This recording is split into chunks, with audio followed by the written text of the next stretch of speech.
I pull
see the colors turning bright.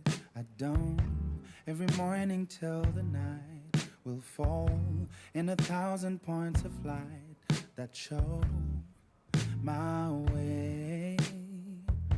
When the leaves just for a glance, her eyes cut by wind and start to dance for my eyes, and the wave that seems to know the place she's meant to go day by day. Birds up in the sky that call my name. Easy chew, easy chew. Way up in her eyes I've seen a flame. Is it you? Is it you? Yeah. Sometimes I'm holding it up, sometimes I'm giving it up, sometimes I'm taking it up.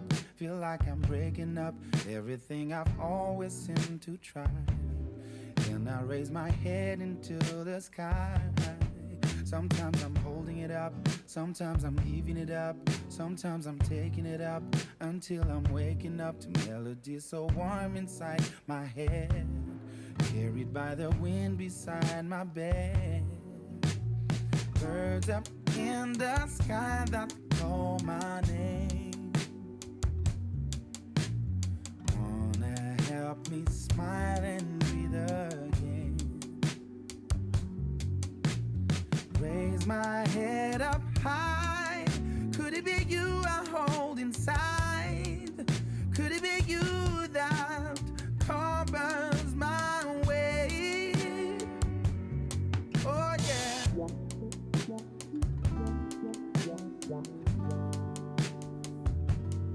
Is it you? Oh. When the room is getting dark and old, when I'm on my knees and lost or cold, when the curtain seems to fall, do you hear me when I call in some way? When the leaves just for a glance, her eyes caught by wind and start to dance for my eyes, and the wave that seems to know the place she's meant to go day by day. Birds up in the sky that call my name. Is it you? Yeah. Is it you? Way up in her eyes I've seen her flame. Is it you? Is it you?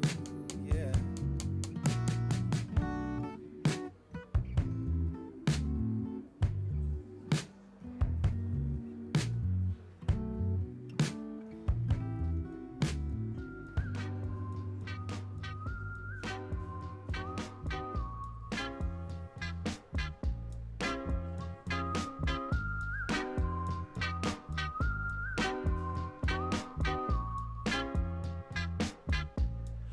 Tell where my head was at when you found me. Me and you went to hell and back just to find peace. Man, I thought I had everything, I was lonely. Now you're my everything, I was lonely. I missed a lot of love with a lot of drugs, then I found you. She liked petty crime, she had green eyes like Mountain Dew. And where she go, I'll never know, her friends bounce to. I guess it's their loss, cause they'll never know what we'll amount to. And would you be my light, be my yellow? PYT walking down Portobello, put a smile on his face. At the end of the day, MDMA helped us fly away. Who'd have known you would save my life? Who'd have known you would fly my kite? Could you tell, could you tell? Could you tell? Could you tell where my head was at when you found me? Me and you went to hell and back just to find peace. Man, I thought I had everything, I was lonely. Now you're my everything, I was lonely. Yeah, yeah,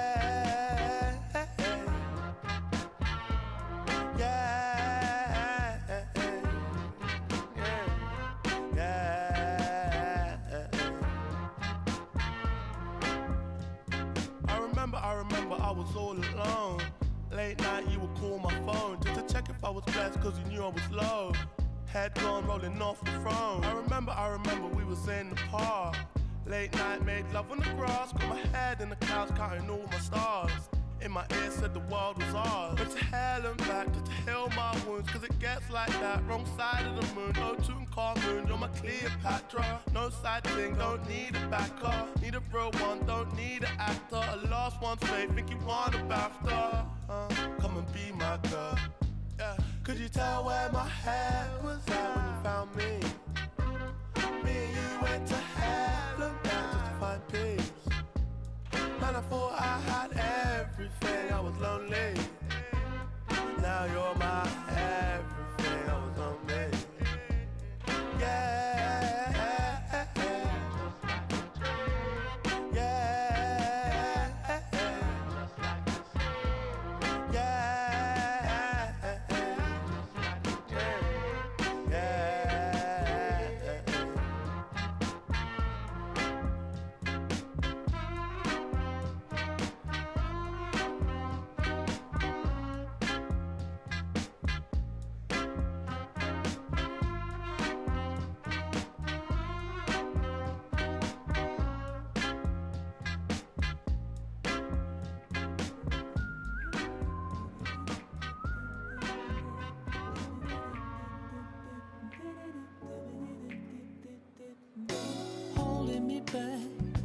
Gravity's holding me back.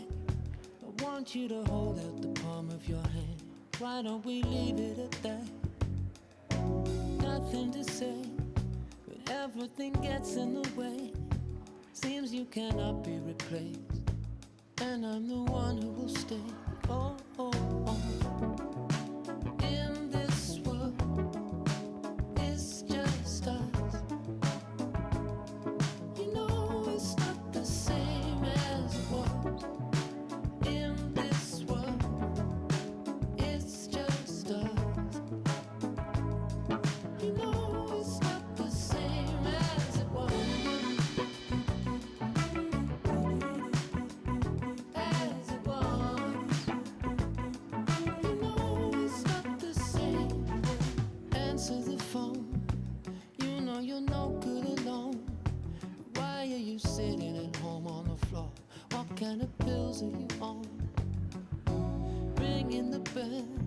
And nobody's coming to help. Your daddy lives by himself. He just wants to know that you're well. Oh, oh, oh. In this world, it's just us. You know it's not the same as it was. In this world, it's just us.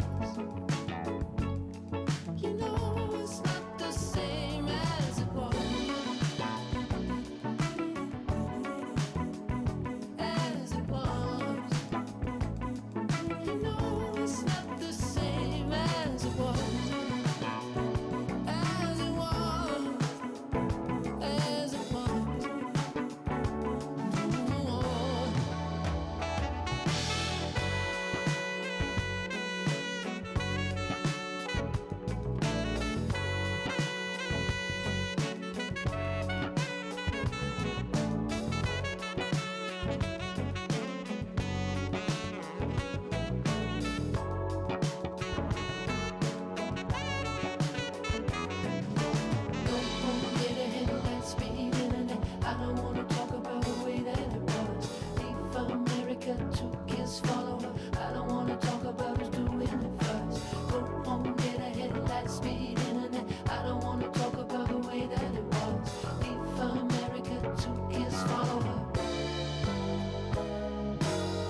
can vibe if you want to. Run and hide if you want to. Turn this day into a night. Give me the green light if you want to. You stick to me like honeydew.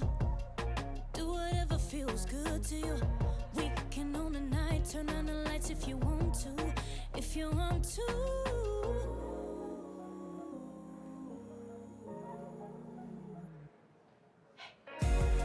I like the fire we make. You take me higher, higher. I like the fire we make. Slowly burn the night away. I like the fire we make. You take me higher, higher. I like the fire we make. Slowly burn the night away.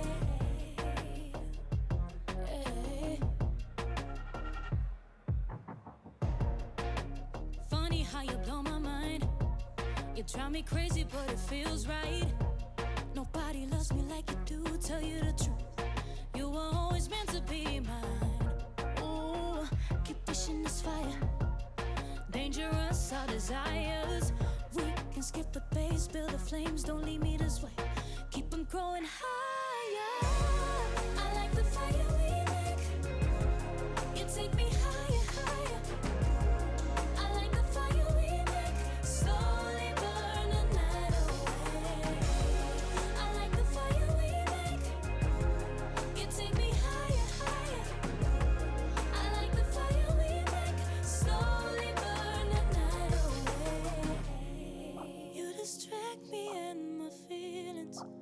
Focus on me breathing. A beautiful connection flows naturally.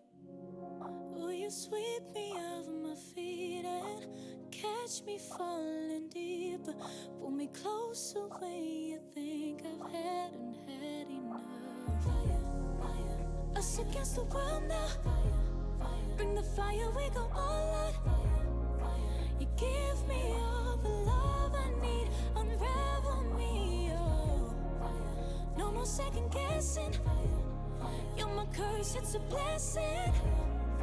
As long as you're giving me all the love I need. I like the fire we make. You take me higher, higher. I like the fire we make. Slowly burn the night away. I like the fire we make. You take me higher, higher. I like the fire we make. Slowly burn the night away. I like the fire we make. You take me higher, higher. I like the fire we make. Slowly burn the night away. I like the fire we make. You take me higher, higher. I like the fire we make. Slowly burn the night away.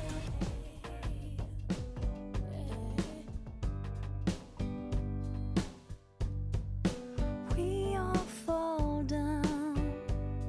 In the end, we got strong. When you found someone, it gets hard to keep your head on. We all lose sight, lose our minds, starry-eyed, all out of place, and it changes our behavior. You resign yourself to many restless nights, 'cause it feels alright. Yeah, it feels alright. We all fall down in the face of happiness. Feel the bitter twist, 'cause life ain't like in the movies. I'll take the pain that love brings, won't exchange.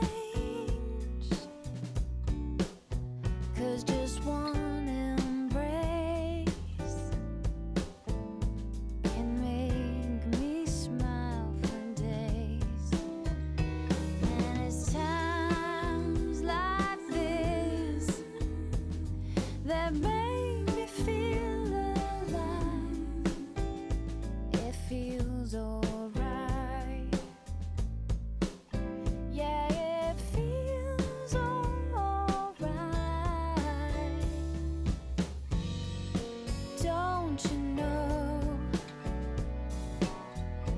Love's an open window to breeze on it. Let's breathe.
And when I'm in this place, I got all I need. So I don't wanna let you in, cause it's suffering when you're at the mercy of somebody else. I just wanna take it slow, cause it's hard to know. And I'm happiest when I'm by myself.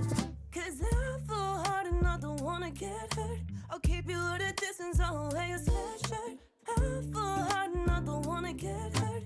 I'll keep you at a distance, I'll wear your sweatshirt. Cause you, I know you're tight, and I don't wanna take part in your trailer full of stars. Cause you fall in love once every month and leave when you're done. I don't wanna let you in, cause it's suffering when you're at the mercy of somebody else. I just wanna take it slow, cause it's hard to know. And I'm happiest when I'm by myself. Cause I fall hard and I don't wanna get hurt. I'll keep you at a distance, I'll wear your sweatshirt. I fall hard and I don't wanna get hurt. I'll keep you at a distance, I'll wear your sweatshirt. Ooh, I won't wear your sweatshirt. No, I won't wear your sweatshirt.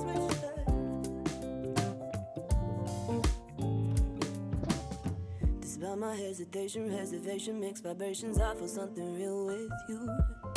But I don't wanna let go, even though the future's unknown. I don't wanna let go of you. Or maybe it's not what you do, cause it's in me and not in you. Maybe I have just issues.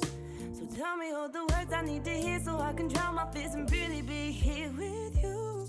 Cause I fall hard and I don't wanna get hurt. I'll keep you at a distance, I'll wear your sweatshirt. Cause I fall hard and I don't wanna get hurt. I'll keep you at a distance, I'll wear your sweatshirt. Ooh, I won't wear your sweatshirt. No, I won't wear your sweatshirt.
Nobody knows what's ahead, this golden road.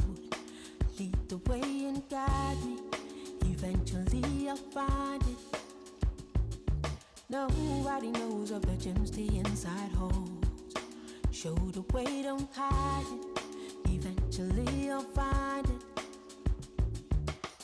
Someday I'll find a mystic way that will lead to all desire. Yes, someday. Oh yes, I'll find a mystic way that will lead to all good things. Yes, someday. Restore my passion so I can return to my magic. Just pour out this blessing so I can enjoy what's given. Rainbow smiles fill my heart. I see a high.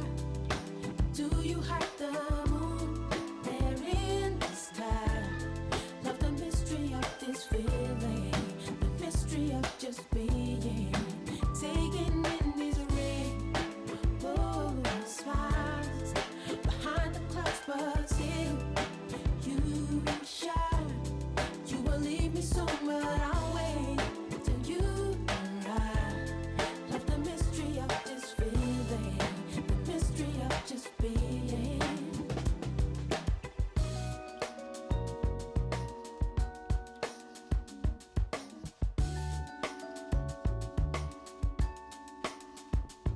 Have you ever heard of that place we almost find? Colorful surroundings light up when you're smiling. What we seek outside is not where the beauty lies. So close your eyes and imagine, eventually you'll find it.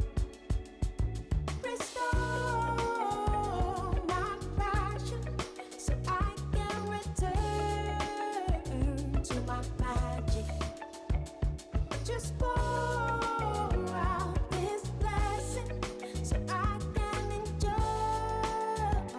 what's given. Rainbow smiles, fill my heart, I see high. You will leave me somewhere, I'll wait till you arrive. Love the mystery of this feeling, the mystery of just being. I'm taking in these rainbow smiles. Fill my heart, I see high. Do you have the moon there in the sky? Love the mystery of this feeling, the mystery of just being.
You don't call anymore, oh girl, I'm sorry.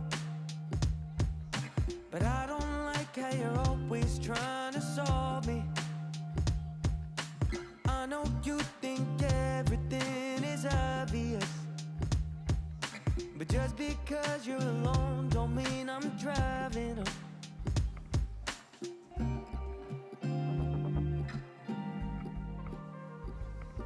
Listen, new day, the same old story. Don't know what you want from me, what you want. You see me, I'm not worried. I'm right where I want to be, right where I want.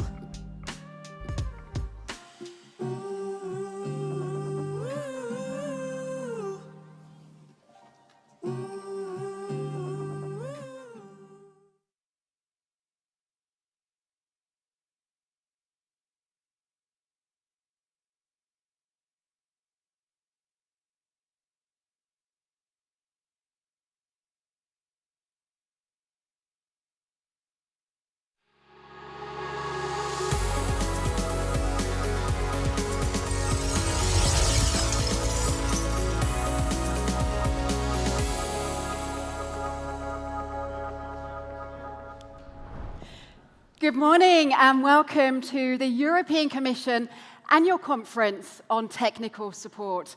We're delighted to have so many of you joining us, both here in Brussels and watching online. We know that we have more than 2,000 of you joining us online from every member state, so a very warm welcome to all of you.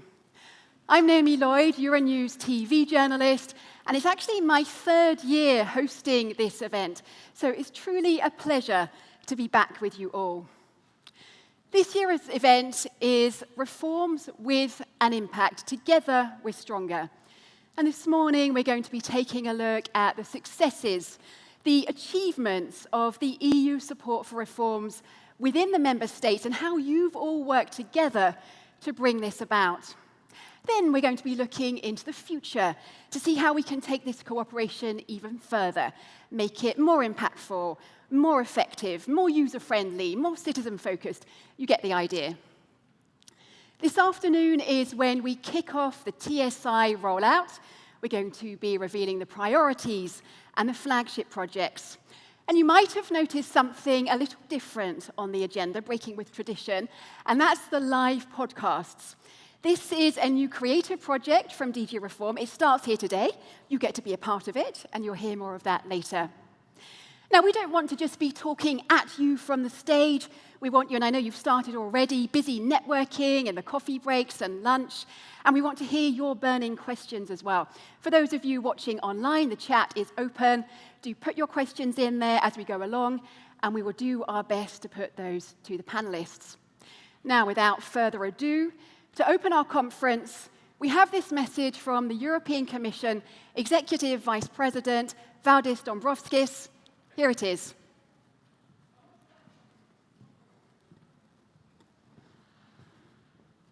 Ladies and gentlemen, I regret that I cannot be with you today. In today's fast-moving geopolitical environment, we need to react and adjust quickly.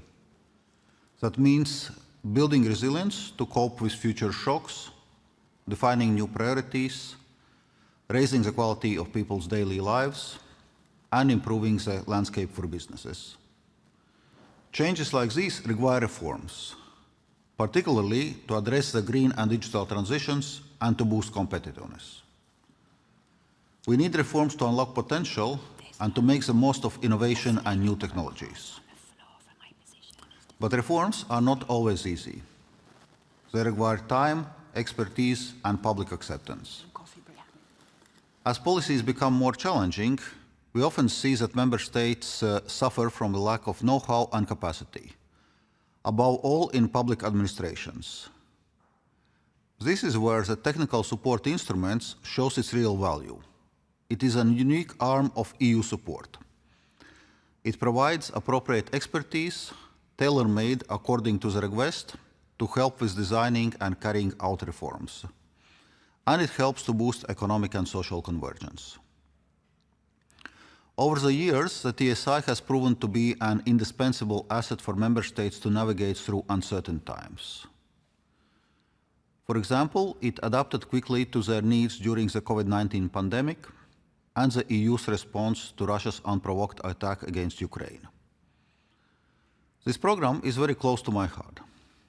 I have been involved with the TSI from the start and also with its predecessor program, the Structural Reform Support Service. In the beginning, it was used just by a handful of member states. Today, every EU country regularly asks for support and receives it. Over the years, it has evolved to serve their needs better. In this context, we have to thank DG Reform, a service created by this Commission that uses the TSI as its main tool to support member states directly. It has demonstrated enormous added value. If we are to tackle today's many challenges, the EU needs to act decisively and work together. Collectively, we can learn from each other and support each other. This is why the TSI takes a multi-country approach, which can serve as an example for other instruments. We are now launching the 5th cycle of the technical support instrument. Over the years, the TSI and its predecessor have provided support for designing and carrying out more than 1,800 cutting-edge reforms. They span a wide range of financial, economic, digital, green, and social policies across all EU member states. For example, of the reforms selected for TSI support in 2024, 31% will focus on the transition to a net zero economy. They will relate primarily to the Green Deal Industrial Plan, biodiversity, and green transport. The TSI will also help national, regional, local public administrations integrate technologies and digital systems. 27% of the selected reforms relate to the digital transition. The TSI has also shown that it can react well to crisis. It played a key role in helping member states to design and carry out their recovery and resilience plans in the aftermath of the pandemic, manage the integration of Ukrainian refugees, phase out their resilience on Russian fossil fuel imports, and carry out reforms for the green and digital transitions. Finally, I am pleased to see an increasing uptake of flagship projects. By identifying priorities directly with national authorities, we can make sure of consistency and coherence between national reforms and the EU's wider agenda. In this changing world, reforms must maintain their leading role in building resilience and addressing many challenges posed by the green and digital transformations. Embracing reforms is a continuous process. And as EU member states prepare for the future, the technical support instrument is there to help them by contributing to lasting change. Thank you.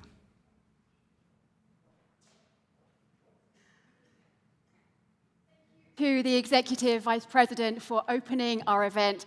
As you heard there, this vision started 5 years ago. There were just a handful of member states involved. And now here you are with all these stories of success and best practice in every member state, which we're going to be hearing more about this morning. Now let's hear from the Belgian presidency of the European Council. We're going to have a keynote address from the Belgian State Secretary for Recovery, Strategic Investments and Science Policy, Thomas Dermien, which we're going to hear now.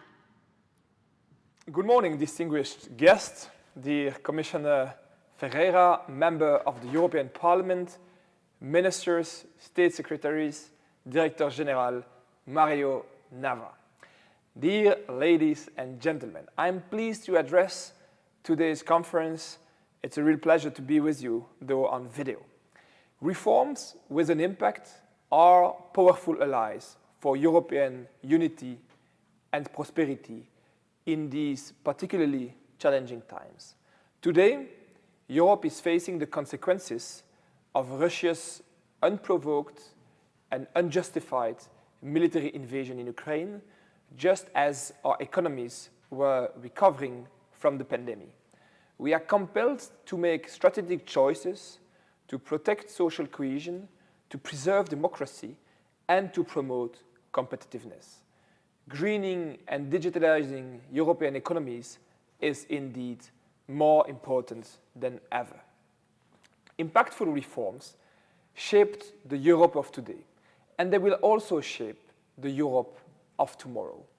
The Next Generation EU has been a tremendous instrument to boost Europe's recovery, bringing the EU's economy back to its pre-pandemic level in less than 2 years. It's never seen before.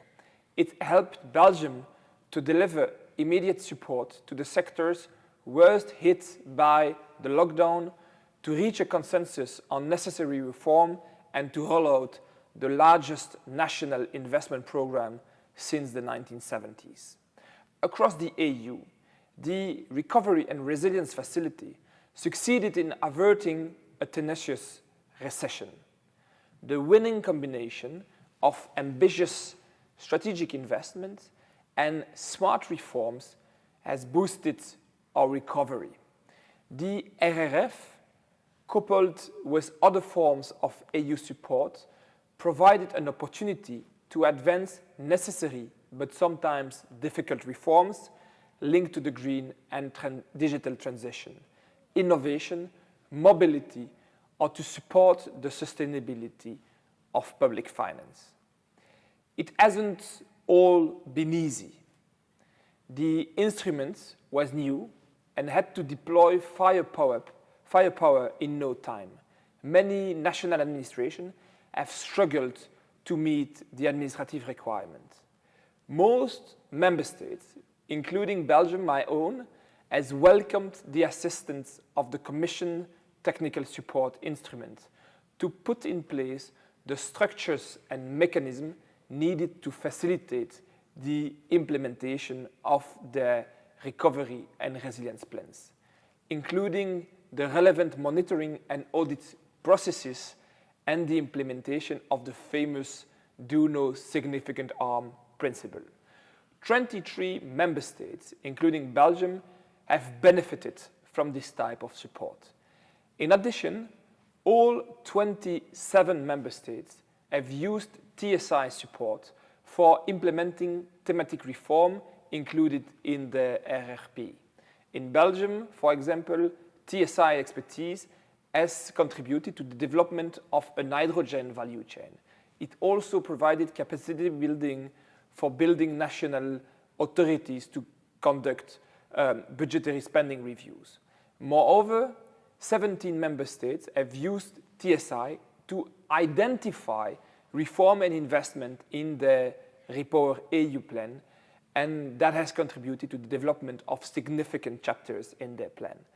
Finally, the TSI helps Belgium and 7 other member states to communicate better on the impact of RRP investment and reforms in the daily life of EU citizens.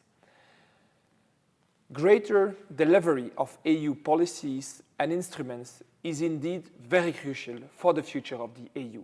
The TSI, and we are grateful to that, can do that. And with these words, dear Commissioner, dear Director General, I want to congratulate you and your teams for this impactful work over the last 4 challenging years. We would not have been able to go through the crisis without this type of support, and we look forward to the future to support us in effective delivery of these ambitious policy goals. On behalf of the Belgian presidency of the Council and of the European Union, I would like to wish you very productive sessions today during the next panels coming ahead. I would like to thank you for your attention, and I wish you a fabulous day today at the conference. Thank you very much. Thank you very much to the State Secretary for his keynote address. One of the things that stood out to me then, listening to him speak, was how he said that impactful reforms will shape the Europe of tomorrow. They have already shaped the Europe of today, and you get to be here being a part of that. We're going to be hearing lots more about that throughout the day, but now we're going to have our next keynote address, which is from the European Commissioner for Cohesion and Reforms, Elisa Ferreira. I'd like to invite the Commissioner onto the stage, and just before she speaks, we're going to be hearing a short video which gives you a flavour of the impact of the EU reform support. Let's have a look.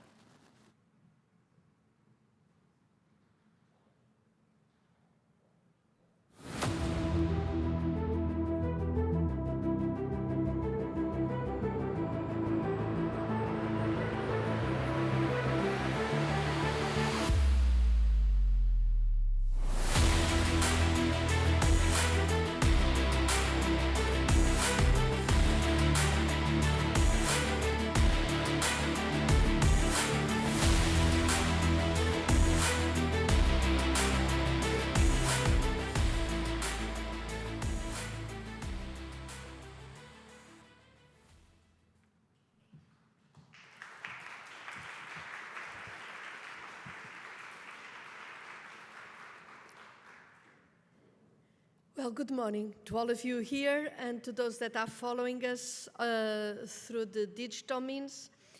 And a special thank you to all the representatives of member states. There are ministers, there are high-level representatives of the different countries. And I would call you dear fellow reformers, because we are all engaged into reforms. I would like, in fact, to welcome you to this 2024 annual conference of the Technical Support Instrument. And in fact, you just heard 2 statements, and important ones, from the Vice President Dombrovskis, from the Presidency of the European Union. And as we launch this 5th cycle in this 2024 annual conference of the Technical Support Instrument, we wanted really to make a kind of touch base and share where we are and where we want to go. But for this, we have got also to reflect on what we have done until now. And I think, in fact, we need to reflect on what have we achieved and what should be the role of the technical support instrument, the TSI, in the future to realize the future reform agenda. And this is what brings us together. And this is what I hope to get from this morning's discussions. So first, the achievements so far. The main one, I think, it's a change of paradigm.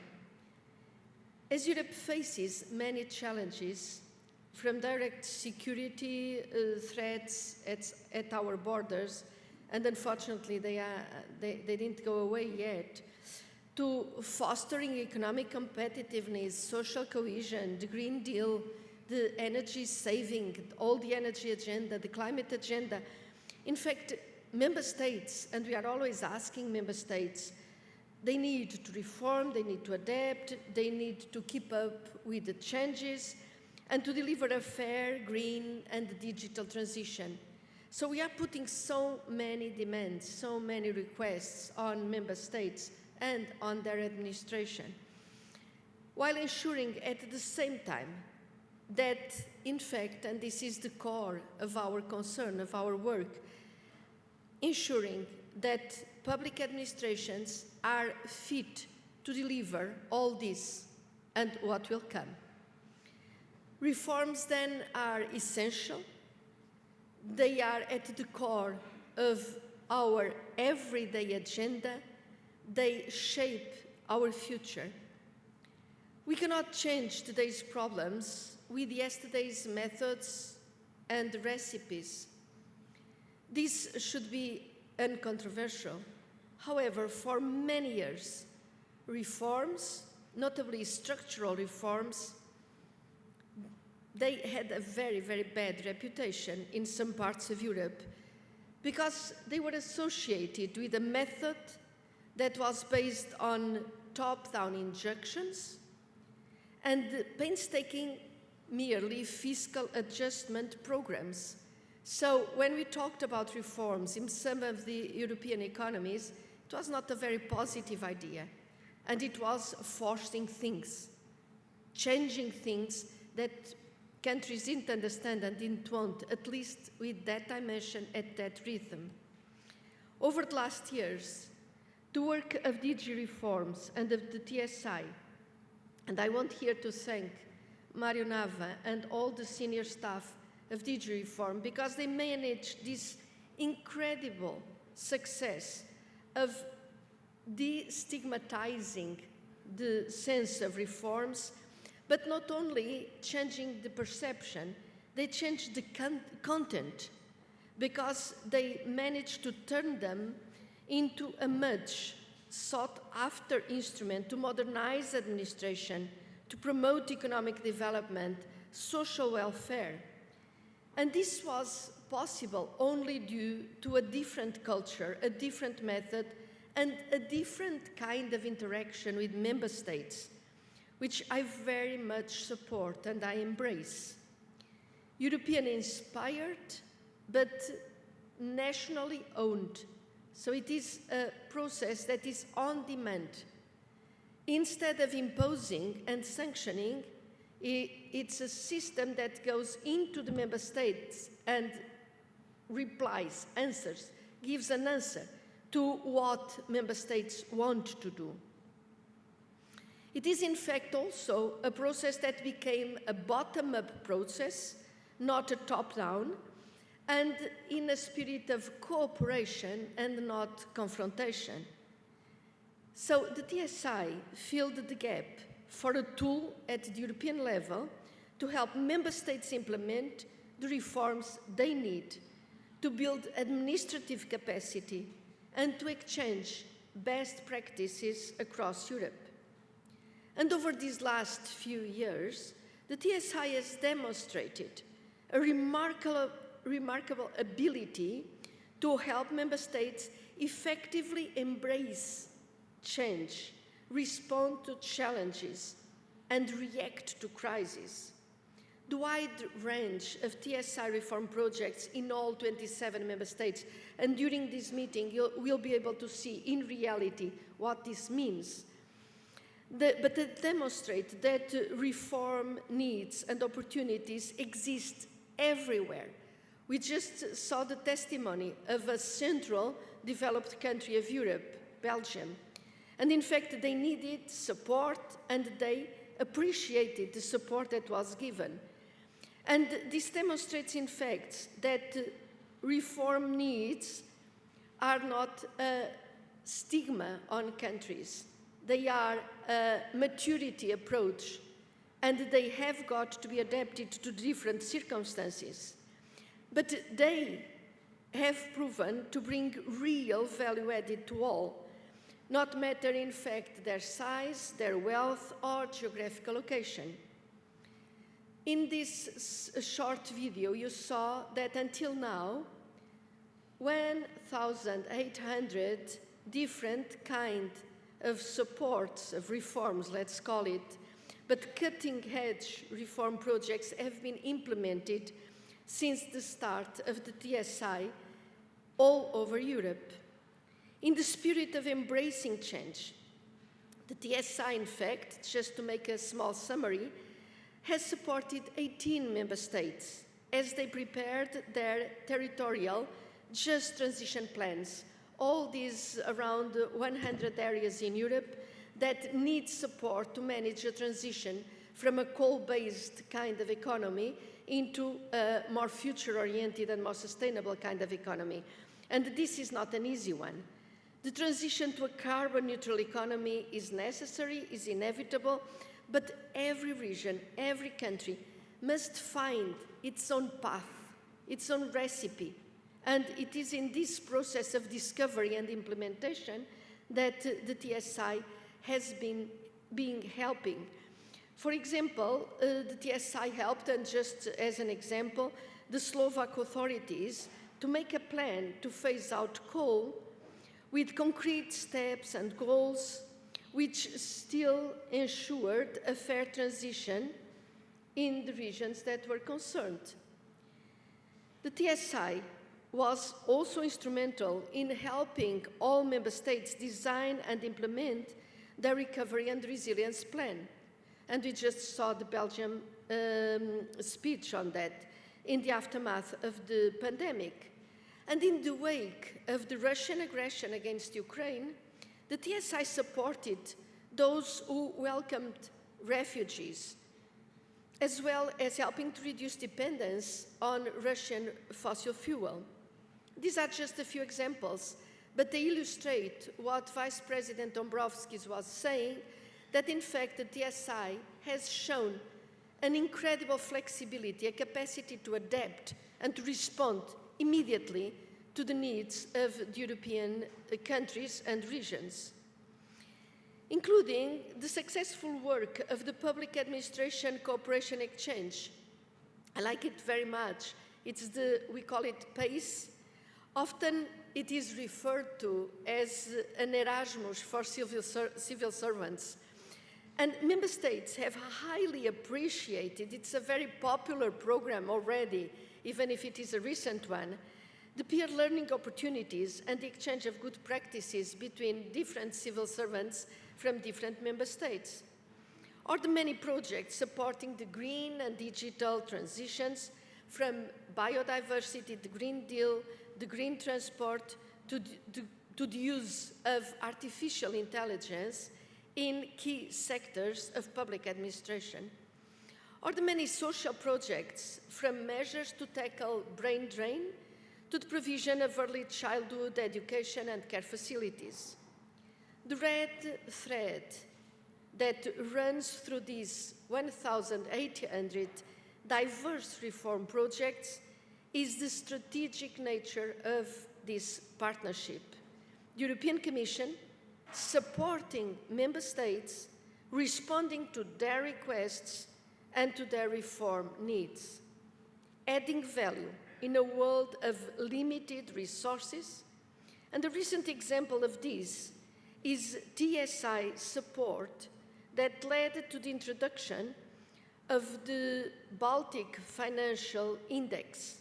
It's quite a sophisticated support, but it helped to tackle the lack of scale the Baltic countries struggled with in terms of market liquidity. And indeed, this is a key subject, a key theme of the report on the future of the single market that I strongly recommend if you have not read it yet, by Enrico Letta. It was just published a couple of weeks ago or last week, which details the costs of financial fragmentation in the European market and the consequences for effective functioning of the single market. This project facilitated the introduction of a common financial index and a common framework for bond rules and securitization laws. This is paving the way for a single Baltic capital market that, joining together all the different financial markets, gives it the right dimension in order to be sustainable and competitive, to attract, in fact, capital and liquidity.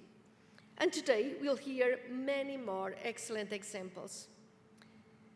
Well, when back in 2020, I was present and I had the pleasure to launch the TSI, I said to reform is to hope, because it takes long-term thinking to look at the foundations and see the house yet to be built.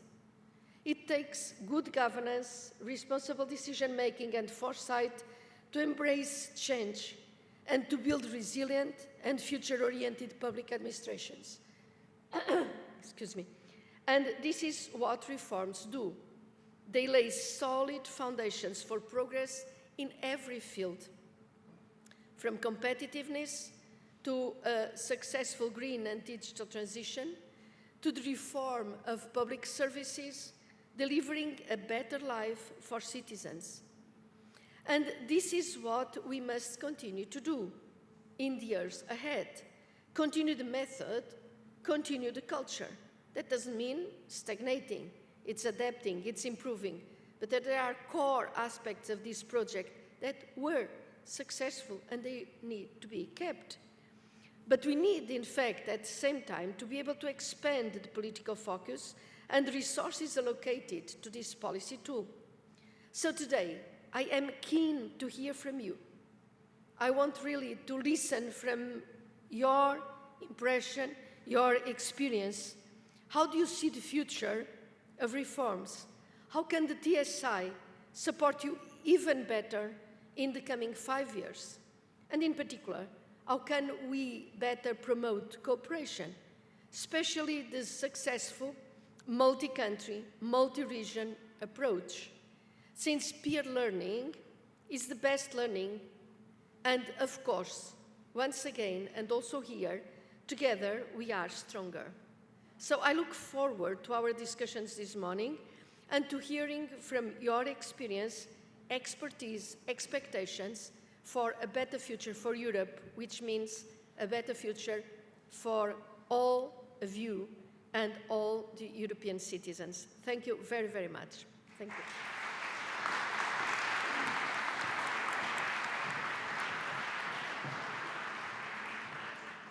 A huge thank you to you, Commissioner, for really setting out what has been achieved so far and how in such a short space of time you've been able to destigmatize the perception of reforms, and it's you, the member states, that seek out the support and appreciate the cooperation with the Commission.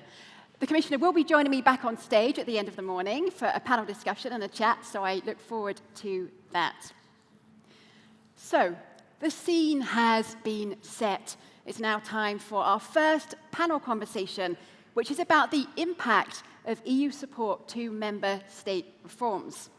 The panel is going to be directed by the led by the Director of DG Reform, Nathalie Berger, and I'd like to invite her and our panelists to come and take their seats. They are Irene Piki, the Deputy Minister to the President of Cyprus.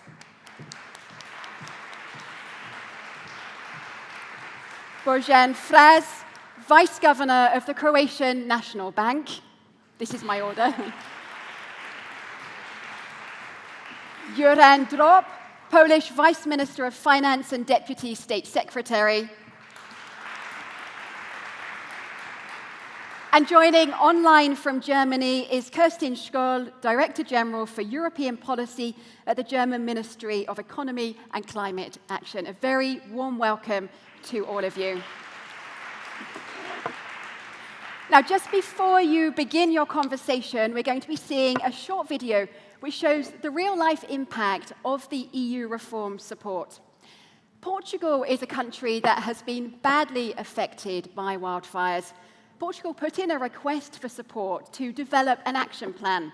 The Commission sent experts, and together with the Commission, they developed an action plan to prevent wildfires and to save lives and the ecosystem. Let's take a look.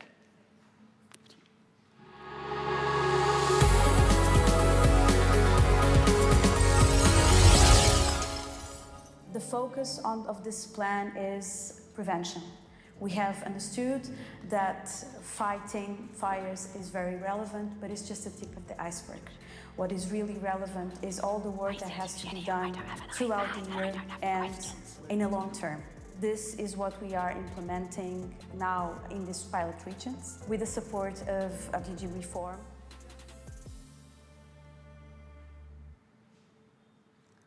Well, you see, a very, very important project. Prevention is absolutely key. So that was an example of a project that we have conducted in Portugal. And in the area of preventing fires, we've provided support to several member states. Portugal, Greece, for which we've worked in support of the Ministry of the Fight Against Climate Change and Civil Protection. And last week, we had the honor to go and have the possibility to visit this center and see the real-time monitoring of incidents over the whole country. That was extremely impressive. So this is an area where we all collectively need to undertake very wide-ranging reforms. Actually, in the past few years, we've witnessed a real major geopolitical shift. And this has seen the European Union confronted with a series of complex crises. You know, the ones that we name the wicked events or the wicked crisis. We have the impact of global warming, the COVID pandemic, the wars, now plural, and the energy crisis, to just name but a few.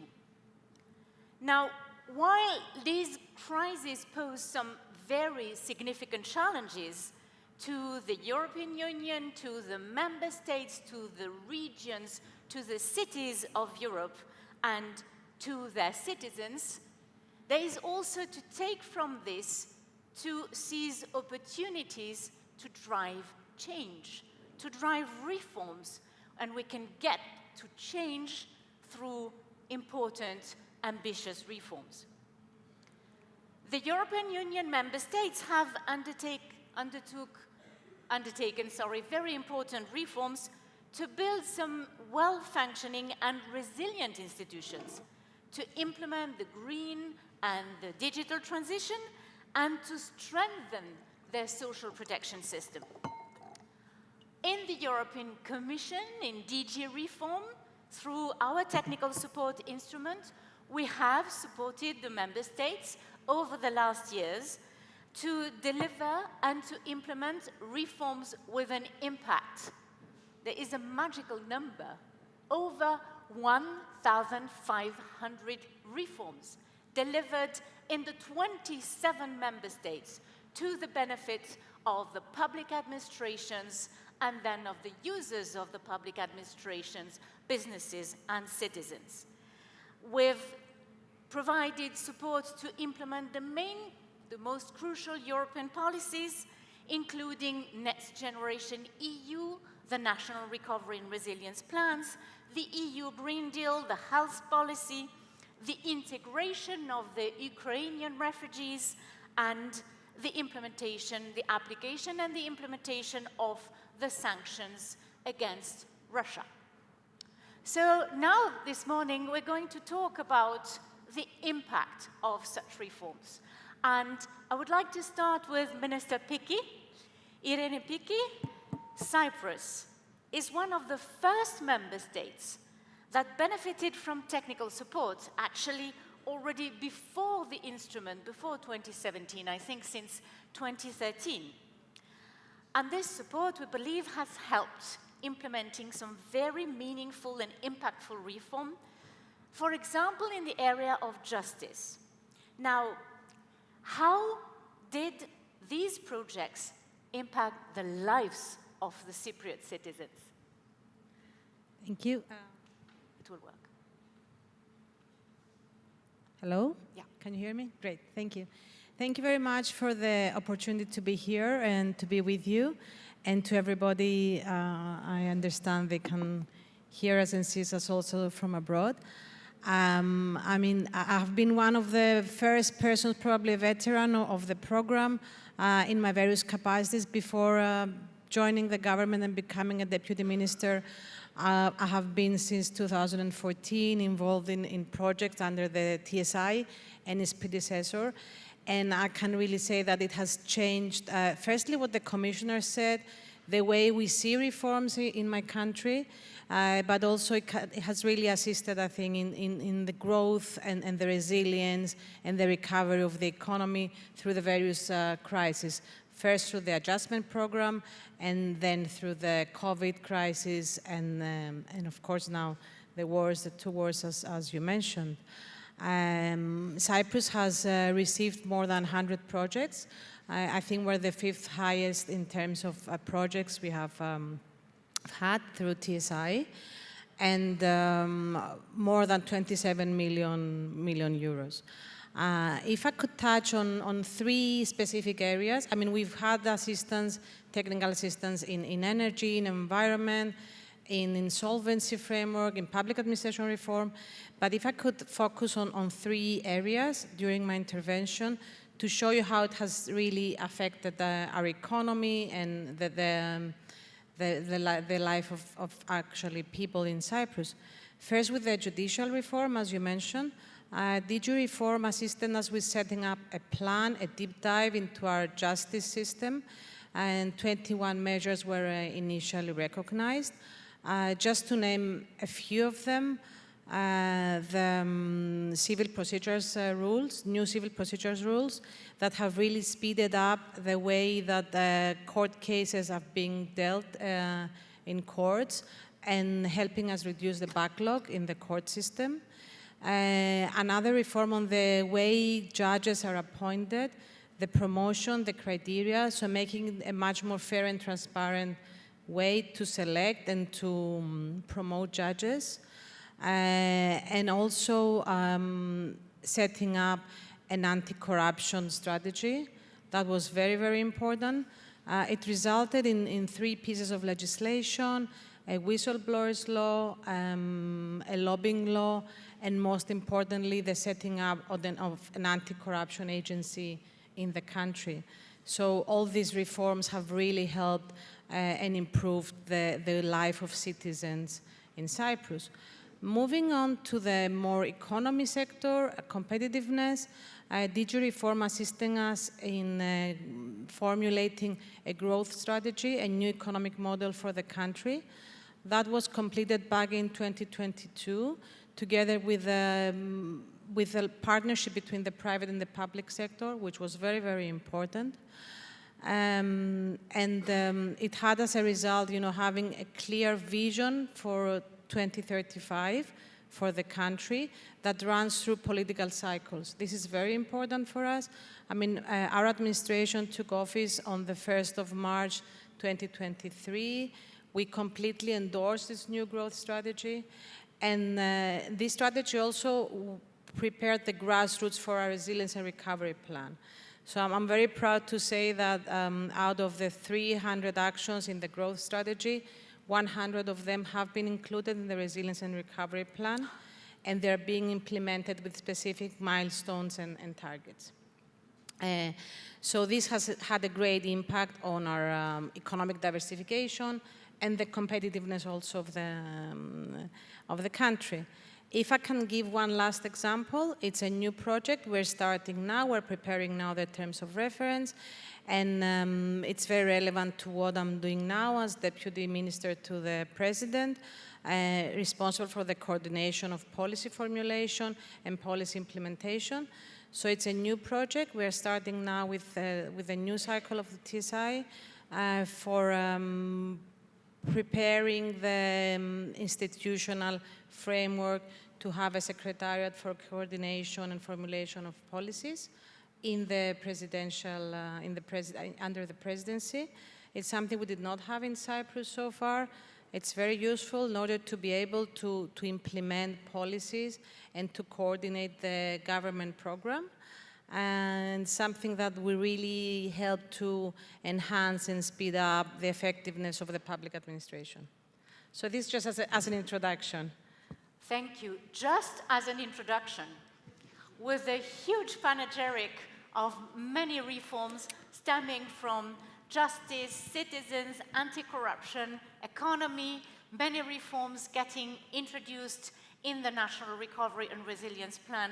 I think this was quite impressive. Now, turning to Eurandrop, Minister, Poland is one of the member states also who has introduced a wide number of economic reforms. I mean, we can mention some, for example, on the modernization and the digitalization in accounting, but many, many more.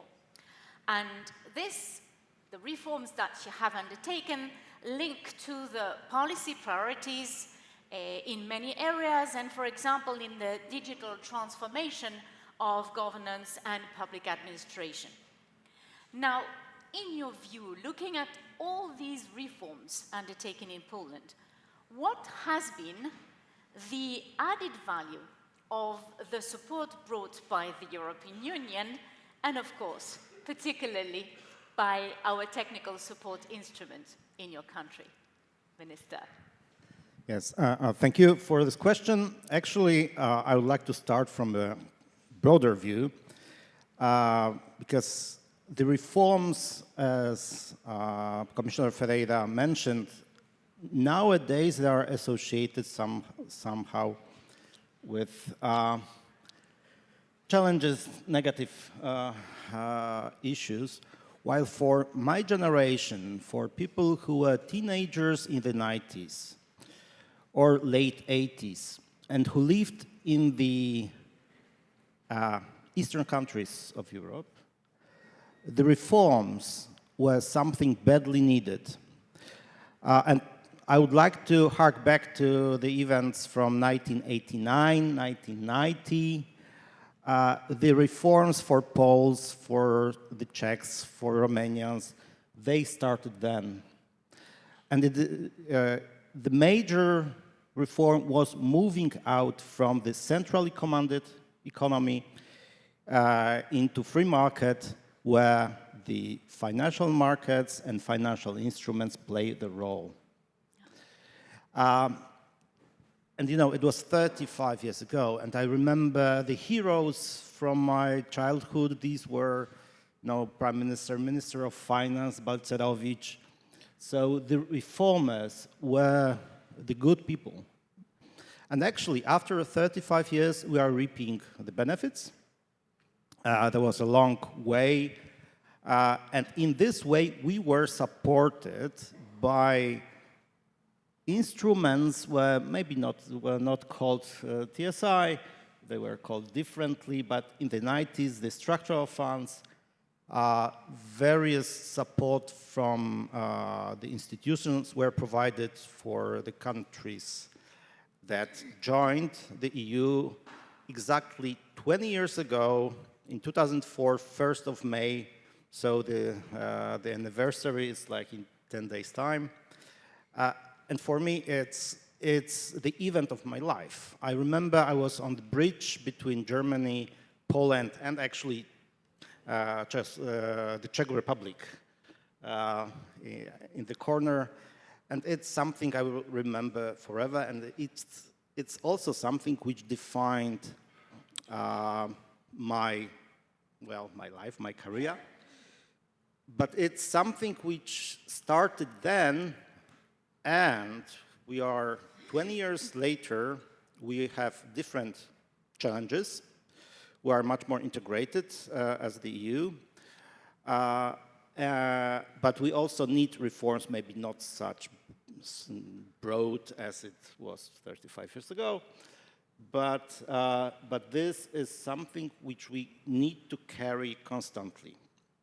And the one of the value added of this TSI project is that they make us thinking about what needs to be changed, what are the challenges, like you mentioned, digitization or all issues which are new to us in the sphere of technology. In finance, this is something which really changes the landscape, which bends the rules. And in this respect, my ministry, Ministry of Finance, is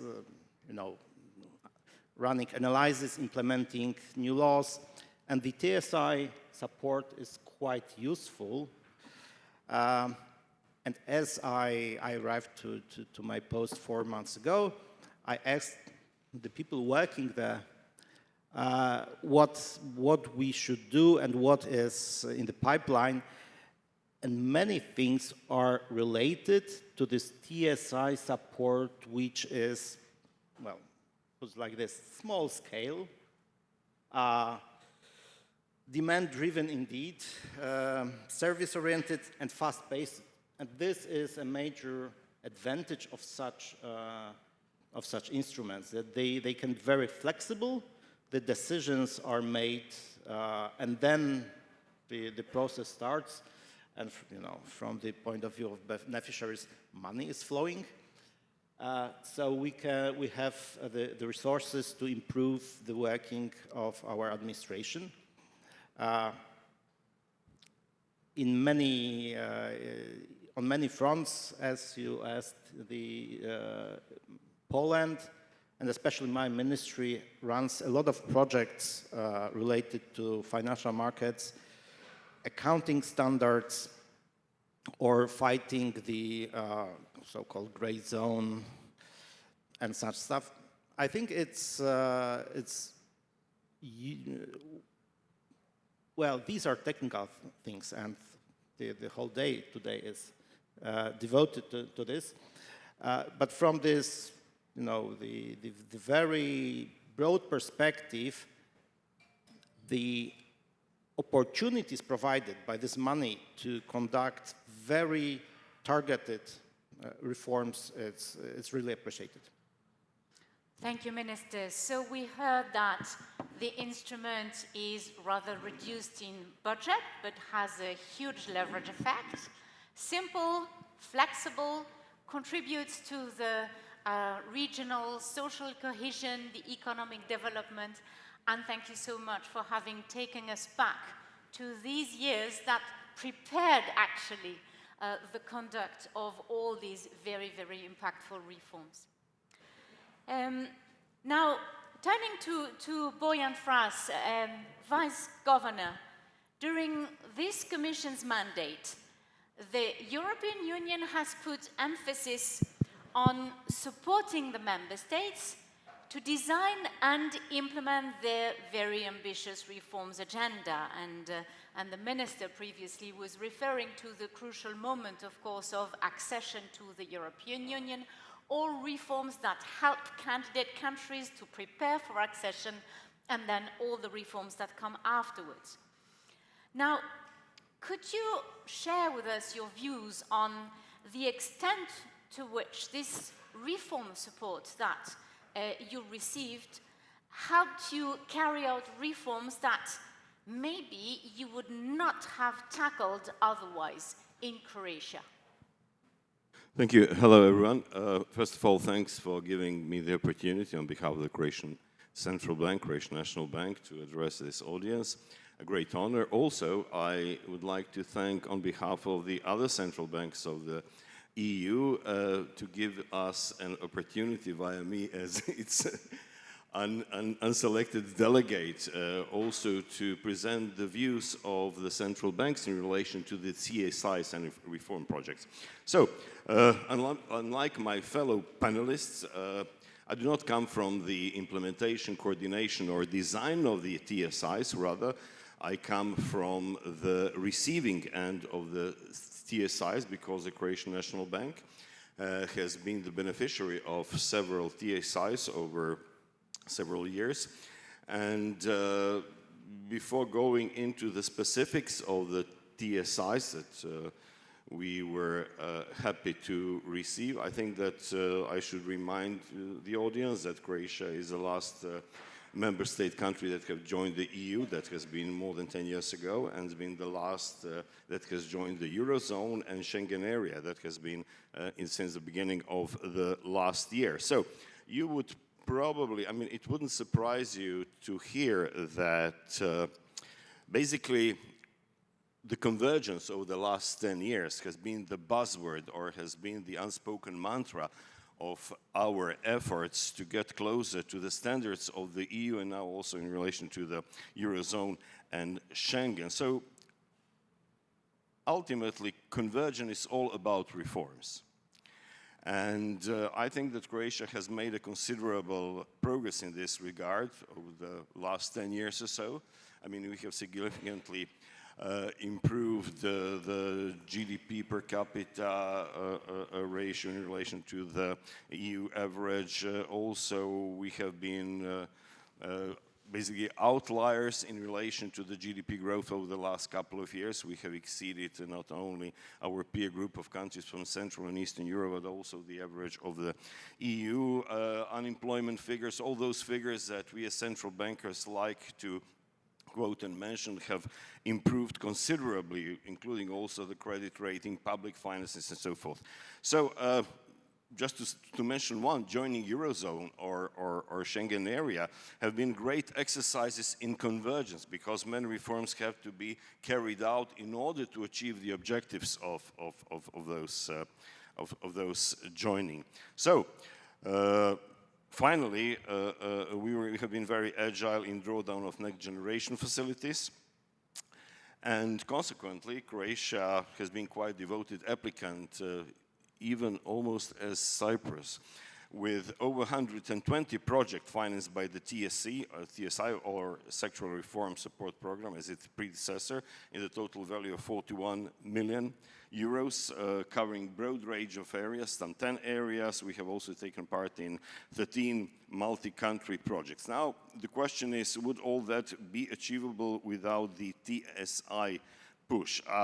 I mean, one can say that it may be a rhetoric question, but realistically probably not, and probably not within the time frame in which all those things have been achieved. As for the Central Bank of Croatia, and I have to go back to what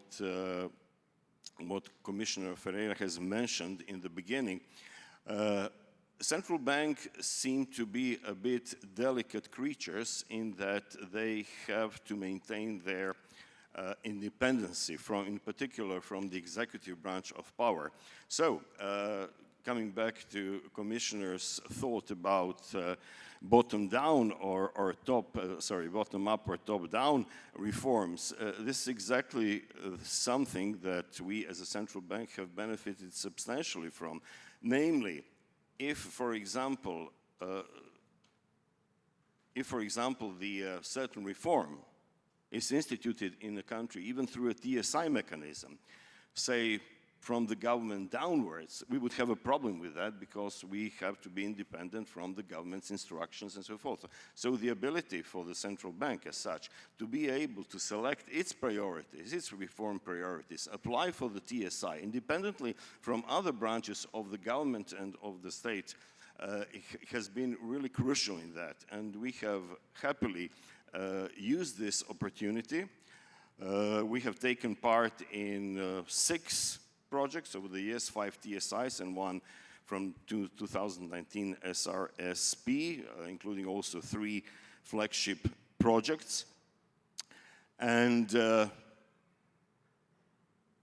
those projects were predominantly from the area of our competencies. They had to do with the supervision, they had to do with also the most current program, TSI, has to do with financial education and so forth. So, I mean, coming back to your question as to whether Croatian National Bank would be able to conduct the reforms without TSI, I think that probably yes again. Why? Because I would say that TSI enable an articulation of priorities, because once you have a mean of implementation of certain reform, then probably it gets easier to articulate the priorities and to carry it through. Namely, we all, in all our organization, we have plans and we have ideas as to how should we reform what sort of our specific parts of our operations. But until it becomes real, and it becomes real when there is a support from the outside, and also the critical support also from the representatives of the private sector who give you an orientation in actually whether and to what extent it makes sense, it doesn't make sense, what, and so forth.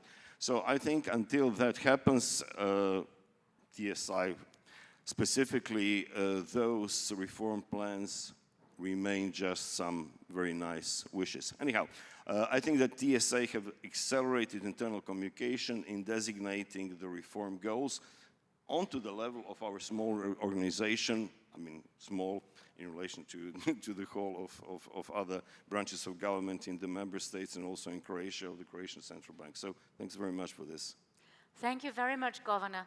So we have those reforms which are extremely important for the ministries, for the public administrations, and also for the independent institutions, because we have here a central bank whom we heard has participated in a lot of projects. You mentioned for Croatia more than 100 projects in total, more than 13 multi-country projects, and for your institution already around 10 or 15 projects. So we can see a very, very good added value and certainly a very strong impact for a central bank that has been able to navigate in a very strong and stable manner during the great financial crisis. Now, we have been talking about reforms undertaken with the technical support instrument. I will turn to Director General Kirsten Scholl, who is with us online, who is going to talk to us about something else that we have been establishing with our technical support instrument. And the Commissioner has been referring to this, the one that we sometimes qualify as the Erasmus for civil servants, the Public Administration and Cooperation Exchange project. Climate change is going to impact us all. We know this. And it is going to change the way we're living, we produce, and we consume in the next decade. We all need to adapt to this new reality, including in the way that we manage our national budgets. And the cross-country impact of climate change created a natural platform to exchange good practices and to coordinate the implementation of the relevant reforms across the member states and the regions, because we do a lot of work with and for the regions in Europe. Now, Germany has participated both in the multi-country and projects and in our project PACE, PACE, Public Administration Cooperation Exchange, Erasmus for Civil Servants. Director General, what, in your view, are the benefits of being involved in any such multi-country projects and in the PACE or PACE program? No, thank you very much, and happy to be also part of this esteemed panel. I think I would also like perhaps first take a somewhat a broader view on, I think, on TSI and reforms. Why are reforms so important? Economic outlook shows sluggish GDP growth in the EU only 0.9% in 2024 after 0.5% in 2023. If you look, for example, to the US, there we have a growth of around about 2.5%. So you see a difference, and this clearly shows we need to work harder, and the Commissioner pointed this out very, very clearly, on bridging this gap in the midterm. And this will be done by reforms and adaptation on member state and EU level. And we had the European Council last week, and the heads of state of government, they claimed or asked for a European new competitiveness deal. And I think this is where we are at the moment. And so reforming and adapting our constant tasks, even reforms can be challenging from a political economy point of view. For example, the Green Deal, as you just mentioned, many citizens and politicians these days seem to see it as a burden. And we have this discussion very much here in Germany, but you also have it at the European level. And they call for a restraint or even a break of reforms. But I think the reality is ruthless. You said this. Climate change will continue, and reforms do not reduce the need to adapt. It increases it. In this context, it's key to be transparent and also predictable, allowing citizens and business to plan. In the last decade, and we heard this also from the Commissioner, the EU had put a toolbox for reforms through various crises, and this, I think, reforms are absolutely necessary. Otherwise, we can't overcome these crises. And three main elements are well developed. First, the transparent reform needs identified in the country-specific recommendations, the European semester. I think the semester process in this context is also very helpful. Second, the financing, also the Commissioner mentioned this. We need money to find and to support our reforms. And there, I think the Recovery and Resilience Facility plays an important role. And of course, also in this context, the linkage between the cohesion policy to the link to the country-specific recommendations. But then I come to today's topic, and of course, the TSI, I think, is for the implementation of the reforms absolutely key. It's, I think, the main element in this toolbox, and therefore I think it's not surprising that Enrico Letta, as also mentioned by the Commissioner, makes a strong case for TSI and PACE in his report. Of course, member states use individual TSI instruments to a greater or lesser extent, so I also listened to the experiences of the other panelists. In Germany, for example, in the past, may not have been the most frequent user of TSI, but there certainly is a growing interest and use of this excellent instruments. And together with our colleagues, I think we try to promote this instrument, and there's a high demand by now. And I think the terms, this possibility of cooperation and coordination is absolutely key.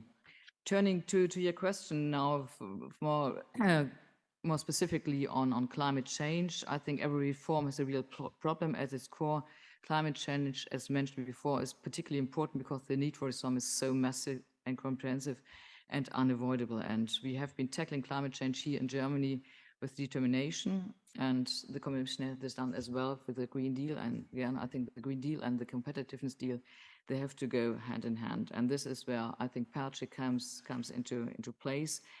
The Commission mentioned also, I think, the crises we had, and this we really experienced here in Germany when it comes to energy, well, the change in energy supply. We had some sort of a true turning point, or Zeitenwende, as we say here. We had this radical switch of important parts of Germany's energy supply away from Russia now to other sources. And there, I think this was an exciting topic also for TSI and an exchange with PACE. And this is where I think we could benefit very much from the support of TSI and PACE. I think as you mentioned before, very flexible and adaptable instruments. Perhaps to finish with two remarks for the future, because we are also, I think this conference is very good to have a look back, but also to look into the future. I think two things are certain. First, the constant need for reforms and for technical assistance to implement them. And then second, of course, again, resources will be scarce, as I just listened to the central banker, on member state level as well as on the future MFF. And so again, I think the implementation of reforms, the support by the TSI is absolutely key. I think we have to identify the specific EU added value and provide support here. And in this respect, perhaps the last remark, projects that engage more than one member state and foster cooperation, so-called cross-border or multi-country projects, they really have spillover effects, and I think this is the real EU added value. Thanks very much, and I'm happy to contribute and work with my teams here in this respect. Thank you very much. Thank you so much, Director General. And you mentioned all the support that has been provided after the Russian invasion of Ukraine in the area of energy in support of the Commission Repower EU strategy, where with our technical support instrument, we have provided support to 17 member states in order to facilitate the identification of the investments needed for the introduction of renewable energy sources. And it was also very interesting to listen to your experience in the use of our PACE PACE public administration cooperation exchange program. And you mentioned the Letta report. Indeed, in the report that was presented by Mr. Letta last week, there were ample references made to the technical support instrument and to the importance of this technical support instrument.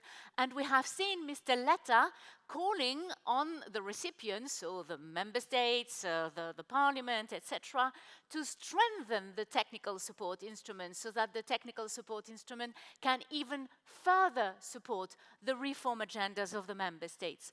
Now, coming back to the general reform of the agendas of the member states, if I can come back to Irene Picchi, Minister, every member state has a reform agenda. Every government has a reform agenda. But what has been, in your view, the role of the European Union in supporting the member states, in delivering these reforms? Because we have the conception, and we can help in the conception, and the delivery, where the TSI support can also be mobilized. Now, do you think that the TSI and the availability of EU support through it did play a role in designing or adjusting the national reforms agenda? Unfortunately, we have to look at the clock. We have now less than 10 minutes left, so I will ask each of you to try and communicate all that you have to say, which is a lot, in only 2 minutes, please. Minister. Well, thank you very much. I'll try to be quick. First of all, I think for smaller administrations like ours, like what we heard, the Cohesion example, the role that TSI can play is really pivotal in implementing reforms. We're talking about small member states with comparatively small administrations, so lack of expertise and resources to implement reforms. So if I would ask what TSI has brought to us, it has brought more ambitious reforms that otherwise we wouldn't have had. And it has empowered us, I think, with simple procedures to pursue these reforms. I mean, as a closing remark, I think these projects have 4 main advantages. First, the ownership by the country. Second, the tailor-made approach. I mean, for once, it's not a once-fit-all principle, so this is very important for us.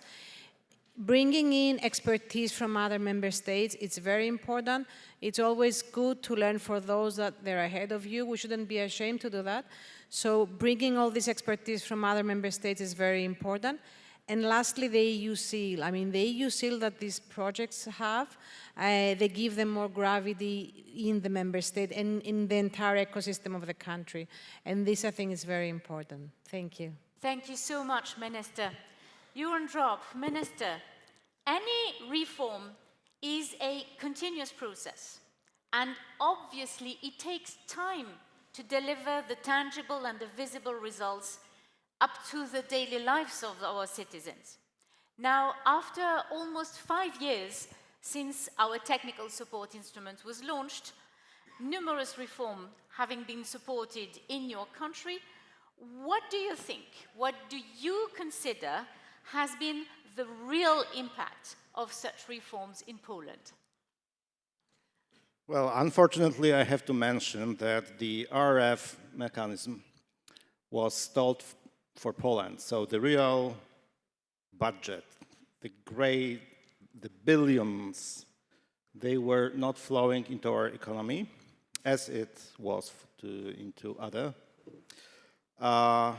The and you know, I have to be political here, I just took over 4 months ago, and it was a major political change in Poland, where actually a major change of the course from not very cooperative with the EU into quite in line. So for instance, as I've heard from my colleague that there was a TSI on judicial system helping the improvement of the efficiency of the courts. Well, in Poland, the problem was independence of the courts from the politicians. So what I may witness coming those 4 months ago is that where the reforms were actually somehow followed is where the procedures were imposed by constraints attached to money.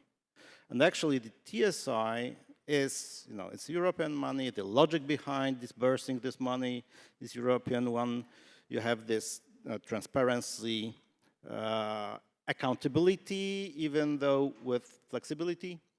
So I would say that these are, if I see a project which was supported by TSI, I think, well, it was well run, I should follow, I should implement maybe conclusions, or maybe explore this area, there's something feasible to be done. While in the other areas, not really. But it's, you know, it's the reality of major political change in, I think, any government. So to sum up, the TSI projects are quality projects, and that's why they are valuable. Thank you. The TSI projects are quality projects. I think that we're all going to take note of this. Thank you so much. Vice Governor, looking at Croatia, from your experience with the TSI reform projects that have been implemented with the Croatian National Bank and even more broadly in Croatia, what would, in your view, be the elements that should be considered in order to be able to assess really the impact of the reforms from a quantitative, from a qualitative point of view? So how do we assess? Which elements? Yeah, that's a question of all questions. That's a question, that's the ultimate test of whether our efforts, both on the level of the Commission and on the level of member states, actually make sense. So I think that we have to remind ourselves that TSI seem to be exercises in small steps. Therefore, the outcomes and the impacts are also shown on a relatively small scale. But when, as in case of Croatia, you put 120 small-scale results or together, then it makes, I would say, a visible effect. So I think that we have also to be realistic about the objectives and expected impacts of the TSI, in that reforms may appear in different on different levels, in different form, and in different times. So for that purpose, we have provisionally at the Croatian National Bank decided to distinguish between short-term goals and long-term goals. Because the time lag of which you mentioned indeed questions whether and to what extent our efforts, our reform efforts really make sense, and when they will show to make sense. So you yourself, I think a month ago, Natalie, you were present at the presentation online, though, of the final results and the recommendations that your team made in relation to a TSI titled Implementation of Market Conduct Regulation and Supervisory Practices. This TSI basically had to do with the improvement of supervisory methodology in the range of consumer protection in the Croatian National Bank. So obviously, for us, short-term results are really of technical nature, and that is when and how are we going to implement the recommendations into our supervisory practices for consumer protection.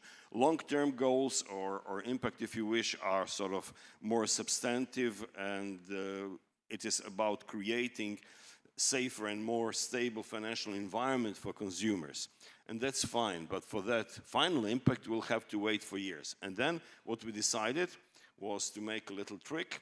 One of the things that were subject to this TSI was the development and introduction of the mystery shopping routine, supervisory routine in the Croatian National Bank. So what we decided, we said, okay, what we are going to do, we are going to select a quick win item, and the mystery shopping was, from our point of view, quick victory, sort of quick fix item, and we decided to implement it basically, I don't know, probably in 2 or 3 months we're going to have it. So we're going to send the message to the, well, basically population that we are doing things, that we are doing reforms, and that it's in their favor. So perhaps selecting a quick wins throughout that long period, long leg of waiting for the final impact may be a good idea. Thank you so much, Vice Governor. So we see the difference between the short-term impact and the longer-term impact. It may take time, but then the outcome is actually really, really meaningful. Now, Director General Scholl, final word for you. How important has been the technical support instrument for the successful implementation of key reforms in your member states? Thank you for this question. As I just mentioned before, I think the TSI is absolutely important for Germany as a country as such, but of course you're well aware that Germany is also a decentralized country with a strong federalist tradition for good and historic reasons. So many competences are centrally anchored in other ally for us in the Länder and the municipalities in Germany. Also, for example, the implementation of the laws, even of the federal laws. So when it comes to adapting, reforming and implementing, of course, then we also have to look at the federal level. So when we try to strengthen TSI, I think we also look at the regional level, and we have 3, I think, instruments of our choices. First is to intensify the outreach by informing about TSI, both on technical and political level. Second, we established a network of TSI-relevant contacts and potential beneficiary authorities. And third, we also address colleagues directly providing assistance before and during the application process. And by this, I think the first output, we have seen that now we have increasing number of requests, in particular from the regional level. I think this is a very good sign. And to have to finish with the last remark again on looking in the future of the TSI, I think which we should also consider, and this is seen again in the broader context, including security and defense topics in the TSI. I think, unfortunately, there's a necessity. Thanks very much. Thank you so much, Director General. Thank you so much to our great panelists. And now, back to you, Naomi. Oh, okay. That way. Yeah. Thank you, Natalie, and thank you to our panelists. It makes it all seem so much more real when we hear those stories on the ground, those specific stories of how countries have benefited. So in that panel, we heard about the successes of the EU reform support. In our next panel discussion, we're going to dive a little deeper into what are the key factors that have made the TSI support so successful. The conversation will be moderated by the Director of DG Reform, Judith Rocha, and I'd like to invite her and our panelists onto the stage now. Judith, thank you. And our panelists are Bogdan Cristescu, Romanian State Secretary for Education. And we have Joyce Kessar, Malta's Permanent Secretary for People and Standards. We have Francesco Corti, who is advisor to the Belgian Deputy Prime Minister and Associate Research Fellow at the Centre for European Policy Studies. We are also hoping to be joined, but we have a few technical problems at the moment. That's the beauty of these live events, like live TV, it keeps us on our toes. We are hoping to be joined during the conversation by Dragos Pislaru, member of the European Parliament, who hopefully will join us live from Strasbourg. Before I hand over to Judith for the discussion, the reform support has been helping Romania integrate Ukrainians fleeing Russia's war, and in particular Ukrainian children, to help them from missing out on their schooling. We're going to have a quick look at a video now before the discussion.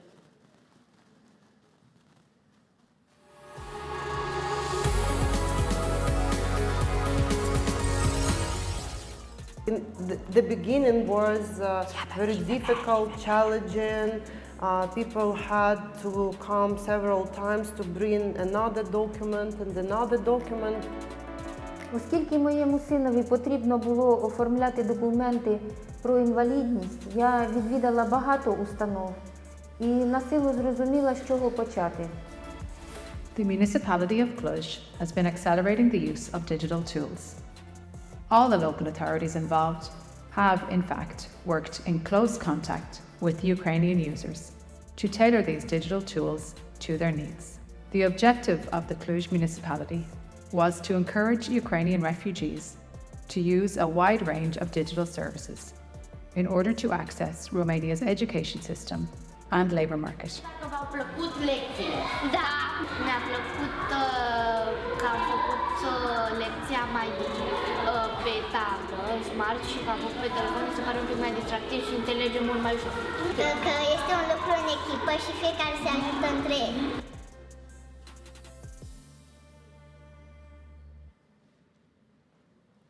So, dear panelists, dear audience, in the previous panel we looked at the impact of reforms and impact of the technical support on reforms. And in this panel we will try to dig a little bit deeper and we will look at the success factors. I'm really delighted to welcome our panel of eminent speakers and we will look at together how TSI supports member states in achieving successful reforms and what, in your view, contributes to these reforms. I also wanted to say that we are taking questions from the audience online, both from the room and also those that are following the web streaming. And if we have a bit of time, we will come back to those questions. So also, please follow and ask your questions. When I go around and talk to different stakeholders, beneficiaries, member state officials, our colleagues, any person, what they tell me is that the key elements of success are political ownership, political commitment, the tailor-made approach of the TSI, the capacity building for implementation, the correct policy sequencing, using evidence-based approaches, and also, very importantly, considering international standards and best practices. And we heard already some of these elements during the previous panel. And I'm sure that in this panel, our speakers will also highlight some of these and maybe some other elements of success. So when I looked at this video that we just watched from Romania, I felt really proud that the TSI was able to help in this crisis situation. So Romania has been one of the EU member states who felt really deeply the effects of the Russian aggression against Ukraine, and you have received many refugees fleeing the war, also a lot of children fleeing the war. And the support provided to children, in particular, has been a bright example of solidarity and quick responsiveness to the emerging needs. DG Reform has an ongoing relationship with your ministry. So why did you come to us in this time of crisis, and what difference did the TSI make? Bogdan Cristescu, the floor is yours. I think it's on. It's on. Hello. Thank you for your invitation, and it's a joy for me to share our experience and our work and to thank for your support that we received from your part. To quote the kid, because the kids are always right, the last girl that spoke said, "I love that we did it together." And I think this is the main thing that is important in this context. Why did we approach you? Because in those difficult times we needed tailor-made and demand-driven approach, because we needed a flexible instrument with, and you saw at the beginning of the movie, the piles of files. So we need something with less administrative burden, let's say. So this is why we approached you. And the reason is that we already had very good experience with the TSI and the predecessors. Regarding the crisis, the Ministry of Education main priority regarding Ukrainian displaced children was adopting swiftly legislative and administrative measures to ensure that these children and young people have access to education in Romania. And we had 3 levels of intervention. We had an emergency response, that means quick and agile and flexible reactions and contingency plans in order to minimize the time those children spend out of education and support them continuous learning. After that, a medium-term level, protection and inclusion response. That means that building the capacity to promote quality inclusive education. And after that, strategic and long-term capacity building, meaning multi-stakeholder cooperation, contributing with the resources, as you saw, and expertise in order to expand and enhance the quality of inclusive education that we provided.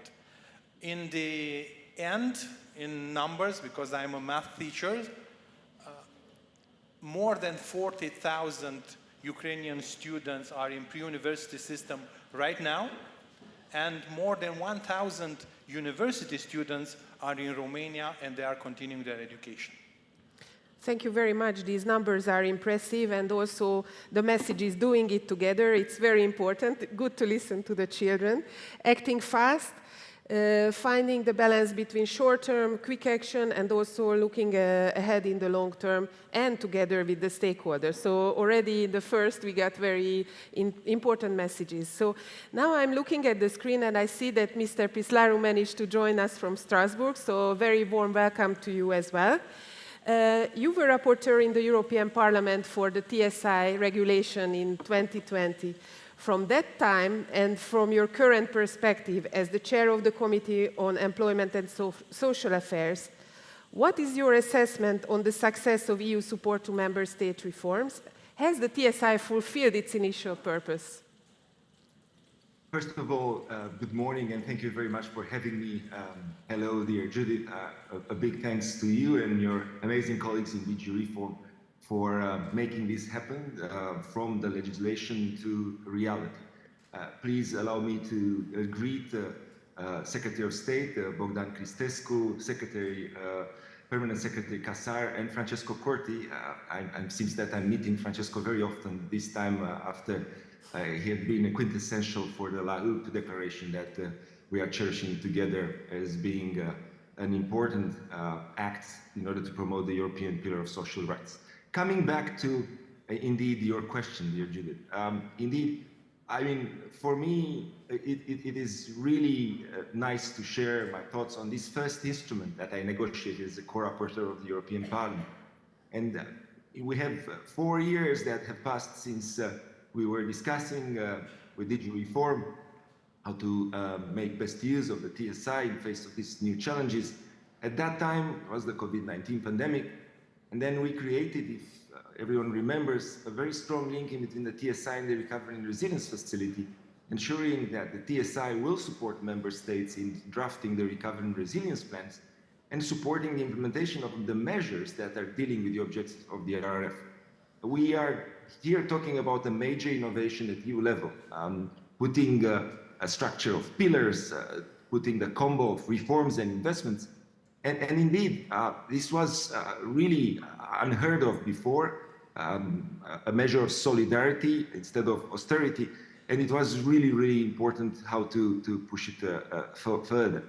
Now, one of the things that it's very important is to understand that the children agenda that we are supporting also in the European Parliament very, very strongly, it's very much related to the new wave of reforms that we have imagined at European level.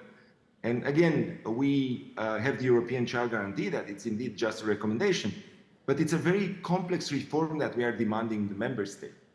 It's about the complexity of design. You need to combine policy, not keep them in silos. So we need to understand, the governments need to understand how to interconnect fields such as education, health, nutrition, early childcare, housing.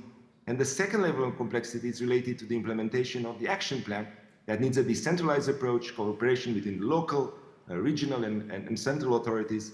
So it's both horizontal and vertical cooperation, and this is exactly where TSI comes into play.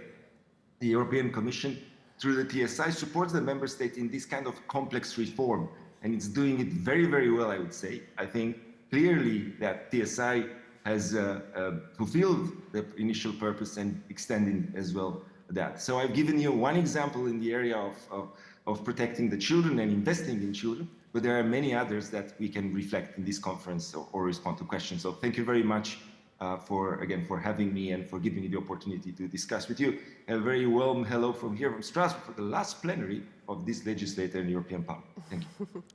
Thank you very much, Dragos, and we really appreciate that you took your time in these busy days to share your experience on the TSI. And indeed, we have already seen, and I think we will see further examples on how the TSI helped in putting in place the RRF, which was really one of the key elements, as well as helping in very complex reforms and kind of debunking these complex reforms into more manageable pieces. So this is very interesting. Now I'm turning to Joyce Cassar, Permanent Secretary. So Malta has implemented several reforms in recent years with great success, especially in the area of digitalization.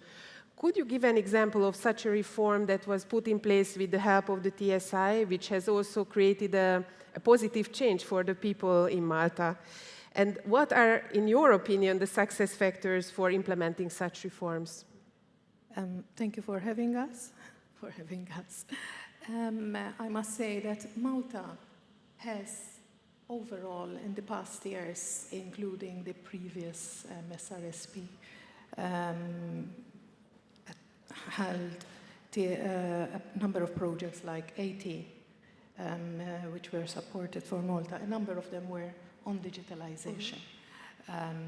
One of them was the reform of a number of services through service.gov, where a number of services were brought together, and through the support of the TSI, we assessed how services could be better rendered to the citizen, even by sector, even through the provisions, and this is a project which is ongoing.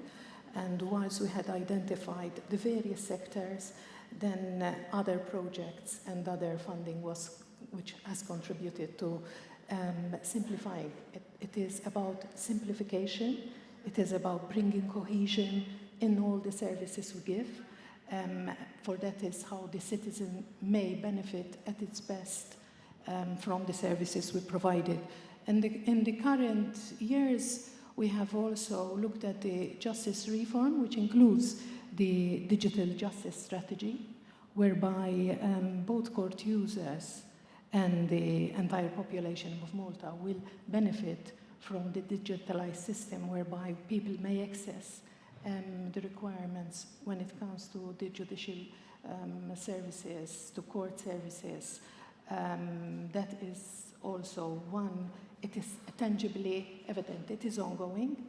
And I believe that we have managed to do so much, and with success, through the approach that Malta has taken, whereby the strategy and implementation division, which is a centralized agency and brings sort of the cohesion between the Commission and the administration, sees to support the identification of reforms we require, because it is important that it is critical that we identify the reforms that are required. But then also that we see through, and that is where the division is important, to identify other funds like RRPs, which can complement after the first phase, the implementation of any TSI project and any reform that would be required. So, for example, in the judicial digital strategy, there needs to be the support now of around more millions to transform it and make it implementable and make it sustainable and make it effective. I believe that the importance of cohesion, the dissolving of silos, whereby an agency like the implementation and strategy division looks at the whole administration so that we do not repeat. And in an island like ours, which is small, every project has a direct impact on the citizen, but we have to be very effective and efficient through what we choose and how we coordinate between ministries and between the whole administration as such. Does that answer you? Yes, absolutely. And I understand that you have undertaken rather complex reforms in this area to bring simple services to the citizens, building also synergies with other funds, which is really something that we are very happy to see. Could you also tell me a bit about if you benefited from peer learning in all these efforts from other countries? Yes, I mean, from e-learning, you... Peer learning. Oh, peer sorry.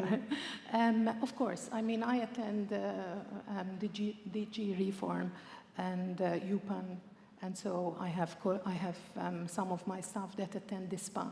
And so when we share ideas, when we share experiences, and we are not, we do not hesitate to take up other reforms that other countries, other member states have done, we all stand to benefit because, for example, if Malta does a project and in its size it can do quite a cohesive project because everything is quite contained and quite accessible between all the ministries, then using that as a success story, one can implement that and project it in other member states using something which has been successful. For example, the service.gov, bringing the sectors together, using the once only principle so that the citizen may access both online and also physically. The citizen stands to benefit, and also the administration challenges itself to become more efficient and more sustainable because, and I believe that the TSI has helped a lot in this, even knowing that the funds, we do not need to co-fund certain projects, which is quite important when you have budget restrictions. So I believe that is also another important factor. Thank you. I think that the addition of peer learning exchanges with other member states, other authorities who are working on similar projects is one of the key elements that we bring from the angle of the TSI, and I'm happy to hear that this is being used. Yes, and I go from DG Reform back to the office and start saying, what are we doing on this? What are we doing on this? Yes. Do we take an idea? So I think that this, being dynamic about it and not being just passive, will bring reform to a greater advantage, both in the member state as well as in the whole European Union. Yeah, thank you very much. Now I'm looking at Francesco Corti, and we are going to look into another big topic of the TSI, which is the link to the RRF, the Recovery and Resilience Facility. So you have co-authored a study which was contributing to the midterm report of the Recovery and Resilience Facility, the RRF. And this study points out how important it was to incorporate TSI from the very start of the RRF. So why do you think it made such a difference? And also, if you could give an example of how the TSI benefited the rollout of the RRF. Yes, good morning, everyone, and thanks for the invitation. I would say that the RRF and the TSI are exactly the same thing, meaning that in 2018, when the Commission proposed the Reform Support Program, it had three components. The first one was the Reform Delivery Tool. Back in time was only 25 billion. Then it became 750 billion. Then there was the TSI, that was the evolution of the Structural Reform Support Program, and then the Convergence Facility for the Euro area, access to the Euro area. Well, the two instruments had the same legislative, let's say, path, and indeed, then they became part of the same story. Now we have the RRF, and then we had the TSI, but they were really meant to be together. because reforms are a key component of the RRF, and if we wish, is the key success factor of the recovery and resilience facility. And for reform, obviously you need support. Now, in the midterm evaluation that I coordinated, we were asked to actually see what was the coherence. So there is an inherent coherence of the two instruments. In the rollout, we have two dimensions. Let's say the general support that the TSI gave in the preparation and implementation of the recovery and resilience plans per se, and then the thematic support that is given on the specific reforms. Now, let me maybe focus on the general part, on the rollout of the plan. And obviously, there are, let's say, let me give you 3 Belgian examples so that I stay in the country that is the easiest thing I can do. So obviously, in the case of Belgium, for instance, the demand for support from the TSI on the general setup of the plans was given on, in general, the assistance that was requested for setting up the reporting requirements under the RRF. Then we have a second issues related to the strengthening of the control and the management system, and then the DNSH. These are 3 general, let's say, horizontal aspects that need to be set up in the national recovery and resilience plans. Then Belgium obviously has even other aspects related also to communication, etc. So then what are the key, let's say, success factors that explain the added value of the TSI or the limits of the TSI, and where we can expect further work, because now it's only 5 years and we hope it will stay for much more longer. And I think that the direction we are going with the reviewed economic governance, with the key centrality of reforms and investments, we will need more and more of technical assistance. So the first key success factors was obviously timing. It's true that they were conceived together, the 2 instruments. It is also true that they were adopted together, the 2 instruments, the RRF and the TSI, and to a certain extent, an initial limitation that there was, and here it was key, the role of the Structural Reform Support Program from many member states, was the fact that while we were submitting the request for support from the TSI, at the same time we had already to prepare the National Recovery and Resilience plans. So in the very early stage of the preparation of the plans, the TSI had to concur with the need to speed up with the implementation of the plans. So the biggest added value that we witness across member states is in the implementation then of the recovery and resilience plan. The second aspect obviously is related to complexity. The German colleague was mentioning the federal nature of the state. The same thing can be said, for instance, for a state like Belgium. And obviously, the more institutional actor you have to involve, the more difficult it is also the coordination then when you have the technical support. And the third aspect was obviously related to the novelty of the subject, meaning that, for instance, the biggest added value that we witnessed across member states was on the DNSH.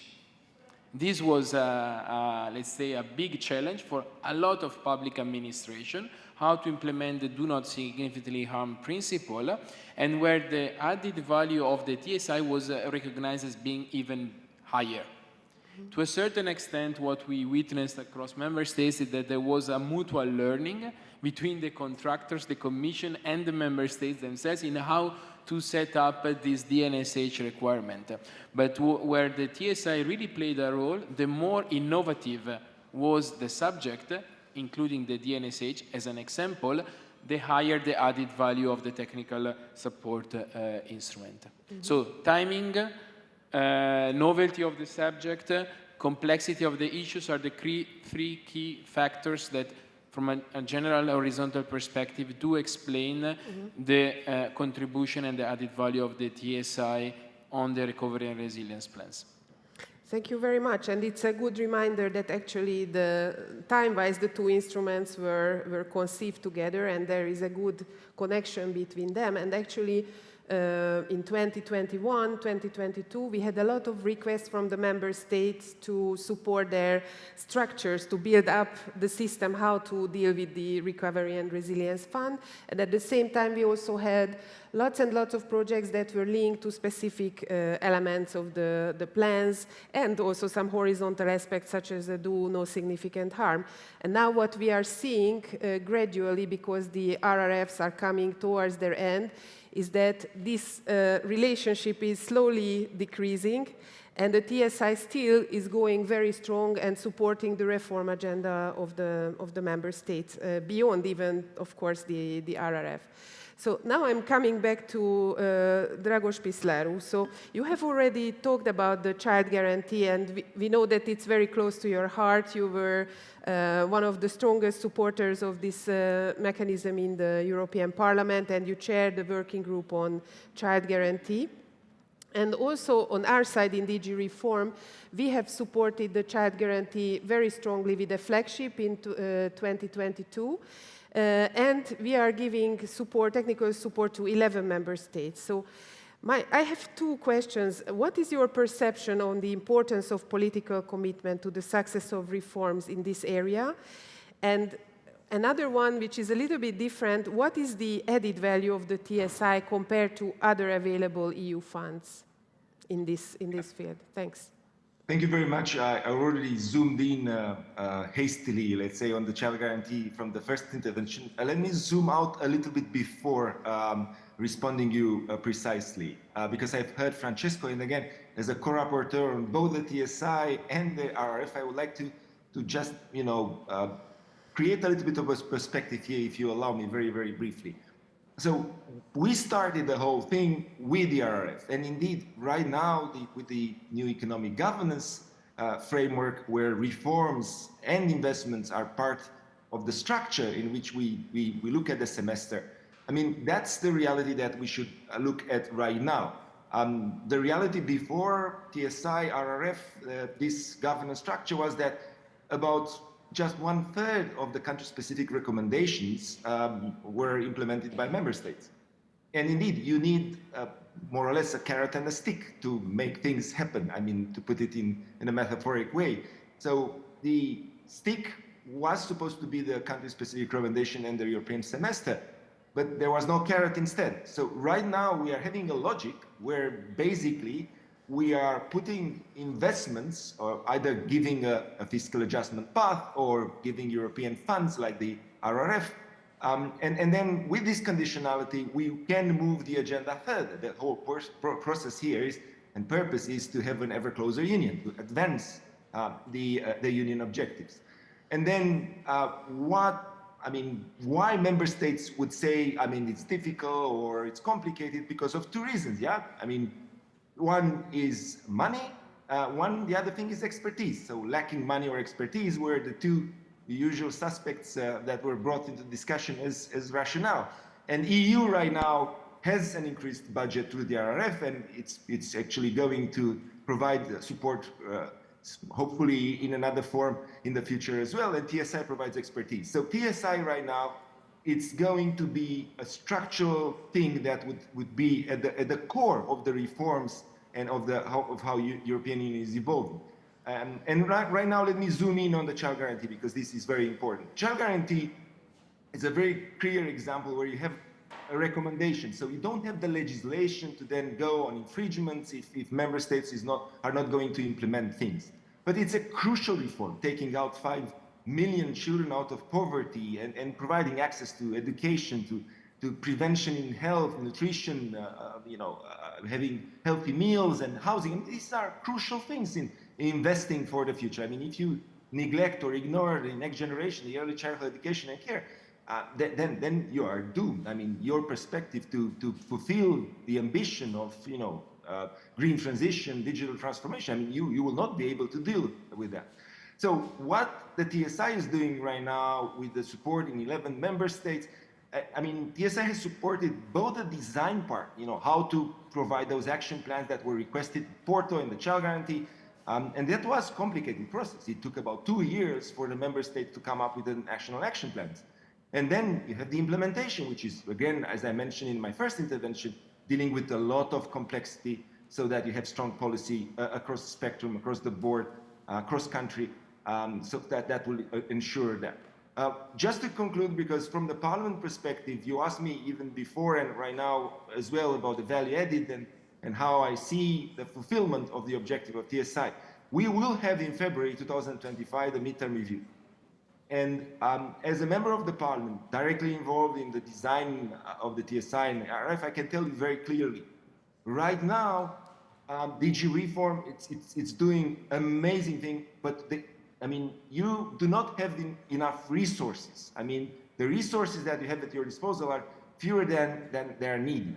I believe that DG Reform should not only continue the good work that you guys are doing, but also benefit from a significant boost of resources. With the change and the new path with the economic governance that we are voting in the plenary today, honestly, we need to have this pillar of supporting reforms throughout the Union and across the sectors that are considered crucial for moving forward part of the semester. So this is clearly a case where TSI exceeded expectations.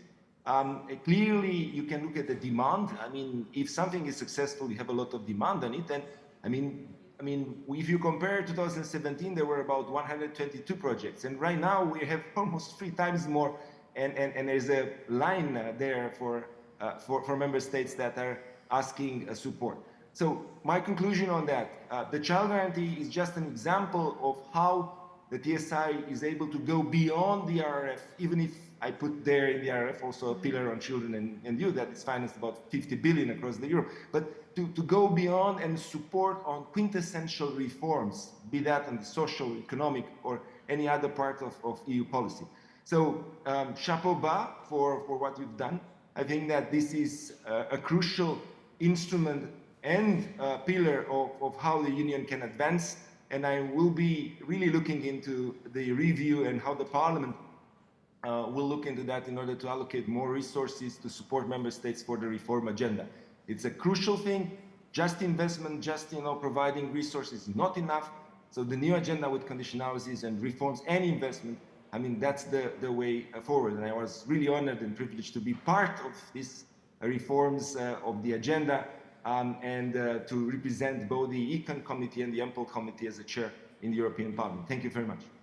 Thank you very much, Dragos. This, what can I say? It's music to our ears, I'm sure. And of course, we are all aware that reforms are a very hard thing to do, both from a political point of view, but also from a technical point of view. And actually, the TSI's role as a kind of a carrot, or as we like to say, as a trusted ally in the reforms, is very important to accompany the member state and give a little further incentive to them to go ahead with these difficult reforms. So thank you very much, and we are hoping that you will be also our ally for the future reinforcement of the TSI. So now coming back to Bogdan, we already spoke about our joint work on integrating Ukrainian refugees and beyond, but we know we do much, much more together. So let's now look at this much more. So what else we are doing? So Romania has implemented a number of reforms in the area of education with the support of TSI. For example, to prevent early school leaving, to promote desegregation of education. And we are also supporting the Ministry of Education in curriculum reform, or also on strengthening mental health and well-being of children and youth. So what do you think were the crucial enablers that contributed to the success of these reforms in the Romanian educational sector? And were there any particular stages of the policy cycle when this support was particularly useful? Thank you for your question. I will try to answer it by giving you a perspective of a certain reform in Romania in education, because we are implementing new laws of education. A lot of the Recovery and Resilience Plan money goes into education in Romania, so it's one of the important reforms for what's to be. As you mentioned, early school dropout rate was and is quite high in Romania, and we tried to tackle that. And the story goes like that. In 2018, with the technical instrument, we had a report analysis and a state of play. After that, we developed an early warning mechanism, and we piloted it in 2 counties. In another stage of the TSI support, we developed that instrument, we put it online in a digital management platform for all the schools. We piloted again in almost 500 schools, and we developed in pilot instruments in 11 schools. After that, the instrument is generalized, and it's the basis for the approach on early school dropout rate in the National and Resilience Plan, and it's acting in more than 2,500 schools. After that, furthermore, with the new education laws and the European funding, we extended that not only to lower secondary education, but also to primary education and also for dropout in the universities. So we started with a seed, and with all the support and scaffolding of the technical support, we went further and further and further. So the enablers were quality of our demands, quality of the results we get, the support at each step, of course the funding. Very, very important is the fact that we are going further with the curriculum, and not only we are trying to implement impact evaluation results, because it's important to know where the money went and how good is the work we are doing. So this is a little bit of an image, a glimpse in the educational environment and the early warning mechanism that helped us a lot. And without using big words, but I'm a teacher, you know, education is tied to hope, and it's tied to meaning. So if our goal is to provide equal inclusive education or access to quality and inclusive education for everybody, that means that we give them equal access to a hope of a good life. And this is how the technical instrument helped us.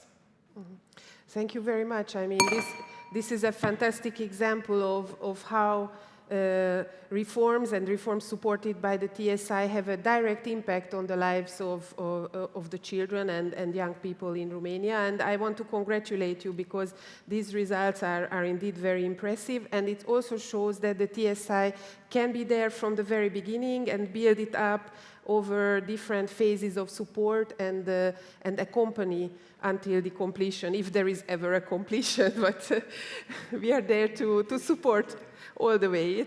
Reforming is a journey, indeed. Now, it's also a very interesting bridge, because you mentioned that some of these reforms were supported also by the RRFs. I'm coming back to Francesco Corti. Now, as we are already starting to think of the next multi-annual budget in the European Union, the idea of this performance-based model that we saw for the first time in such a big scale in the RRF is taking a bit of a center stage. So this means, of course, that the funds are incentivizing the achievement of targets and milestones, and if you want to say, they incentivize with money the implementation of reforms. So how do you see the contribution of the TSI evolving in this context looking forward? Yes, I speak under control of the Commissioner, obviously, on the future of the EU budget. I'll try to give my opinion, which is very much in line with what Dragos has said, that you should absolutely strengthen DG reform. Absolutely. Because the RRF is a performance-based instrument. There is also a performance-based dimension in cohesion policy. It's just 2 different types of performance budgeting that we are talking about. In the RRF, the big difference, obviously, is the fact that you link the fulfillment of milestone and targets to the disbursement. So on top of collecting performance information, performance indicators, as you do in cohesion policy, and you use this information to redirect your commitment for 2026-2027, that's in cohesion policy. So you have a use of the performance information for the second part of the programming period. In the RRF, the big difference is that you do not disburse your installment if you have not achieved your milestone and target. Now, as much as the performance-based approach is absolute success in the RRF because of different aspects, there are also some limits. And these limits is where I do absolutely see the added value of the TSI. Let me mention two types of limits and where I do see the TSI having further role, strengthened role, and potentially strengthened capacity in terms of administrative capacity within your DG. Well, obviously there is a common challenge in the implementation of the RRF and its performance nature, which is the same as in cohesion policy, which is the low absorption rate. It's not that all of a sudden those regions that were lagging behind before are now absorbing in very quickly the RRF spending. Even in countries like Italy, where there has been a geographical allocation of the resources for some spending programs, the regions that have been allocated this funding are not able to spend them, and so they had to relocate this funding in order not to lose the possibility to meet milestone and targets, and therefore having to either postpone or ask for a partial disbursement. Now, the low administrative capacity is related to different factors. Certainly the technical capacity, especially of local authorities, in presenting projects that are compliant with the new paperwork that is linked to the RRF, including also, if you wish, the NSH, but also the speed of the implementation and the high amount of funding that forces local administration, paradoxically, due to low administrative capacity, to choose which project they may be willing to apply for, lack of coordination, permits, etc. These are all problems that were in cohesion policy. They are now there in the RRF, and where technical support for local authorities is absolutely and badly needed. But there is another aspect where the TSI, also in its ambition to be technical support instruments for structural reform, is badly needed, and which is related to what I was telling before about the setup of the recovery and resilience facility plans. Because in the setup of the instrument, there were still a lot of problems that popped up in the implementation. To be clear, this is absolutely normal. Any public administration, when you have to set up something new, it takes time. It takes time in Belgium as it takes time in Italy, in Romania, in Malta, in any member state. So this is absolutely normal. But some administrative burden came also with the RRF, even though there was the idea that the RRF would have not been accompanied by administrative burden. We have burdens in terms of plans modification, reporting requirements, not only on common indicators, but also on the usual biannual reporting on milestone and target, in control and audits. All these are aspects where the TSI can absolutely play a fundamental role. I was mentioning the fact that on auditing in Belgium, we have asked for the support from the TSI. We have 2 auditing authorities in Belgium. Well, there, in the view of a performance-based instrument like the RRF, that will necessarily need to learn absolutely from cohesion policy experience, because there is a lot to learn from how cohesion policy works. Well, the TSI can absolutely play a role, and it will be more and more. Dragos has mentioned also this technical support in the implementation of the recommendation, for instance, on the child guarantee. Well, this is something where I do see an extended role of the TSI really as the tool that the Commission put in place to technically support. This is something that can really build on the experience of the 2, of cohesion policy and of the RRF. Thank you very much, Francesco. And I think it's very key that we notice that in this context, the TSI has become an enabler of performance-based instruments such as the RRF, but also increasingly for cohesion policy, because we are able to bring this type of support that goes deep into the structure and really looks in detail what could help and what really can make a difference. And also, this is a very nice bridge to our last question, which I will ask to Joyce Cassar, because Now we started to talk more about the role of the public administration in the reforms, and you also mentioned, Francesco, that there is a strong need of horizontal support to public administration. So not just supporting the specific reforms, but overall strengthening the capacity of the public administration to deal with all the new challenges. You are an active member of the expert group on public administration and governance that the Commission has set up, which gathers high-level officials from the member states and gives us also support in developing this policy further. How do you see the role of public administrations in carrying out successful reforms? And what has been so far the contribution of this expert group? I will be fast because I know we're... We have 2-3 minutes. Yes, okay. The importance of the expert group, at least in my experience, has been that we identify together certain challenges when it comes to people, also when it comes to the needs of the transformation of public administrations. So together, I think, if I can put it and summarize it, each of us sees the country's needs and aligns them or brings cohesion to the EU ambitions. So we're looking at the 3 pillars set in Compact, for example, where we're looking at skills, we're looking at the digitalization of public administration, and we're looking at the greening transitions of the public administration. Of course, there is nothing which is mandatory on each member state, but taking out from each other's experiences and also defining a system of a way forward, I think this expedites our reforms. It helps us also become aware of certain needs each of the countries have. I mean, we have proposed a TSI project for with this, which came out of an idea that everybody's being challenged with: skills, talents, retention. Why are we losing people to the private sector?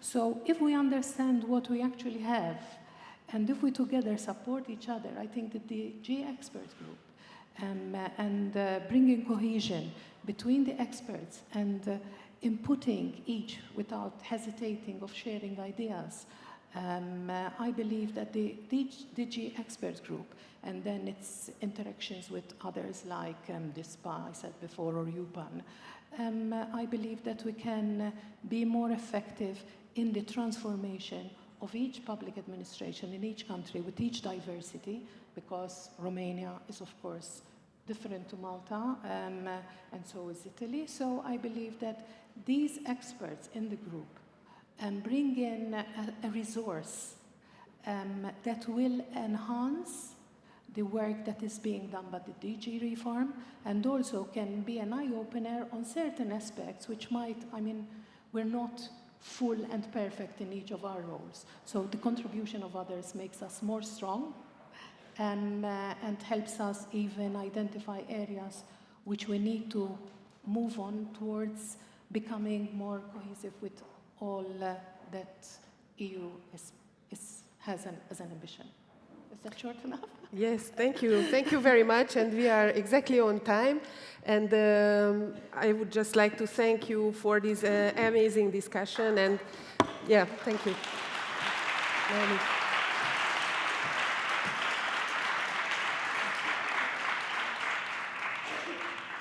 Thank you to you and to all of our panelists. I'll invite you just to stay on the stage for a few minutes. We're about to finish for our coffee break. Happy to hear. But thank you so much for sharing your stories. You know, we hear these words, cooperation and support, and what you've shared is really how these things happen on the ground, or rather behind the scenes. So I learned a lot. So thank you very much. And of course, we heard on the call for more resources so that you can have even more impact. And we will be taking this conversation forward after the coffee break, looking towards the future. You've been very patiently waiting for your coffee. I just want to draw your attention to a couple of quick things, and then you may go. You may have in your hands, or if not, you need to ask for it, some rather splendid TSI branded goodies, which are all from sustainable materials and manufactured in the EU. You will be very happy to hear.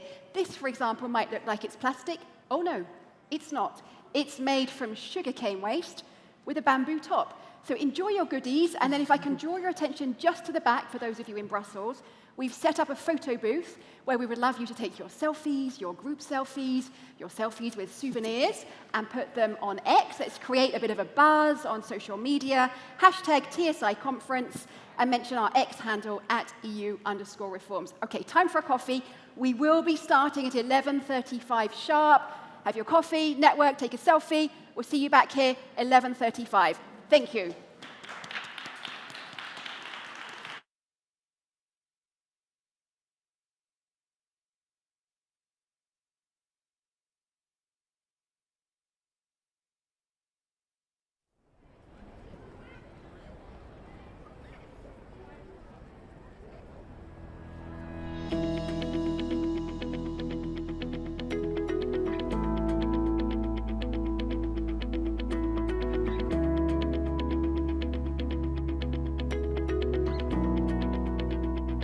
In order for Flanders Investment and Trade to stay effective in strengthening Flanders' economy and to remain competitive towards our counterparts in different nations, we think we need a deployment strategy or a framework for artificial intelligence. For that reason, in 2018, we contacted DG Reform to ask them to support us in becoming a more data-driven organization.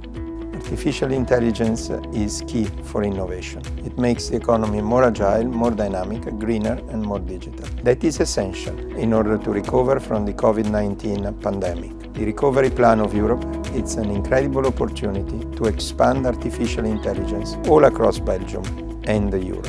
DG Reform, through its new technical support instrument, will support all member states in these efforts. So when our project was selected by DG Reform, we made sure for its success that we would involve people from every single department throughout the entire organization, but also we engaged external stakeholders, which were very relevant to define our strategy and to get everything up and running. We relied on the expertise of Andrea, Stefano and their team to define our AI strategy. They started with an assessment of our AI readiness and went on by making tailor-made recommendations for a successful AI implementation. When we started this project, the main objective was to look how artificial intelligence could improve the organizational efficiencies of FIT.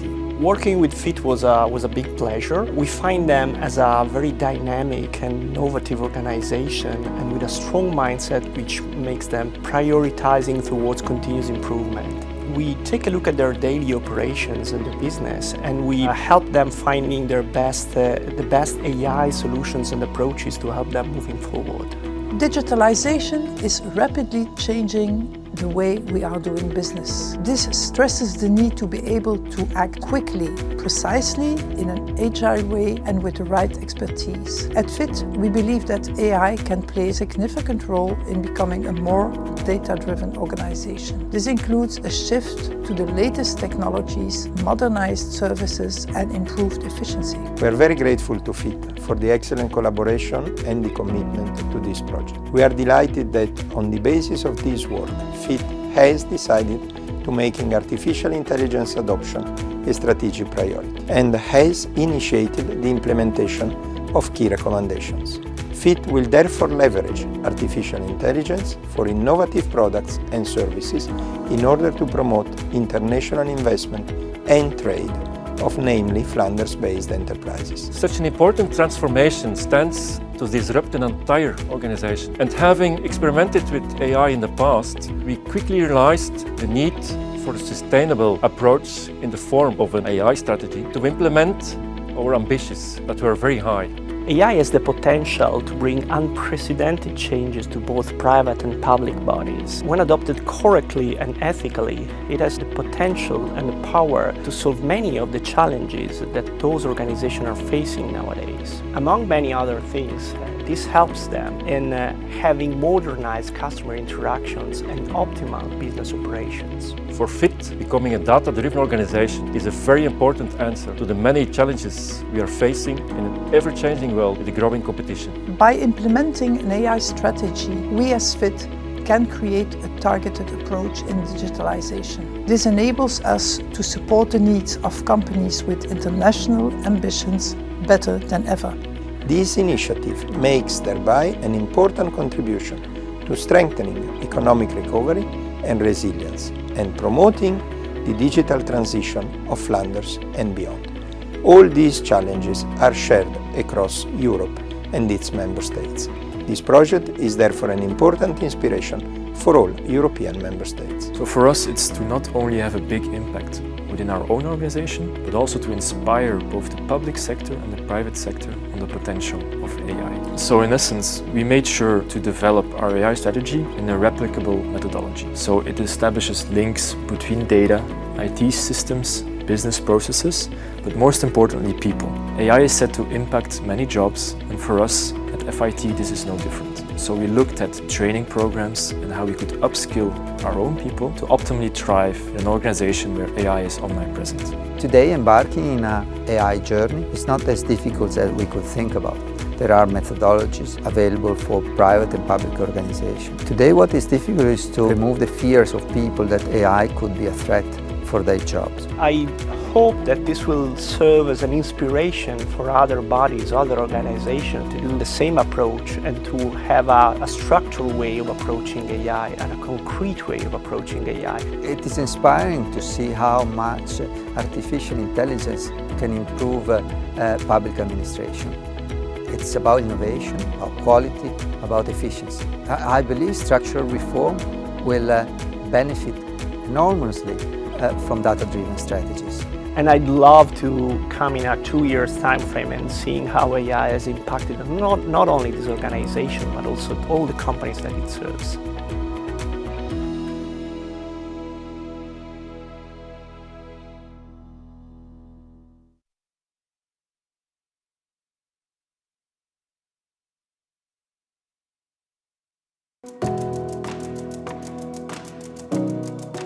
The European Commission, through the Technical Support Instrument, has launched a programme for civil servants to exchange practical knowledge of green budgeting.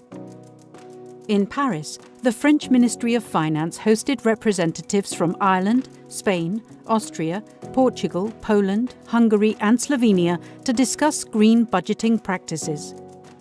Green budgeting can help national administrations align budgetary items with climate and environmental goals, and to promote an environmentally aware approach in all policy areas. Poland has already issued green bonds. We see an opportunity to further develop this instrument, integrating it with green budgeting.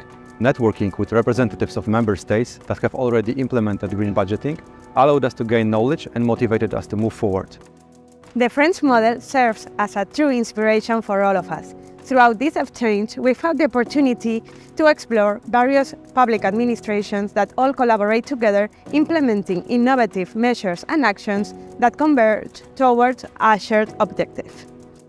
In particular, this exchange model with several officials of different member states was very important, not only to discuss methodological issues, but also to improve our way to promote a more deep political culture of green budgeting in Portugal.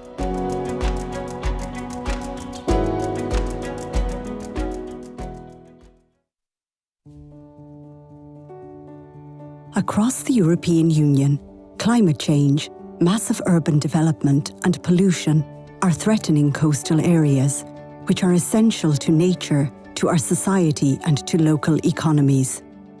Malta has been increasingly confronted with coastal erosion, rockfalls, beach loss, rising sea levels and extreme weather.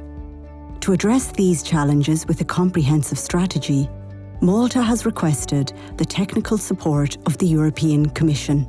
Thanks to this technical support project, financed by the European Union, the Department for Public Works of the Ministry for Public Works and Planning, together with Malta's Tourism Authority, are working with international experts, policymakers, and with the European Commission to support reforms that can strengthen the resilience of coastal areas. To do so, the project team is collecting and analysing data on physical and environmental factors. Moreover, the project is taking into account Malta's institutional governance system, as well as the experience of local communities. It is expected that, without any further intervention, 33% of the sandy beaches of the island could partially disappear by 2050. The effects of coastal erosion are visible across the whole European Union. Rising sea level, extreme weather and floods are all affecting communities living in the coastal areas and take a heavy toll on nature and local economies and local people. Prevention and risk management are pivotal to protect these communities and help them manage the impact of climate change. In Malta, the European Technical Support Instrument helps national authorities and local communities understand the phenomenon of coastal erosion and build capacity in the administration to mitigate its effects. We need to understand the best practices that are being adopted and implemented by our European and Mediterranean counterparts. We need to identify where the highest risks are, as well as what are the best possible solutions given our natural resources as well as the realities of our island. I nostri studi consistono nell'utilizzo di differenti tecniche, i droni aerei per acquisire delle immagini fotografiche, utilizziamo anche immagini satellitari e altri strumenti quali inclinometri per verificare il movimento di questi blocchi che stiamo monitorando. Malta has very few beaches.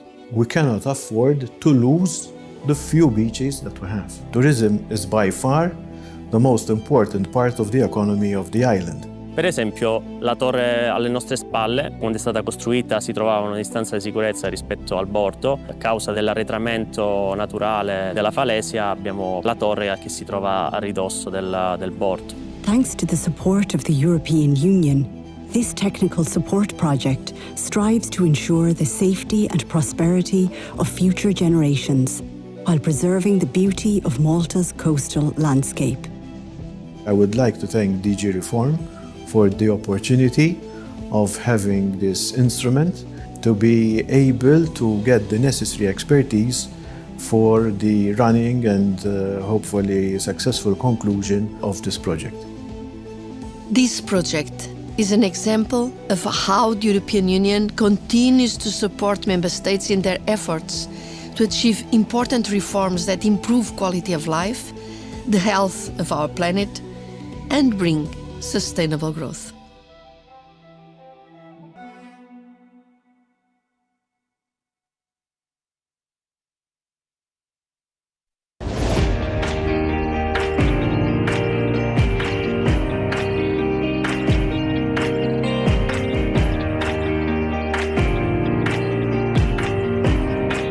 Budgeting is a powerful political instrument in the hands of the governments. So gender-responsive budgeting is smart budgeting. The way how we manage the budgets can have an impact on gender equality, either improving the equality between women and men or increasing inequality between women and men. Gender-responsive budgeting as a smart budgeting allows or ensures or guarantees the inclusion of a gender-responsive perspective into the budget-making processes. So our first target was to tag our expenditures and to unveil the fact that our expenditures are subject to have an influence on gender equality. Gender budgeting is a useful tool to reach equality, a tool to raise awareness about gender equality, and it offers more transparency about the way we are spending the public money.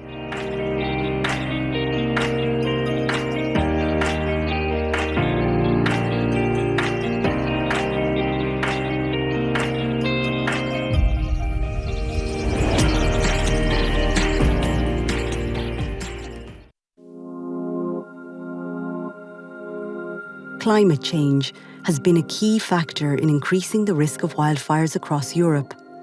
Low rainfall also contributes to drought, which is likely to create the right condition for the spread of wildfires. The most recent statistics say that the drought experienced in 2022 is considered the worst in over 500 years. In Portugal, the area destroyed by wildfires in 2022 has increased by 8% compared to the average area destroyed per year in the last 15 years. This project will first focus on the prevention of wildfires across 3 pilot regions: Alto Tamega, Coimbra and Western Algarve. The Technical Support Instruments is a European program that can adapt to different circumstances and to the Member States' reform agenda. Portugal, like other Member States, is facing challenges which are made worse by the climate change. We are working hand in hand with the Portuguese administration to prevent future wildfires and to mitigate their impact. Wildfires have devastated the communities across these regions in the past years due to a lack of preventive measures, land abandonment, and ineffective forest management.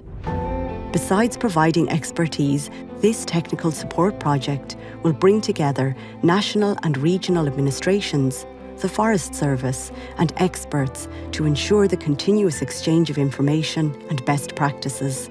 The main results that we achieve right now in this project funded by the DG Reform are basically the capacity of bringing in together all these groups of people, creating a profile of all the country in order to speed up the replication of the National Action Plan on the other areas outside the pilot.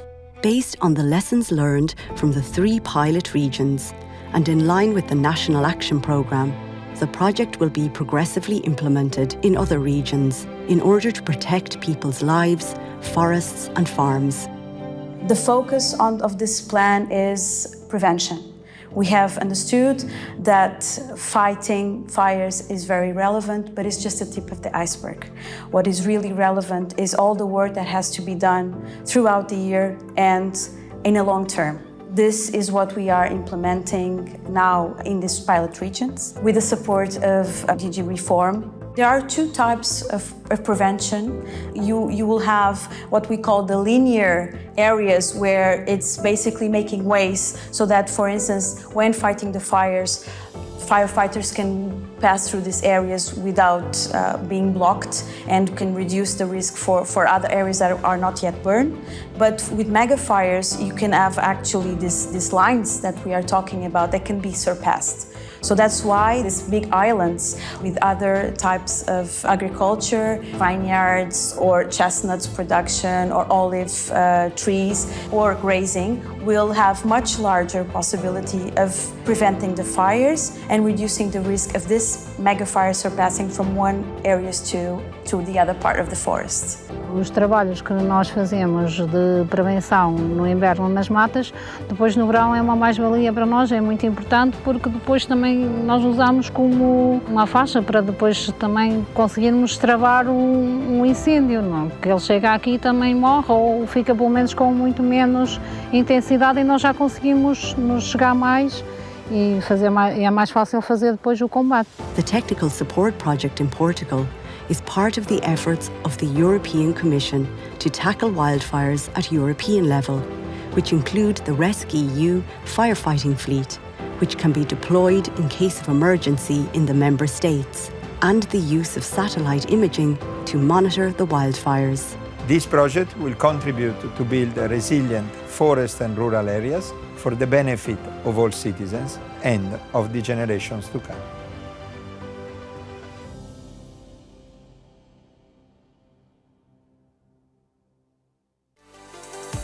A digital transformation is happening in the EU. A change that connects communities, helps businesses, and leads our union to a creative, fair, and sustainable future. In 2023, one of the most innovative and groundbreaking TSI reform projects was delivered in the heart of the Mediterranean, in Cyprus. The digital transition in the European Union is still underway, with some difference across countries, but signs of convergence are encouraging. With European Union support, Cyprus is progressing very fast, planning to significantly improve its connectivity, both fixed and wireless. Easy and affordable access to broadband is vital for everyone, for greener and fairer growth and empowered, educated communities. Across Cyprus, the change is already having an impact on learners, from small villages to the capital city. Ladies and gentlemen, we are the at session will Gambos. start It in is a minute, considered as so if you one can of the please most join remote me in areas the in room. Cyprus. Now you are at Thank the you. smallest school in Cyprus with only 4 students and 1 teacher. My educational approach involves integration of diverse range of digital technologies into the daily classroom routine. An indispensable tool for my students, alongside traditional books, is their personal laptop. We utilize virtual and augmented reality tools. We integrate educational robotics. This emphasizes the development of coding and programming skills and also empower students with essential technological competences for the future. Thank you. The upgrade of the school broadband connection to a very high capacity network is very important for us, for our school and also for the village. With EU support, very high-capacity networks in underserved areas are also expanded, and a voucher system created to help more families get connected. The broadband is very important to me because I'm working remotely. We use the voucher, and that gave us the opportunity to minimize costs as a family. It offers higher productivity, and because as a family everybody uses the internet for a specific reason, it's very important. When I was a PhD student, I had to work online due to family obligations. Gigabit internet was mandatory for me in order to be connected with my profession and the university. Also, I needed the internet for the access to the university library. The EU supported Cyprus in developing a well-structured broadband competence office to increase access to affordable and high-quality broadband services. This office operates as a single point of reference for public investments, cooperation with private investors, and facilitation of administrative procedures for the broadband sector. In addition, the TSI has supported the Deputy Ministry with the preparation of 2 broadband investment projects included as part of Cyprus's Recovery and Resilience Plan. And the impact of the TSI-powered reforms is being felt through digital growth right across the EU. From the development of very high-capacity networks in Czechia, a national AI strategy in Estonia's revenue authority, and support for circular economy and automation in Denmark, to the digitalization of the Austrian education system and the digital transformation of the Greek industry. The European Commission, through its technical support instrument, TSI, supports over 88 digital transition and transformation projects across the EU. The reforms, powered by the technical support instrument, help member states, first of all, to unlock digital growth potential, then also to deploy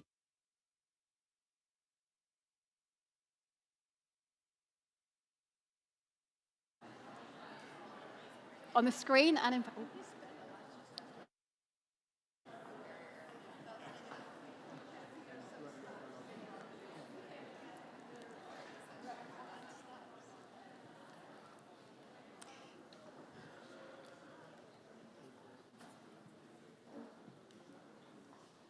First question I pose you is the coherence between TSI.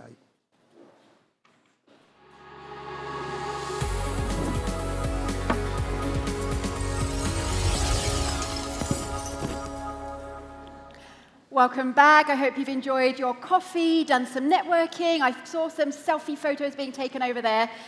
So welcome back. And now it's our final panel conversation of the morning, which is looking ahead to the future and what EU reform support will look like, should look like, and it's going to be moderated by Director General of DG Reform, Mario Nava.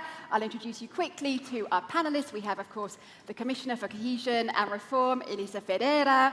We have Nikki Kerameas, Greek Minister of the Interior, Jennifer Carroll McNeil, Irish Minister for European Affairs.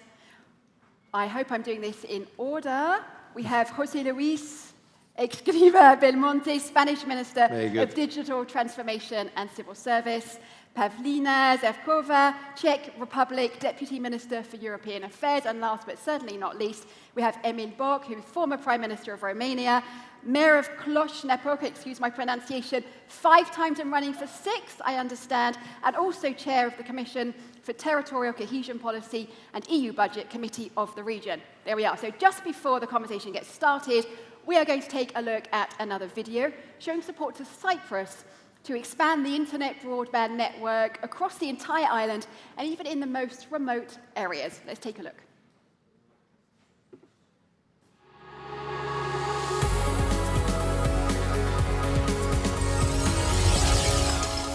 The EU supported Cyprus in developing a well-structured broadband competence office to increase access to affordable and high-quality broadband services. The TSI has supported the Deputy Ministry with the preparation of 2 broadband investment projects included as part of Cyprus's Recovery and Resilience Plan. We are at the campus. It is considered as one of the most remote areas in Cyprus. Now you are at the smallest school in Cyprus with only 4 students and 1 teacher. The upgrade of the school broadband connection to a very high capacity network is very important for us, for our school and also for the village.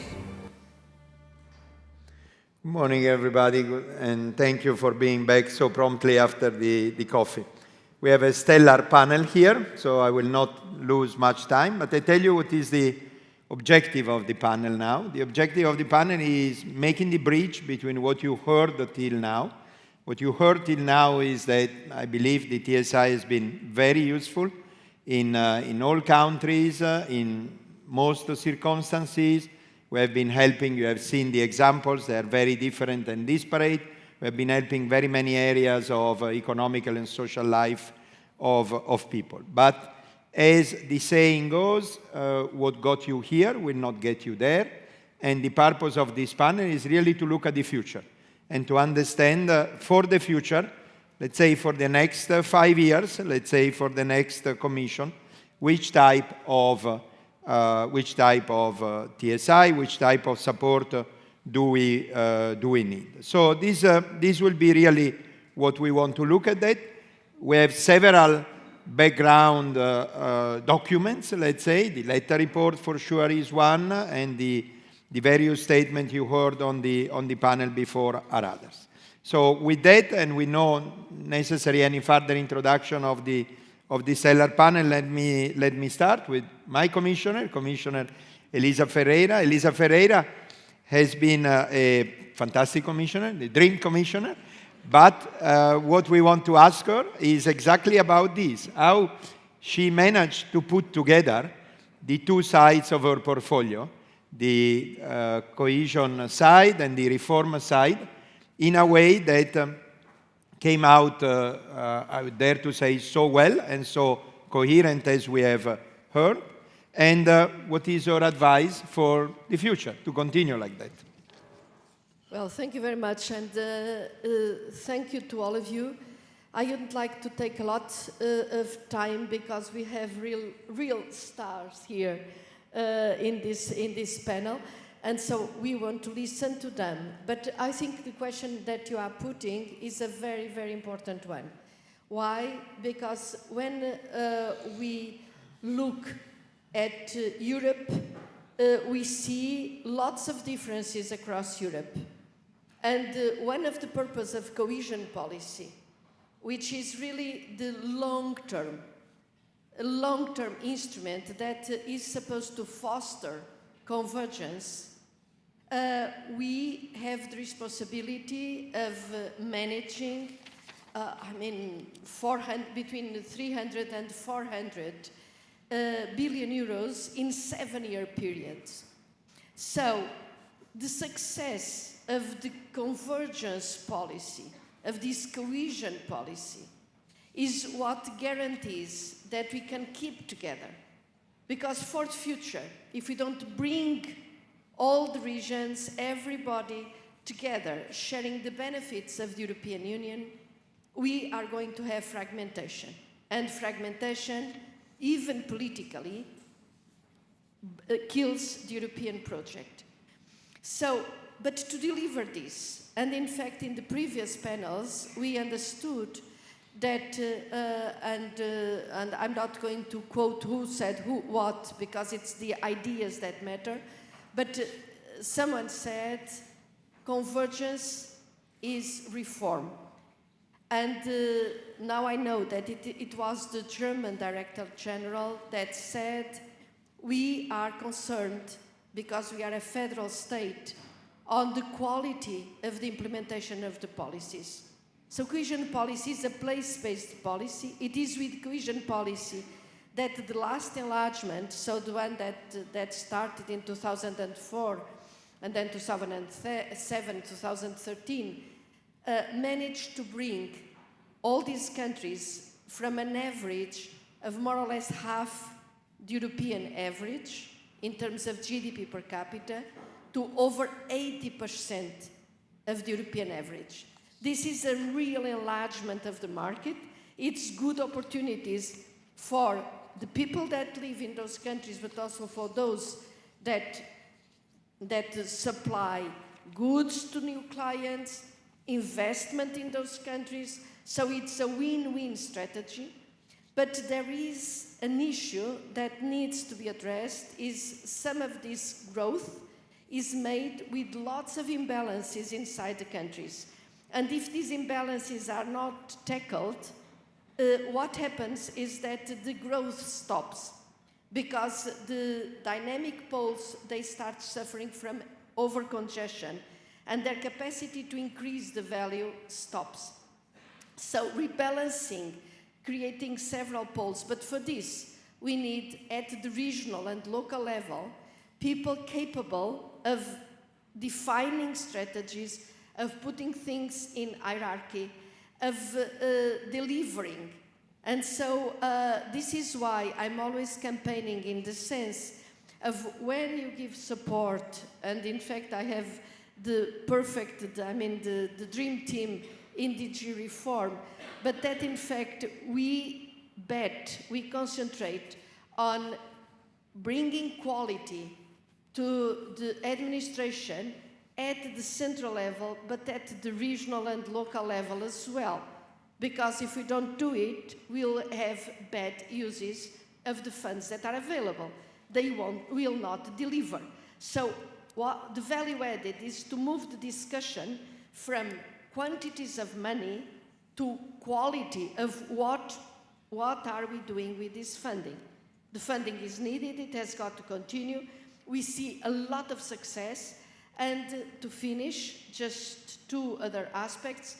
The more resilient Europe is, the better we'll be able to face what will come. We don't know what will come. We didn't anticipate COVID. We didn't anticipate the invasion of Ukraine. The more resilient, the more capable the overall structure is, the more able we are to face the unexpected. But then we have the expected. And the expected is the impact of climate on the different regions. We just produced, with the help of the Joint Research Center, JRC, and I suggest that you download the 9th Cohesion Report, because we have a map that shows which regions will be affected by an increase in the overall temperature and how. And this is food for thought when we are thinking in the strategy for the long-term development. We also know for sure that we are losing population, that aging is a consequence of better health, but also of a not sufficient growth of our population. And you see that there are regions with massive brain drain, and if you have brain drain, you are losing the engines that can bring growth and development to the regions and to the countries. So please look at this, because we have got to organize ourselves in anticipation of this. Having said this, I will shut up, because as I said in the beginning, I really want to listen to our guests, and I know that in particular Nikki has made an incredible effort getting up at 3 in the morning, coming from Sweden to be here present today and to fly to Greece later on. But all the participants, I want to take the advantage of the moment just to thank you very, very much for this participation, because everybody made an effort, but I think it is worth it. And thank you for the organization as well. Thank you. Thank you very much, Commissioner. And I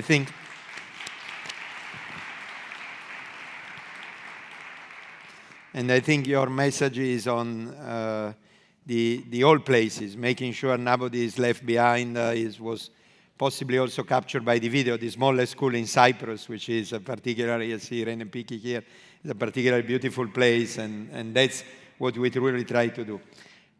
Minister Kerameus, dear Nikki, Greece is probably one of the places where we have witnessed one of the most important transformation. I mean, in 10 years, the situation in most areas of the social economic background have changed. I think this has been very positive. I think people have appreciated that a lot. And now that we have done that transformation, my question to you is, what else do we need to continue to do for the future? What else do we need to stop to do? What is the advice you would give us? Thank you, Minister. Thank you so much. It is a true honor to be here among these distinguished panelists. Thank you so much, Commissioner, Mr. Nava, for the invitation to be here with you. To talk about an issue that's very dear to our hearts, and I'm referring to TSI. Having had the privilege of having worked on a number of TSI projects, let me start off by giving you our view as to how TSI has been helpful to Greece. So TSI, in our view, is a very important tool that puts in place the mechanics. That's the critical word for us, the mechanics for long-lasting reforms. TSI projects are not necessarily high in terms of financial budget, but they are essential to the efficacy of reforms. As I was flying at 4 in the morning, Commissioner, to come here, I was trying to think of a parallelism. What is TSI? How can one portray TSI in a different way? And I thought of the following. Building a house. Mm-hmm. When you build a house, foundations are extremely important. They're not the most expensive part of the house. But if your foundations are not solid, then the house you will build will not be as solid. So that's, in my view, what TSI is about if I were to make a parallelism. It's about making sure that you have solid foundations in place for long-lasting reforms. Now, how can the European Commission continue to bring added value to the member states in the future through TSI? So there, I had 4 thoughts to share with you. Thought number 1 would be to place a particular emphasis on prioritizing initiatives that have a tangible impact on governments and on public services, and that are concrete enough, that have been worked on in detail before reaching the phase of the funding. The second one, and I will revert to these 4, is increased resources. Increased resources, I mean both financial resources and human resources as far as TSI is concerned. Point number 3, I think we need to introduce even more robust assessment mechanisms. Before and after, what are the benefits going to be of a TSI project? What are the ultimate benefits that we derived from a TSI project? And point number 4, introducing TSI by design, early enough when crafting policies. So let me briefly revert on those 4 points. So point number 1, prioritizing, I would say, funding for initiatives with a tangible impact, concrete projects. And I personally think that through examples, one can get messages across in an easier way. So please allow me to refer to my 2 favorite TSI projects, on which I've worked closely with Commissioner, with Mario Nava, with the entire fantastic team of TSI. So the first project has to do with something that's very dear to my heart, which has to do with special needs education. In special needs, the main purpose is inclusion. How can you include everybody in the school network, irrespective of social backgrounds, irrespective of disabilities, irrespective of underprivileged backgrounds, etc. So we started, when I had the privilege of being Minister of Education, a TSI project on the mentality shift. How we will be efficient in doing that shift as far as our teachers are concerned, so as to include everybody in the school community. This TSI project cost 350,000 euros.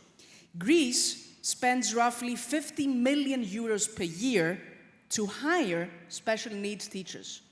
Think of how better use of those 50 million euros one can make if the mentality shift is in place. Because otherwise, you're hiring teachers, but you're not sure whether they're actually working on including everybody the way worldwide one sees special needs education. So there's an example of the mechanics. You put in place the mechanics to ensure long-lasting reforms.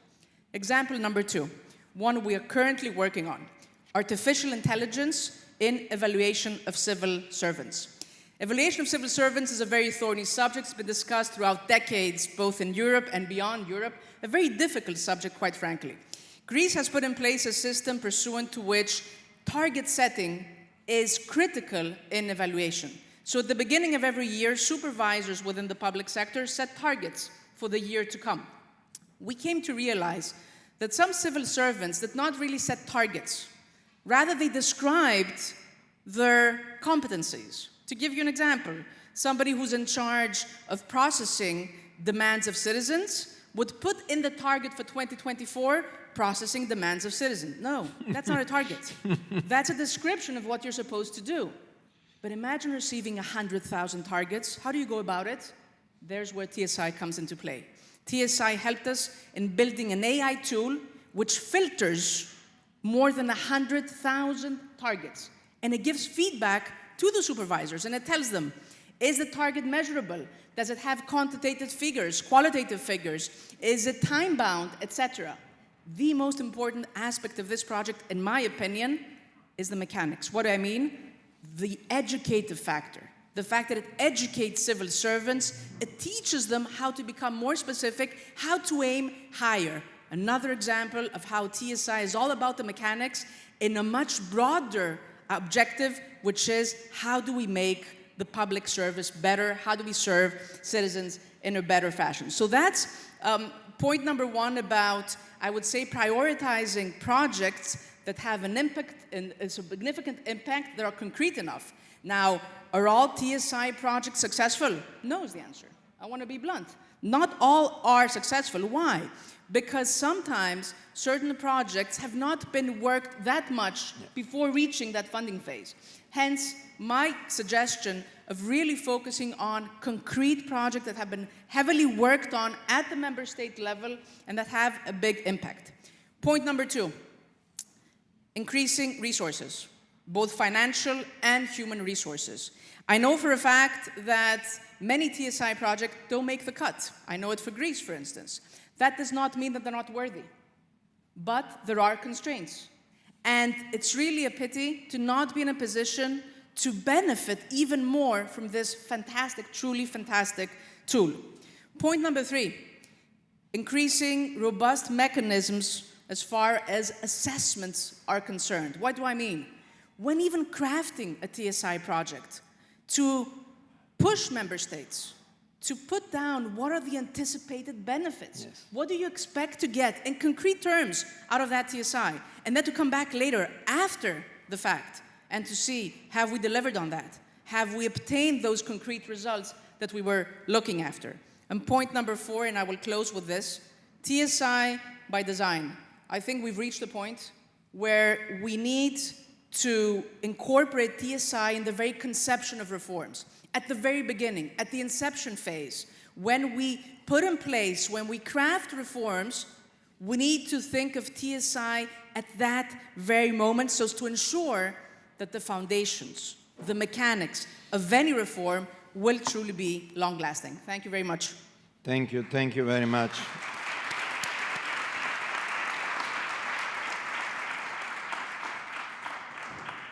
Thank you very much, Nikki. This was truly compelling, and I think it sounded with us a lot. The last point, TSI by design, is what we say. We are saying more and more, no new policy without offer of support. It's very clear that very, very often member states want to do the policy, but the policy may not be easy. One were evoked this morning, and TSI is there to help on the assessment and on the fact that not always is a success. You are absolutely right. It's important to learn and to take the lessons from that, which we do regularly. My personal one is that it's, of course, the need to enter early, so your last point, and also, of course, the need of continuous commitment on each and every side. And if we can, I would ask you and my colleagues if we can steal, quote unquote, your mechanics and house, because they're just very beautiful, and I think we'd go with that. No trademark, nothing. No trademark. Feel very free. Good. Very good. Thank you very much. We move to José Luis Escrivá now, so we keep some gender balance, and we move to José Luis Escrivá. And the question to José Luis is about the capacity to deliver, and in particular, the implementation. I mean, the Commission and the co-legislators have done lots of work in the last 5 years. There is work out there. It needs to be implemented. The coming months and years will be marked by the transposition of very critical pieces of legislation and the absorption of funds. We all know that the great results of the RRF has been obtained only with about 1/3, so we have still a lot. So looking ahead, how important it is to support member states and member states' administrations in those tasks. Thank you. Let me start out with the Next Generation Fund, the Recovery and Resilience Fund, which I think we will all agree that probably is the most important policy, single policy that has been developed in Europe, not only over the last 5 years, but probably for decades. I mean, it's really transformational. And the reason for that is because it represents a major improvement compared to how long-standing structural and cohesion funds has been implemented, and entails a number of novelties. And these novelties pose challenges to public administration when they have to implement and develop the funds. And here I think the technical support from the Commission and from DG Reform remains essential, not now, but in the years to come, because we are still in the middle of the process. Let me single out three novelties where I think this technical support is particularly important. The first is that the disbursement of the funds is conditioned on the implementation of certain normative milestones. But these milestones require not only passing big legislation, but also secondary legislation, administrative act, administrative procedures. And here this is key afterwards. And in designing all these processes and more detailed administrative decisions, here the technical support from the Commission is needed, because some of the reforms are in areas in which countries have been having deficiencies in the past, shortcomings. The second novelty has to do with the fact that, and this is certainly very important, that there are quantitative objectives. These quantitative objectives imply that we need to measure carefully the positive impact of the underlying policies. This requires that internally in the administrations we are well equipped with skilled civil servants, with data, with instruments for policy evaluation ex ante, monitoring, and ex post.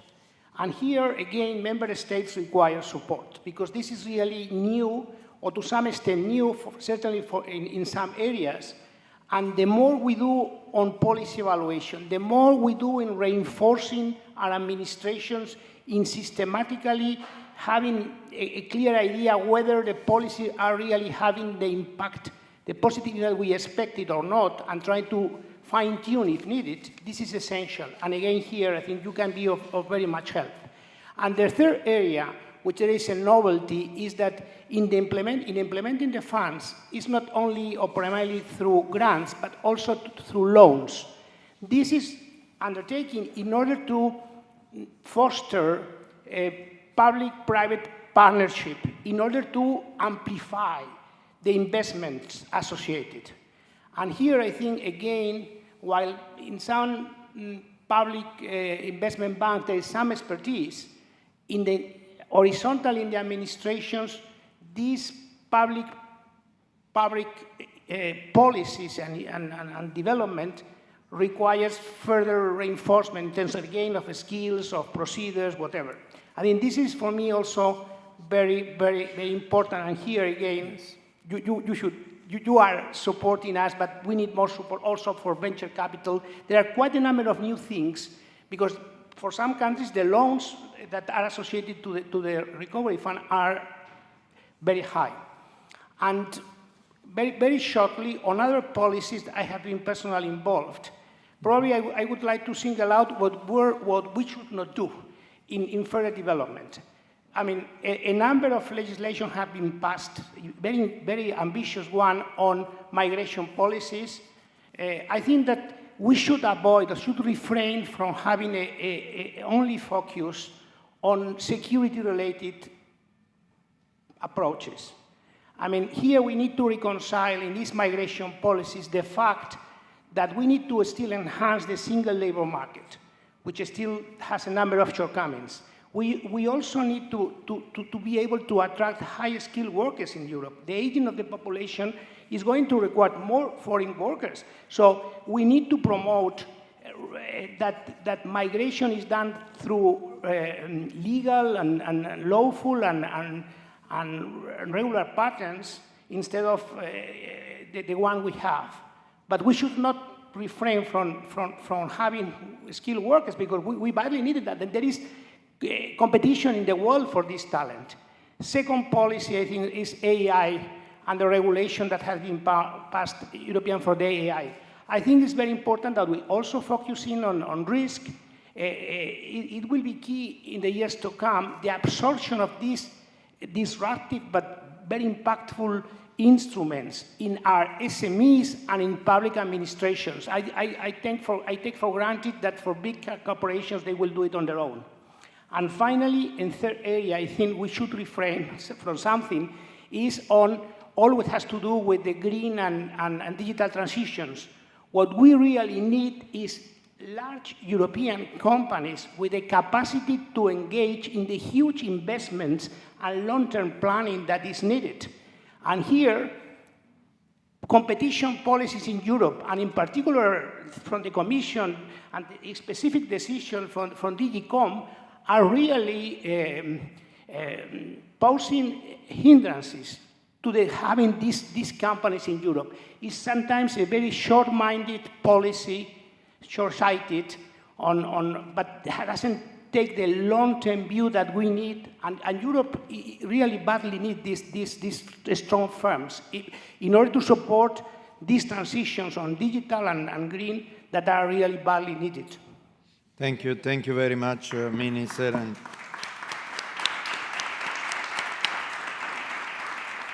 I recognize very much the analytical thinking of the professor, José Luis Escrivá, and myself. We go back several years when we were in academia. But I think 2 points I want to underline, which are very important. One is the migration. I think you touch a very important point, which goes well beyond the security.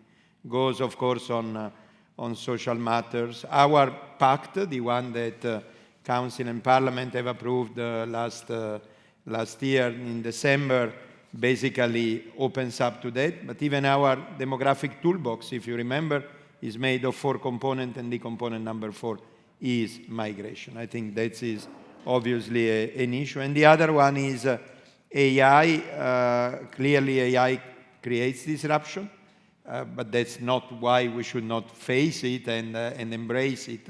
But we should, of course, manage the disruption it creates, but then take the benefits from that. And I think this was, the Commissioner mentioned it before, reforms makes convergence. So that is very, very important. Excellent. Let's go ahead. On migration, by the way, we saw before the video on your beautiful town, Prime Minister Bock. Okay, Minister McNeill. A special thanks to Minister McNeill, because she is on this podium the minister who has been imposed for list. She has been imposed for a week, and she accepted to come. And I think this is really this is really something for which we want to thank you. What I would like to ask you is on the enabling the delivery, because it was said before, Europe has faced unexpected things like COVID, a war, and so on and on, but also expected things like climate change and somewhat even energy crisis, somewhat it could be expected. The Eurobarometer, last year we did a Eurobarometer, says very clearly that what citizens, European citizens, most want from Europe is the ability to help their member states in case of unexpected events. So this is very clearly in the mind of the people. So what I'm asking you is, in this mix of expected and unexpected challenges that we are likely to face in the next 5 years, what do you think the EU, and in particular the support policies, could do more for Ireland, a country where we have been working a lot? Thank you. Well, thank you so much, and thank you for having me here as a new minister who's reading into the brief. But in fact, I was really interested in this because my academic work before I became a minister is in institutional design, institutional reform, and how institutions work. So it's fascinating for me to get to hear the experience of Nikki in particular in Greece, and congratulations to you on the extraordinary institutional development work that has happened so recently. And of course, in Ireland, we've gone through a different experience, going from being net recipients of EU support to net contributors, and understanding that transition and understanding the balance between the need for cohesion and institutional development at the same time. And I suppose, we have learned in Europe very quickly that we shouldn't anticipate unexpected events. They're going to happen. So what is the institutional response, and what do we build in technically to develop institutions in ways that are enduring, that work, and that retain legitimacy? And it seems to me the question in particular, if you look at, say, for example, migration that Jose has raised, and in fact your own experience in relation to the experience about building inclusion and anticipating what's going to happen. In Ireland, for example, in migration, we've used TSI funding to have a trauma-based approach to helping particularly children, because it's entirely foreseeable that the trauma effects are going to have much longer lasting impacts on education, on inclusion, on participation in the labour force, and on integration generally in Ireland and of course the rest of Europe. It's completely foreseeable. And so as we look at the Migration Pact as a pan-European project, how are we thinking about that? How are we thinking about inclusion? And how are we using TSI type models, although they're not directly relevant, to build into European policy making in the broadest sense? The difficulty or the questions that I have around the institutions and how TSI and other programs fit into that is, as you say, you can have, as Nikki has said, very effective mechanisms that cost very little. But from our perspective, it is how do we continue to build institutions that are going to retain legitimacy with the people who are ultimately using them? In my own experiences, I'm a member of Parliament as well. I'm still a member as a minister. And I see continually the difficulty that our own state institutions, childcare providers have, for example, with a number of different assessments that are there from child protection perspective. All well-meaning, all well-informed, but at the end of the day, you've got to fill in 7 different types of assessments on a weekly basis, making the job nearly impossible. And it gets to the point where institutions don't want the funding because it comes with the administrative burden that is too high. And it gets to the point where the institutional effort is in itself delegitimized because it just doesn't work. And that is the tension between effective institutional development and how that works. And of course, particularly when you're dealing with regions, particularly when you're dealing with regional assemblies and the application of cohesion funds in particular, you have to develop the administrative capacity to be consistent. But the tension is always, as far as I see it, and I see it in Ireland, and I see it on a local basis, but on a pan-European basis as well, is what is that point between developing administrative capacity and delegitimizing the institutional effort that is there to bring people on further by making it so complex as to be impossible. And it is very, very difficult. But it's one that we're aware of is going to be a problem. And so for our own introspection, to be aware of the problem and to be continually vigilant, institutionally vigilant about how to manage that tension and how to continually improve it is so important. Never more so than at this moment of transition in Europe, where obviously we're transitioning the mandate and looking at new programs. We ourselves must hold ourselves to the same standard in terms of assessing our own mechanisms in very, very careful ways to make sure that they retain the legitimacy and the effectiveness that we know that they can have. Indeed. No, thank you very much. I think, thank you. And thank you for linking so well to the public administration, because that is the crucial point, to the ability of the public administration. I hope we will have some seconds to go back on that later on. Minister Zakova, Pavlina, we come to you now. The Czech Republic has been another of the countries with whom we have worked a lot, both on specific projects, but also with multi-country and multi-regional projects. I mean, you have an obvious tradition of that. So I would like really to ask you a question on the way that the TSI has helped you to strengthen the collaborative culture between member states and EU institutions. And maybe I also would like to ask you to anticipate something that we should have had in the second round, but we will not have second round because of timing, but to anticipate something on member states, so candidate countries. So collaborative culture between member states, EU institutions, and how would you see that being transferred also to candidate countries? Thank you very much for the invitation, first of all. I'm truly honored and delighted to be here, a part of this distinguished panel. And first of all, also, I would like to express the gratitude or appreciation of the Czech public administration for this innovative instrument for SRSP and TSI, which is really very much appreciated in Czechia. It's quite popular with the public administration, with the Czech public administration. We have 7 years of experience with SRSP and TSI. About 80 projects have been implemented or are under implementation, including 9 multi-country projects.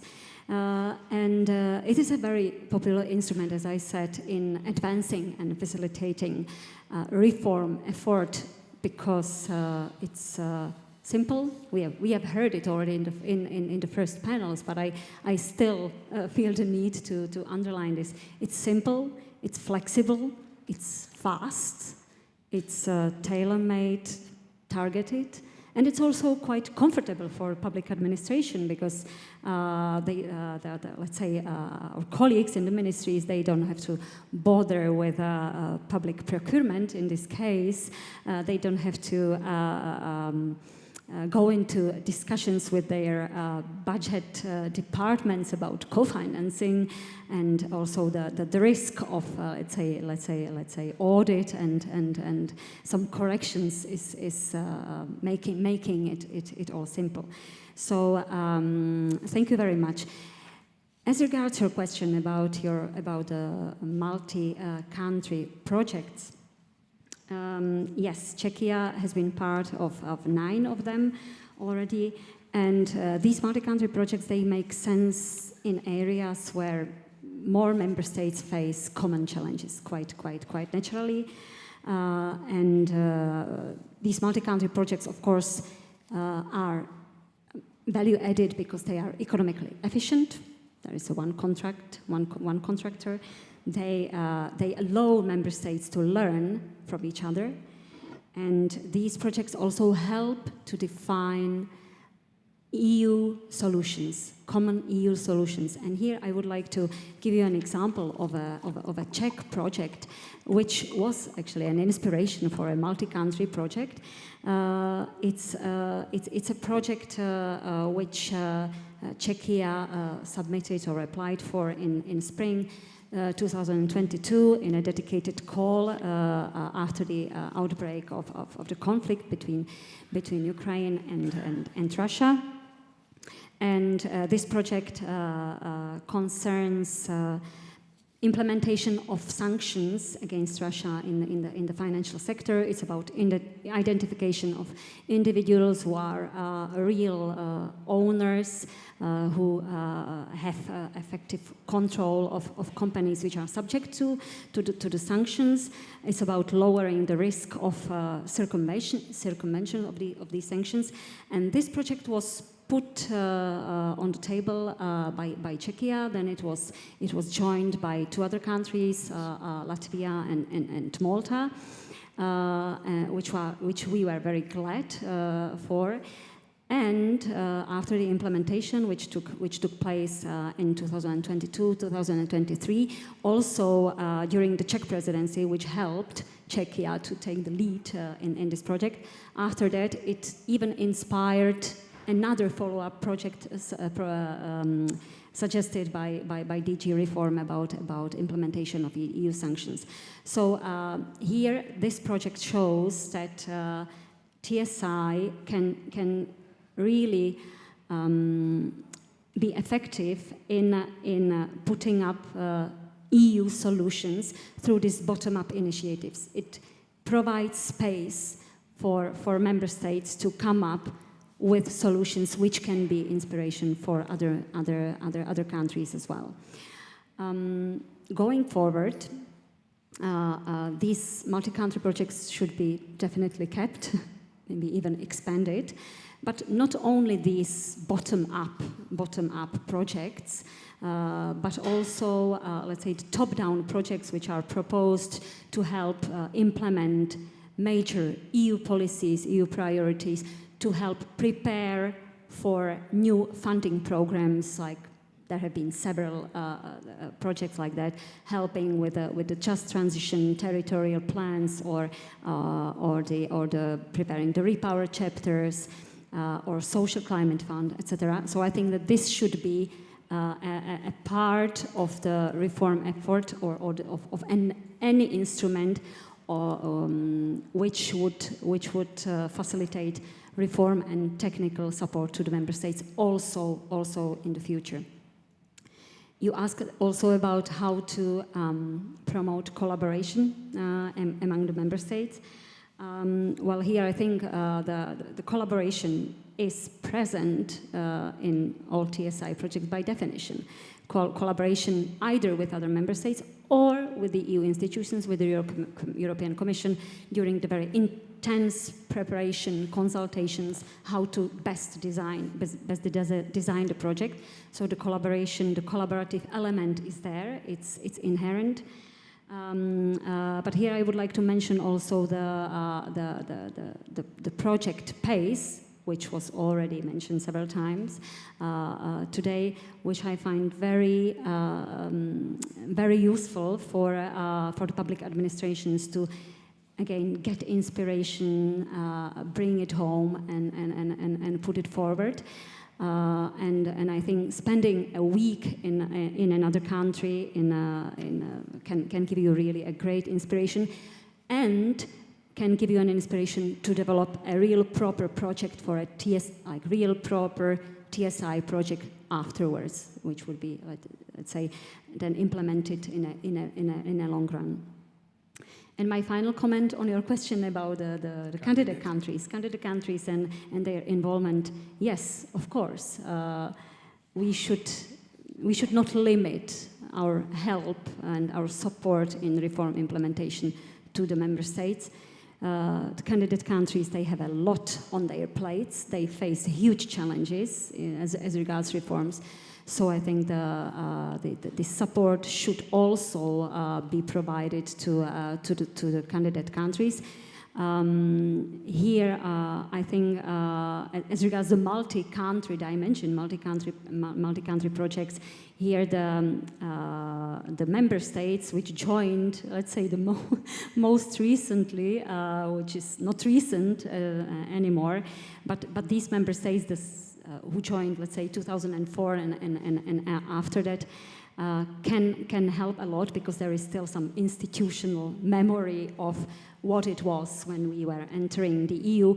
Myself, I was on a twinning program at a time in Ireland, where I learned how to set up cohesion funds, how to set up the structures, the implementation structures for cohesion funds, which helped a lot. At a time, it was in 2003. So I think that we should be now also available to help the candidate countries in a similar fashion. And we do it, actually, we do it also on a bilateral basis. Czechia, for example, is now implementing a full training program for Ukraine and for Montenegro. We have been approached, and I know that other member states also are involved in this, but we have been approached by the Montenegrin authorities to help them on a wide range of issues. And myself personally, I spent one day in Montenegro also trying to describe and explain the very rich landscape of EU funds and some tricks and tips how to set up implementation structures and to make it simple and efficient. Thank you. Thank you. Thank you very much.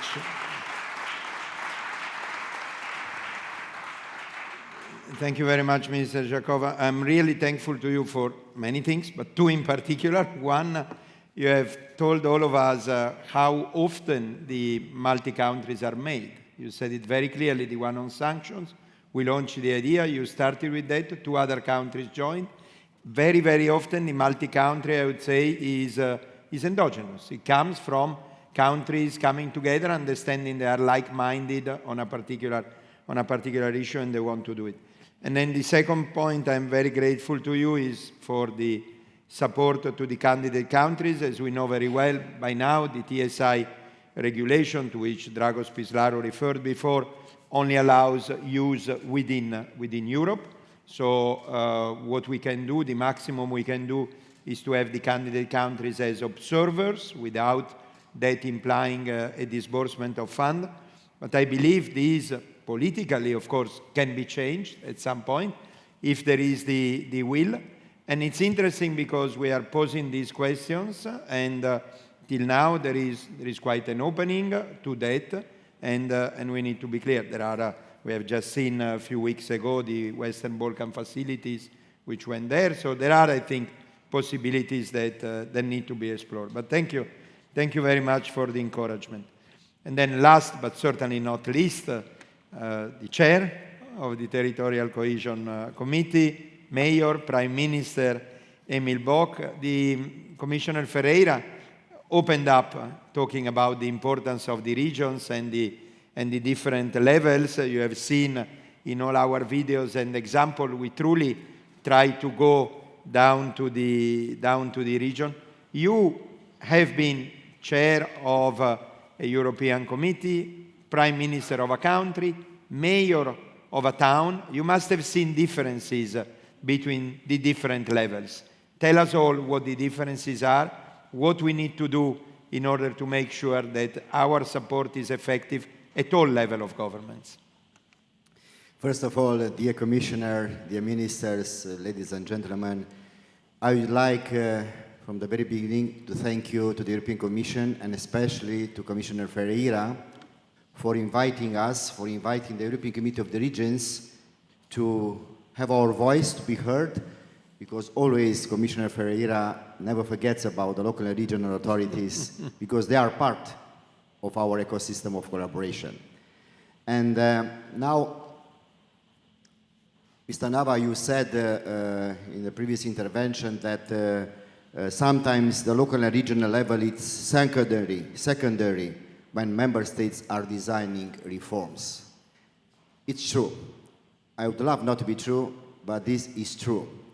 So my voice here as a mayor, as also as a representative of the European Committee of the Regions, is that we need a more balanced approach.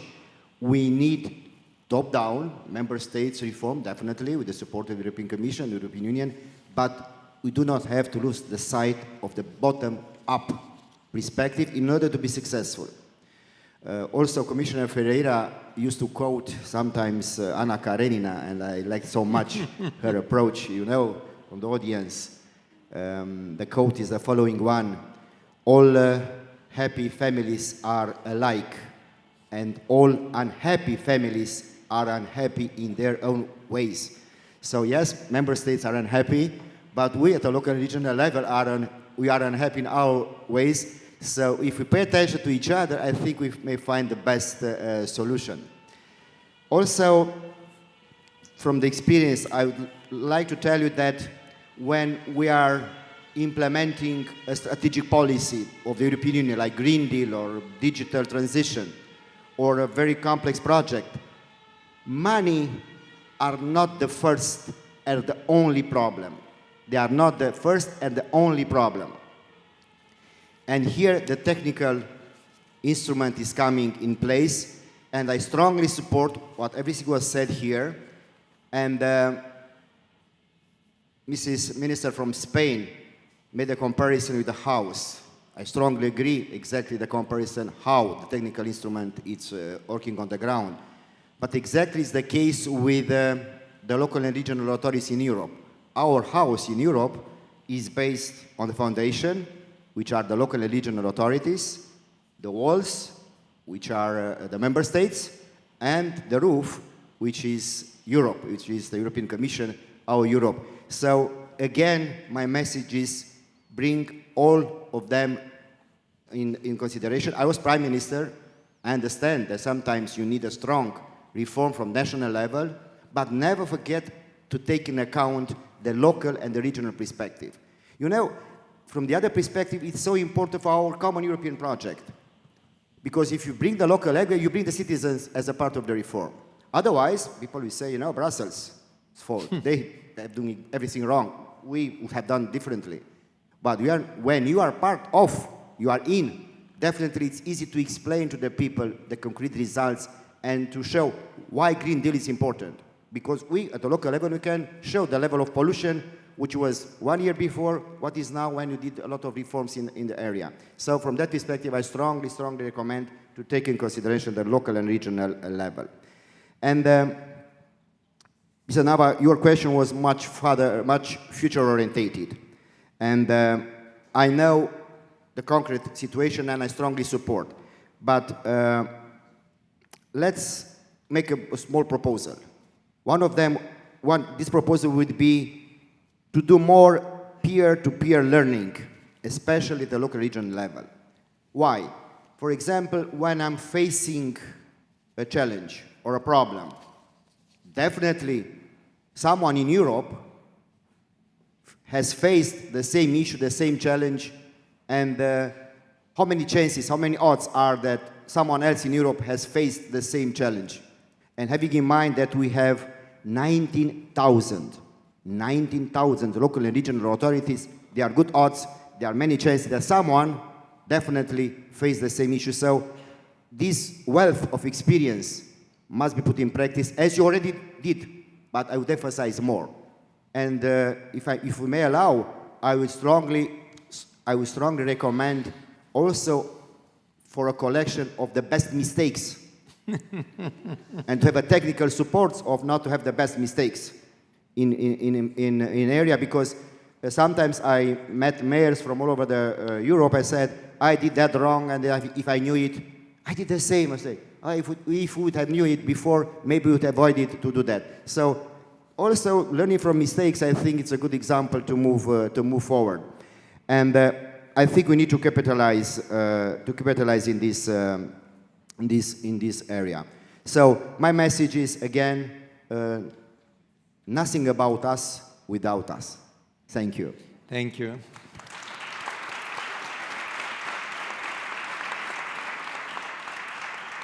Thank you very much indeed. And I think collection of best practices and worst practices or best mistakes is really a clever idea. We have 15 minutes. I'll tell you what I plan to do. We plan to do a very second round, but super quick. And I will ask you just one idea, one word each. And then we promised at the very beginning that we can take some questions from the audience. I'm sure they are arrived and they should be in the hands of Naomi, so we'll try to do that. The question that I would like to pose to all of you is the same, but of course, I'm sure you will reply in very different ways, and it would be, we have worked a lot on improving public administration in the last few years. I think the compact that the Commission under the leadership of Elisa Ferreira issued in October last year is really the finalization of that reflection. Now our colleagues are trying to put it down on the ground, so to implement the compact. The compact has three big pillars. The one is improving public administration skills in the green area, the other is in the digital area, and the third is skills in general. Together with the compact comes many tools. One is PACE, PACE was mentioned many times, and then there is best practices, group of public administration, many other things. The question I'm posing to all of you, and if you manage to respond in 1, 2 sentences or minutes, is does it come to your mind any other good idea, or does it come to your mind any bad idea that should be eliminated? So a good idea to insert and or a bad idea to eliminate in the public administration area. So we have no particular order. Who wants to go first? Emil. If to eliminate, oh, definitely, yes. As much as you can to eliminate bureaucracy. So we have in Brussels this rule 1 in, 1 out. I would say 1 in, 2 out. So definitely it would be a good idea to diminish bureaucracy because sometimes we need a PhD at the local level to write a project and to deal it. And also your support to technical instrument is helping us not to have a PhD on the ground. The second element I would emphasize, mentioning about 3 pillars you said on the future administrative European area. A common word which was mentioned also by some of our colleagues is artificial intelligence. How we can integrate benefit and taking care of the artificial intelligence as a good instrument, which is changing our lives, it's changing our public administration, but definitely we need to pay more attention. And here, the technical support instrument, from my perspective, I would strongly emphasize a longer and on a better side. And last but not least, let's use the technical support instrument as a bridge between European ambition, between member states' ambitions with local realities, using us, local and regional authorities, to make the connection, to make the bridge between European national ambitions with the local realities. And together working, as is the slogan of this event, together we are stronger. I think alone we can do little, together we can do so much. Helen Keller, thank you. Excellent. Nikki, Minister Kerameos. So I think that these instruments are extremely helpful, but I think that their benefits would be multiplied if we focused even more on sharing best practices. And of course, PACE is one instrument in that direction, the Erasmus of civil servants. EU-PAN is another. Why shouldn't EU-PAN meet more often, for instance? We have so much to discuss. We're facing similar challenges, climate change, demographics, digital. We are facing similar challenges, so I think we all have to benefit from exchanging such practices. Similarly, compact as well. So I would, with your permission, Commissioner, I would like to suggest an add-on to TSI. TCI, Transformative Change Instrument. If we want TSI to be even more a TCI, then I think we have to work even more on sharing best practices, on exchanging do's and don'ts, good practices and bad practices, in order for these extremely important instruments like TSI to maximize their potential effect. Thank you very much. Very great point for all my colleagues. Sharing and multiplication. Thank you very much. José Luis, Minister. Thank you. No, I would like to focus on issues on which Europe is somewhat lagging behind. Is really there are some shortcomings in terms of competitiveness, economic performance compared to other economic areas. And when thinking what can we do from the public sector, and in particular with the support of the reform, I think that we should focus more on 3 areas: on human resources, on the human capital, on how to enhance and adjust our human capital in the public sector, the civil servants. First, we need more risk-taking in Europe. Certainly, we need more risk-taking. And for risk-taking, our public managers need to have probably a more reform orientation and leadership. And we should train them in this direction. And that's, to me, something where there is room for certain improvement and work with the support probably from the center, from the Commission. The second problem is transfer of knowledge. In Europe, we produce at the public sector primarily in our universities, research centers, good science, good basic innovation, but the transformation in knowledge in the private sector is lagging behind, and we think we need profiles in the public sector in order to produce this bridge and this transfer. This is the second area which certainly to me is very important. And third is the adoption and the absorption of new technologies, digitalization, AI, generative, etc. And for that, probably we need in our public administration, I am an economist, fewer economists and lawyers, and more engineers and people with technological background.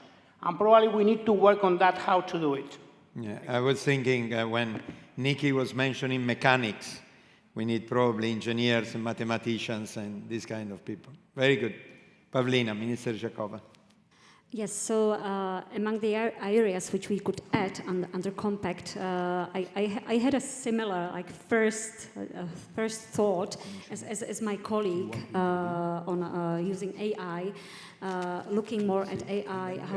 But I would extend it. How can we use AI to strengthen resilience and it's a security issue, in fact. So how to fight disinformation, for example.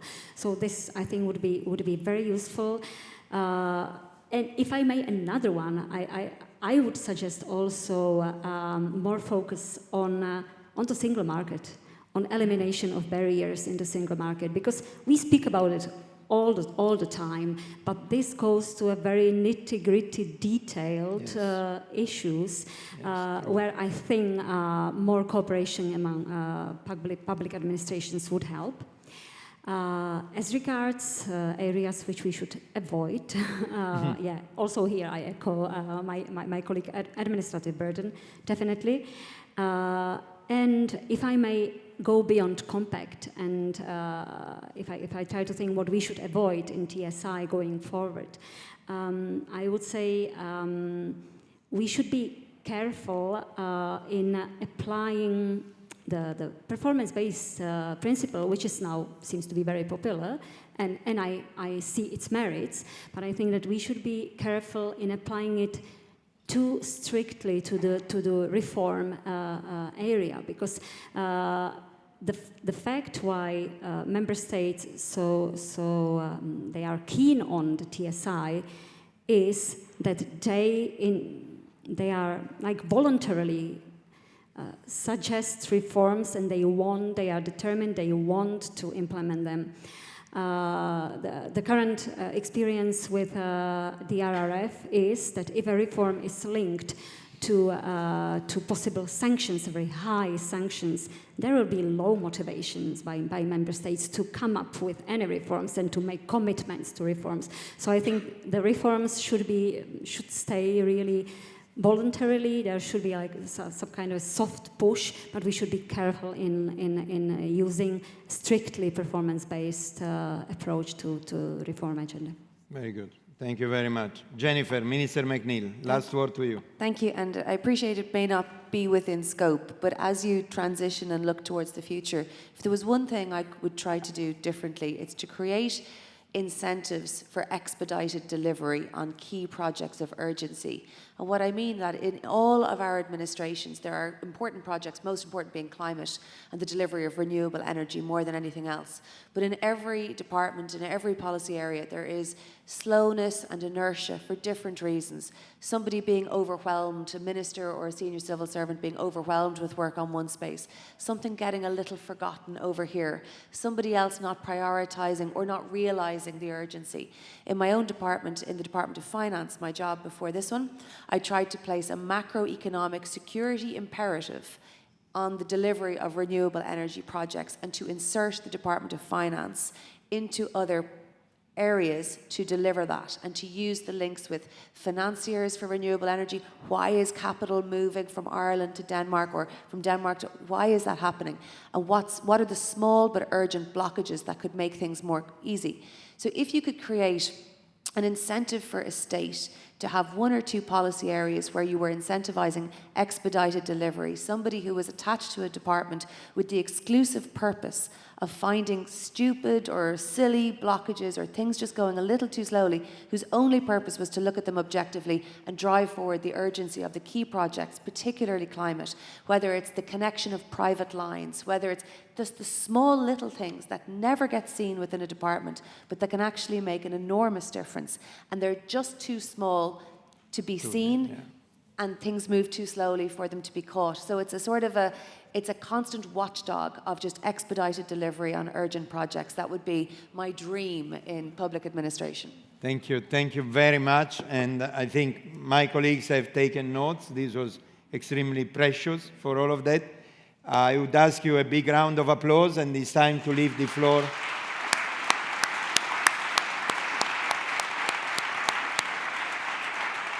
to Naomi and the Commissioner that will conclude. Yeah, thank you so much. Just to say very quickly, I'm being told we don't have time for questions, but I just want to say again that those people online, we are receiving questions. We have a team of experts at DG Reform who are handling the questions, replying, so you will get your answers there. And I just wanted to thank our panel. It was such a great conversation. Thank you for your time, which we really value, and for sharing your stories on the ground in your countries and your expert analysis and recommendations for taking this forward. So thank you. Commissioner, I'll invite you to stay on the stage. We're going to carry on the conversation, but all of our panel, please join me in thanking them. Thank you. Thank you. Go that way, or as you like.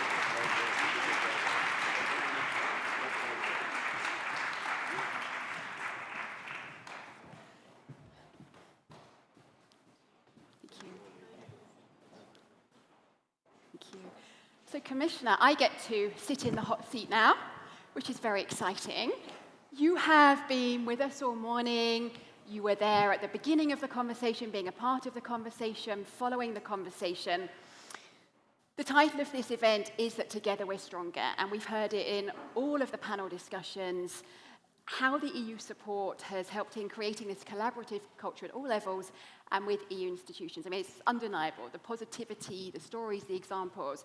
So I guess I want to ask you, as I've got you here in the seat, what is for you, the secret ingredient in this recipe which has made it such a success? Well, in fact, this is absolutely true. I feel in this TSI and in the work of DG Reform that we feel the European spirit, in the sense that we all are part of the same project. I find the European project the most amazing project, and seen from the outside, I always confirm it when I go outside of Europe, because it's a case in which all these individual countries are together, but they are together because they want to be together, not because they have been invaded or they are under control of another country. No, because they want to be together and they want to share a set of values. And of course, this is very sophisticated. This calls for a lot of complications in a way. So having an instrument that tries to create the sharing of how to adapt to equal legislation in completely different realities is a technique. And forcing things on, I often say, I'm not going to quote Diana Karenina that Emil Bock always quotes, but in fact, having to, but I want to underline this, whatever policy has asymmetric impacts, because the reality on which it is implemented is completely different. And some European legislation is a very simple thing for certain member states, and it's a very complex thing for other member states. And we are talking about an internal market. It was, I think, Pavlina that was mentioning this. We are in an internal market, so how come? So what can we learn with each other? And this is the origin. I mean, in the previous panel, we had so many ideas, so many suggestions in all the panels, but the question that Mario has put was very focused. And I was thinking that, in fact, any new legislation that we implement at European level would require, sorry, because it's more work for you, but would require, when we are talking about this evaluation that accompanies the impact assessment, I think more and more we should do an impact assessment from the point of view of the capacity to implement, and Nikki was mentioning it, the capacity of people in concrete to put it in practice, and making this kind of exercise of going to the other side of the coin, of the story, and of the process, and seeing what do we have to change in order to make this acceptable and feasible and implementable without creating this kind of overlapping of legislation. Also because we are always producing and reacting, and it's very good. I mean, we react to the energy crisis, we reacted to COVID, we reacted to the migrants, refugees, not migrants, but refugees, also migrants. We try to integrate different communities. We try to do a greening budgeting, a gender budgeting. We are always inventing and responding to new things. But who is going to put this into practice? It's the structure, it's the public administration. And what kind of means are we giving them so that they are able to respond with the quality and the speed that we ask them to do? This varies a lot, of course, across member states, across regions, but this needs a more detailed approach. And I think in particular the female part of this, we are always trying to deliver, to see how do we do it. I mean, we don't discuss bread, we want to discuss how you put bread every day in the table. So, I mean, how are we going to deliver it? And this is what I think is where we learn from each other, and together we are stronger. And I think it was the representative from Romania, it was the State Secretary of Romania, that was mentioning the special word together, learn from each other. So I think it's around this that we have got to see also the future, because the new challenges will require new capabilities. But of course, at the core, there are institutions, and Jennifer already referred to the quality of institutions, and the quality of the civil servants and their capacity to adapt, to react, to respond, because we cannot just imagine beautiful things and then someone will do it. Sometimes it's really a nightmare. Even for the RRF, that in fact is a short-term emergency instrument, but of course, it was very difficult for a lot of civil servants that were doing cohesion policy in a lot of countries. They were the same, that all of a sudden had to do RRF, they had to do cohesion, they have to use all the flexibilities for COVID, the flexibilities for the increase in energy prices. So these people, I keep thanking them in the Commission and outside Commission, and there is no thanking enough, because in fact, of course, digital can work, but you have got to be trained to use digital.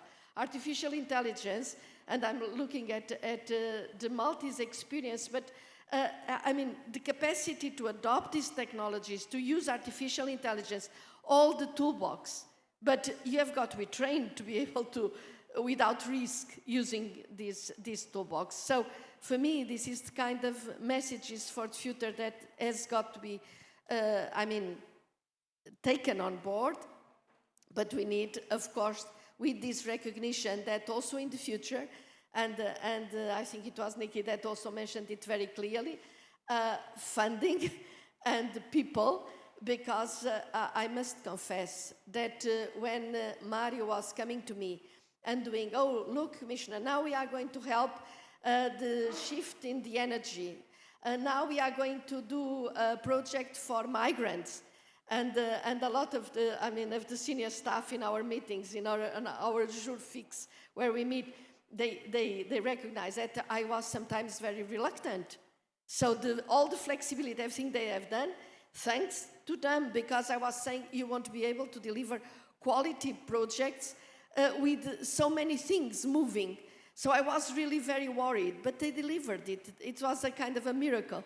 But I mean, it's too much. So more resources and also streamlining where we can work.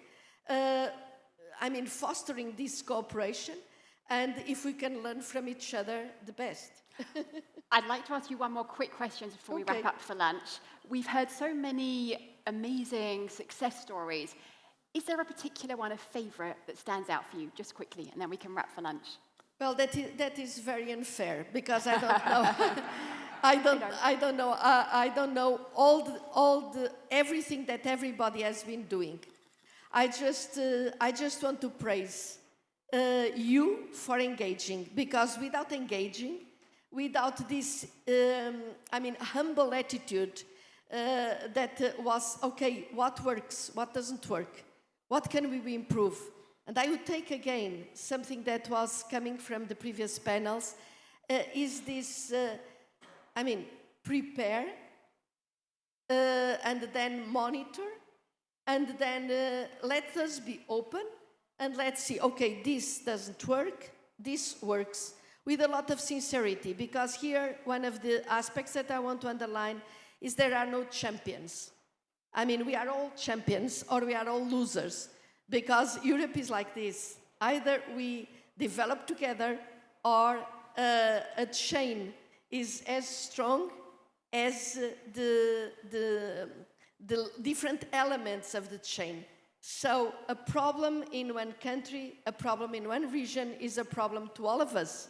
So it's not, this is performing, this is not performing. If it is not performing, we have got to create mechanisms that increases the performance and helps us all to succeed, because we only face the risks. I'm going to have to. I'm not going to speak more. I'm just saying because I want to say it, that we only succeeded to face all the challenges that were challenges to all of us because we work together. And if we are not together, we will not be strong. So the chain is strong as all the elements are strong. So let's help each other and let's make a good future for our citizens, particularly our young people that deserve a good European democratic freedom life. And it is in our hands to help them to achieve it. Thank you. Thank you.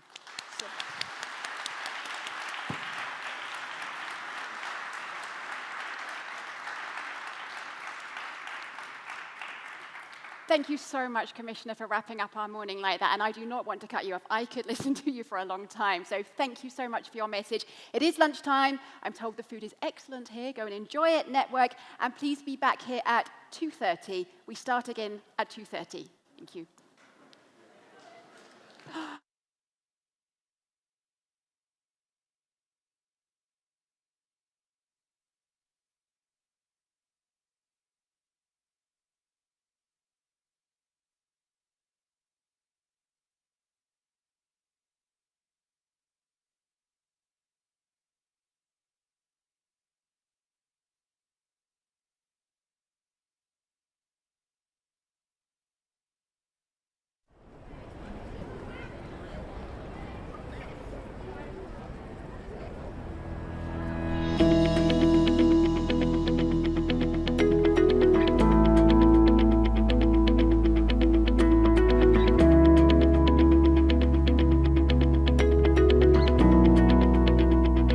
In order for Flanders Investment and Trade to stay effective in strengthening Flanders' economy and to remain competitive towards our counterparts in different nations, we think we need a deployment strategy or a framework for artificial intelligence. For that reason, in 2018, we contacted DG Reform to ask them to support us in becoming a more data-driven organization.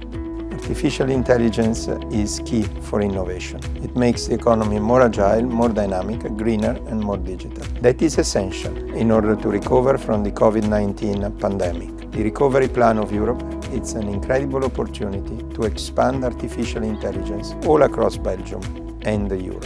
DG Reform, through its new technical support instrument, will support all member states in these efforts. So when our project was selected by DG Reform, we made sure for its success that we would involve people from every single department throughout the entire organization, but also we engaged external stakeholders, which were very relevant to define our strategy and to get everything up and running. We relied on the expertise of Andrea, Stefano and their team to define our AI strategy. They started with an assessment of our AI readiness and went on by making tailor-made recommendations for a successful AI implementation. When we started this project, the main objective was to look how artificial intelligence could improve the organizational efficiencies of FIT. Working with FIT was a big pleasure. We find them as a very dynamic and innovative organization and with a strong mindset which makes them prioritizing towards continuous improvement. We take a look at their daily operations and their business and we help them finding the best AI solutions and approaches to help them moving forward. Digitalization is rapidly changing the way we are doing business. This stresses the need to be able to act quickly, precisely, in an agile way and with the right expertise. At FIT, we believe that AI can play a significant role in becoming a more data-driven organization. This includes a shift to the latest technologies, modernized services and improved efficiency. We are very grateful to FIT for the excellent collaboration and the commitment to this project. We are delighted that on the basis of this work, FIT has decided to making artificial intelligence adoption a strategic priority and has initiated the implementation of key recommendations. FIT will therefore leverage artificial intelligence for innovative products and services in order to promote international investment and trade of namely Flanders-based enterprises. Such an important transformation stands to disrupt an entire organization. And having experimented with AI in the past, we quickly realized the need for a sustainable approach in the form of an AI strategy to implement our ambitions that were very high. AI has the potential to bring unprecedented changes to both private and public bodies. When adopted correctly and ethically, it has the potential and the power to solve many of the challenges that those organizations are facing nowadays. Among many other things, this helps them in having modernized customer interactions and optimal business operations. For FIT, becoming a data-driven organization is a very important answer to the many challenges we are facing in an ever-changing world with a growing competition. By implementing an AI strategy, we as FIT can create a targeted approach in digitalization. This enables us to support the needs of companies with international ambitions better than ever. This initiative makes thereby an important contribution to strengthening economic recovery and resilience and promoting the digital transition of Flanders and beyond. All these challenges are shared across Europe and its member states. This project is therefore an important inspiration for all European member states. So for us, it's to not only have a big impact within our own organization, but also to inspire both the public sector and the private sector on the potential of AI. So in essence, we made sure to develop our AI strategy in a replicable methodology. So it establishes links between data, IT systems, business processes, but most importantly, people. AI is set to impact many jobs, and for us at FIT, this is no different. So we looked at training programs and how we could upskill our own people to optimally thrive in an organization where AI is omnipresent. Today, embarking in an AI journey is not as difficult as we could think about. There are methodologies available for private and public organizations. Today, what is difficult is to remove the fears of people that AI could be a threat for their jobs. I hope that this will serve as an inspiration for other bodies, other organizations to do the same approach and to have a structural way of approaching AI and a concrete way of approaching AI. It is inspiring to see how much artificial intelligence can improve public administration. It's about innovation, about quality, about efficiency. I believe structural reform will benefit enormously from data-driven strategies. And I'd love to come in a 2 years time frame and seeing how AI has impacted not only this organization, but also all the companies that it serves.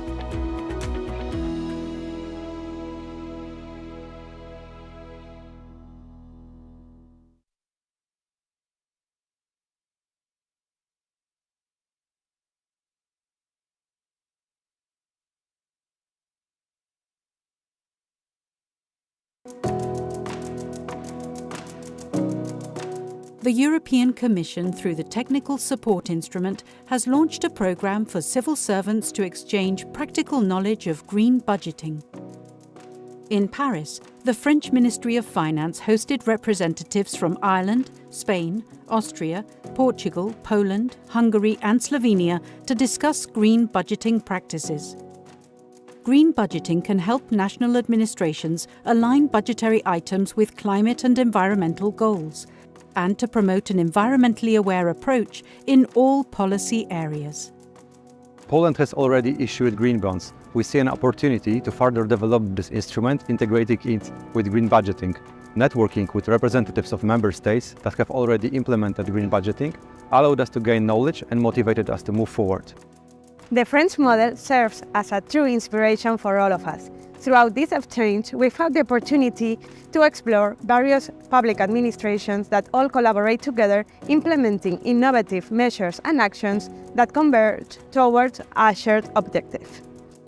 In particular, this exchange model with several officials of different member states was very important, not only to discuss methodological issues, but also to improve our way to promote a more deep political culture of green budgeting in Portugal.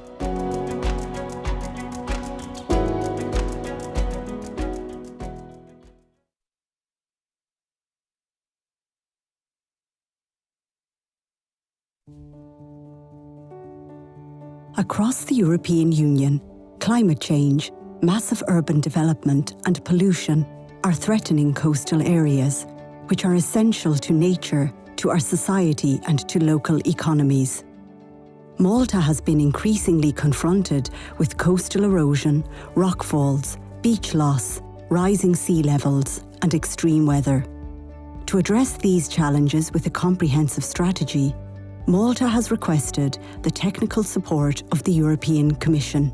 Thanks to this technical support project, financed by the European Union, the Department for Public Works of the Ministry for Public Works and Planning, together with Malta's Tourism Authority, are working with international experts, policymakers, and with the European Commission to support reforms that can strengthen the resilience of coastal areas. To do so, the project team is collecting and analysing data on physical and environmental factors. Moreover, the project is taking into account Malta's institutional governance system, as well as the experience of local communities. It is expected that, without any further intervention, 33% of the sandy beaches of the island could partially disappear by 2050. The effects of coastal erosion are visible across the whole European Union. Rising sea level, extreme weather and floods are all affecting communities living in the coastal areas and take a heavy toll on nature and local economies and local people. Prevention and risk management are pivotal to protect these communities and help them manage the impact of climate change. In Malta, the European Technical Support Instrument helps national authorities and local communities understand the phenomenon of coastal erosion and build capacity in the administration to mitigate its effects. We need to understand the best practices that are being adopted and implemented by our European and Mediterranean counterparts. We need to identify where the highest risks are, as well as what are the best possible solutions given our natural resources as well as the realities of our island. I nostri studi consistono nell'utilizzo di differenti tecniche, i droni aerei per acquisire delle immagini fotografiche, utilizziamo anche immagini satellitari e altri strumenti quali inclinometri per verificare il movimento di questi blocchi che stiamo monitorando. Malta has very few beaches. We cannot afford to lose the few beaches that we have. Tourism is by far the most important part of the economy of the island. Per esempio, la torre alle nostre spalle, quando è stata costruita, si trovava a una distanza di sicurezza rispetto al bordo. A causa dell'arretramento naturale della falesia, abbiamo la torre che si trova a ridosso del bordo. Thanks to the support of the European Union, this technical support project strives to ensure the safety and prosperity of future generations, while preserving the beauty of Malta's coastal landscape. I would like to thank DG Reform for the opportunity of having this instrument to be able to get the necessary expertise for the running and hopefully successful conclusion of this project. This project is an example of how the European Union continues to support member states in their efforts to achieve important reforms that improve quality of life, the health of our planet, and bring sustainable growth.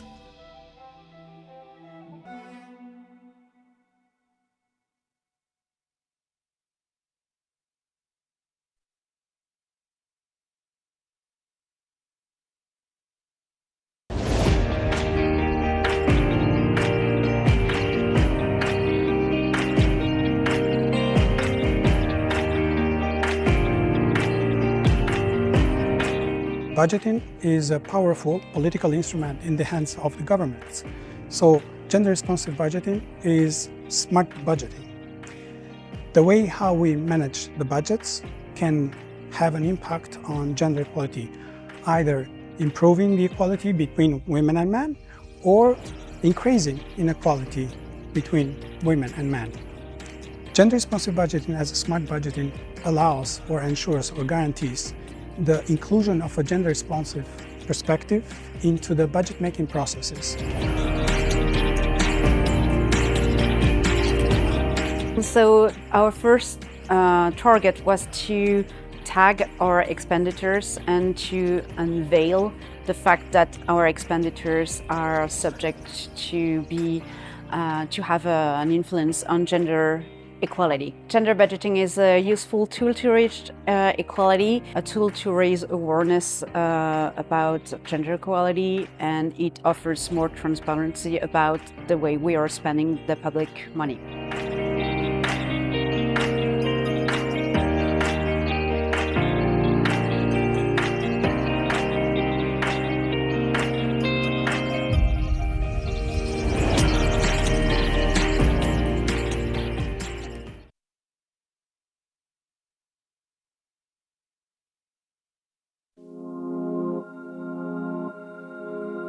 Climate change has been a key factor in increasing the risk of wildfires across Europe.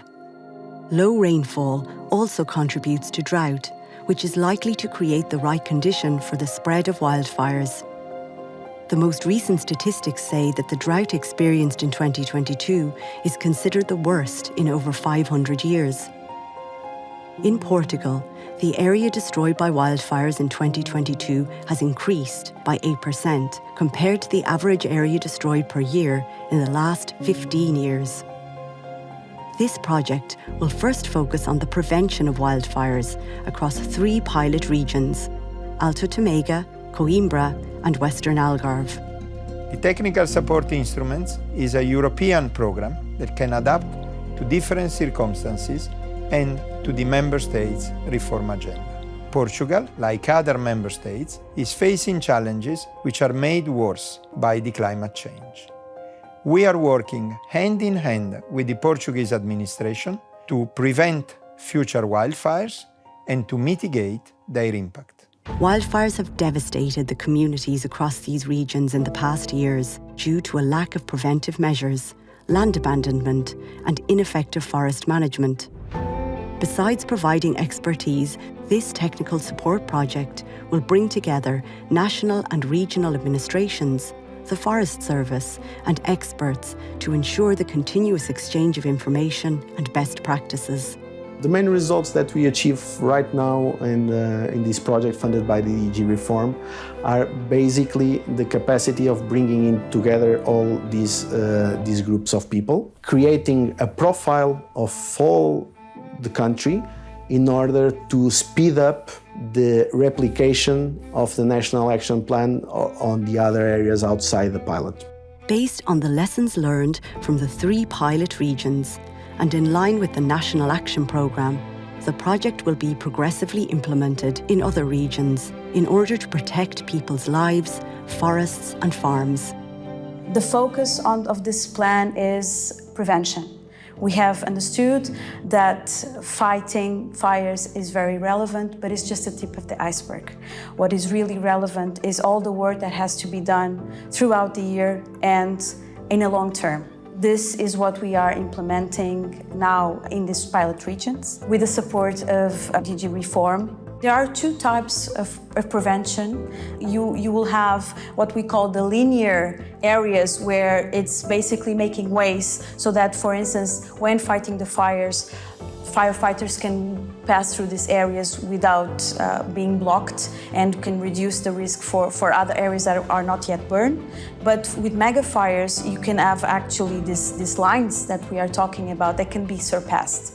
So that's why these big islands with other types of agriculture, vineyards or chestnuts production or olive trees or grazing will have much larger possibility of preventing the fires and reducing the risk of this mega fire surpassing from one area to the other part of the forest.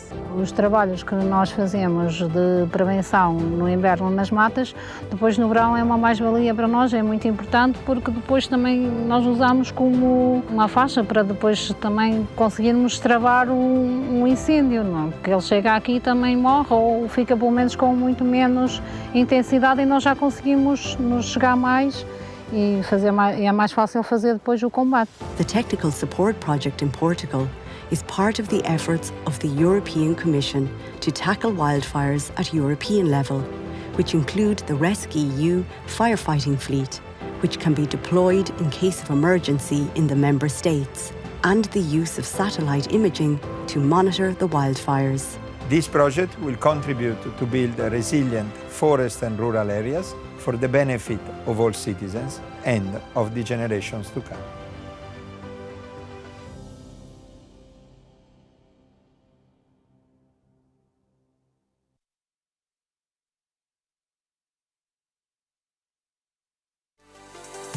A digital transformation is happening in the EU.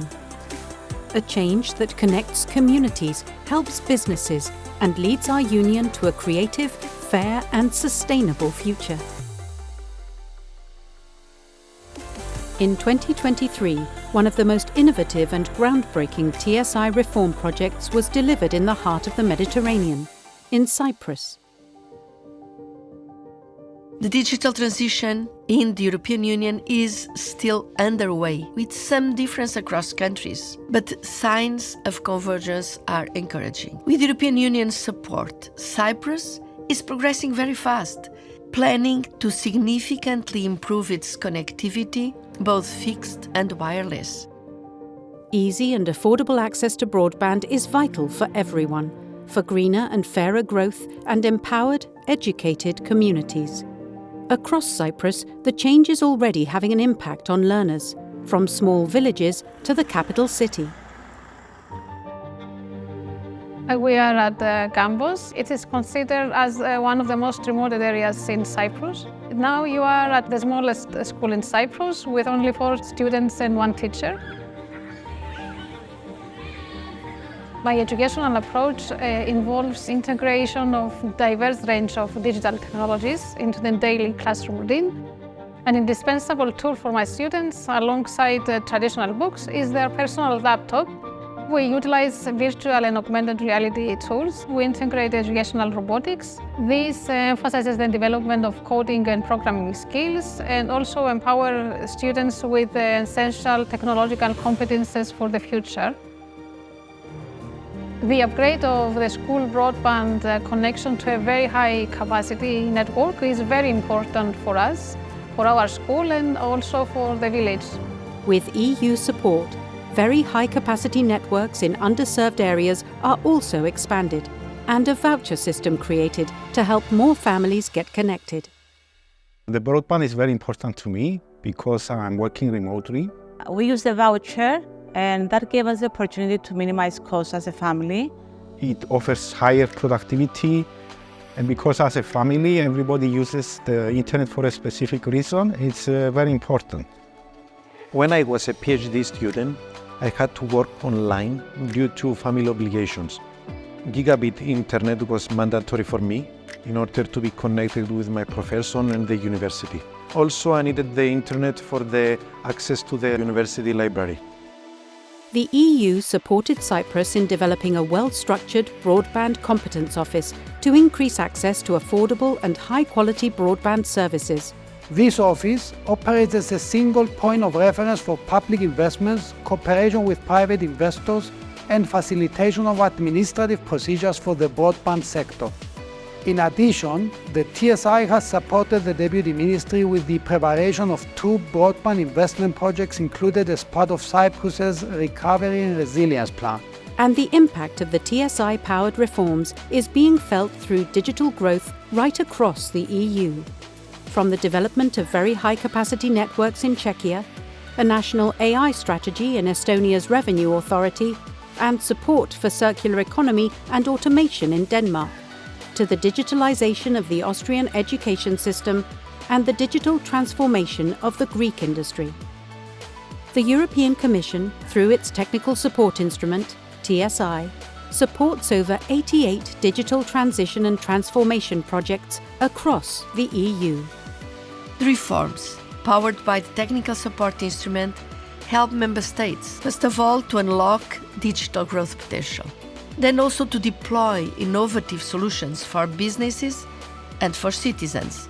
And finally, they help to improve the accessibility and efficiency of public services.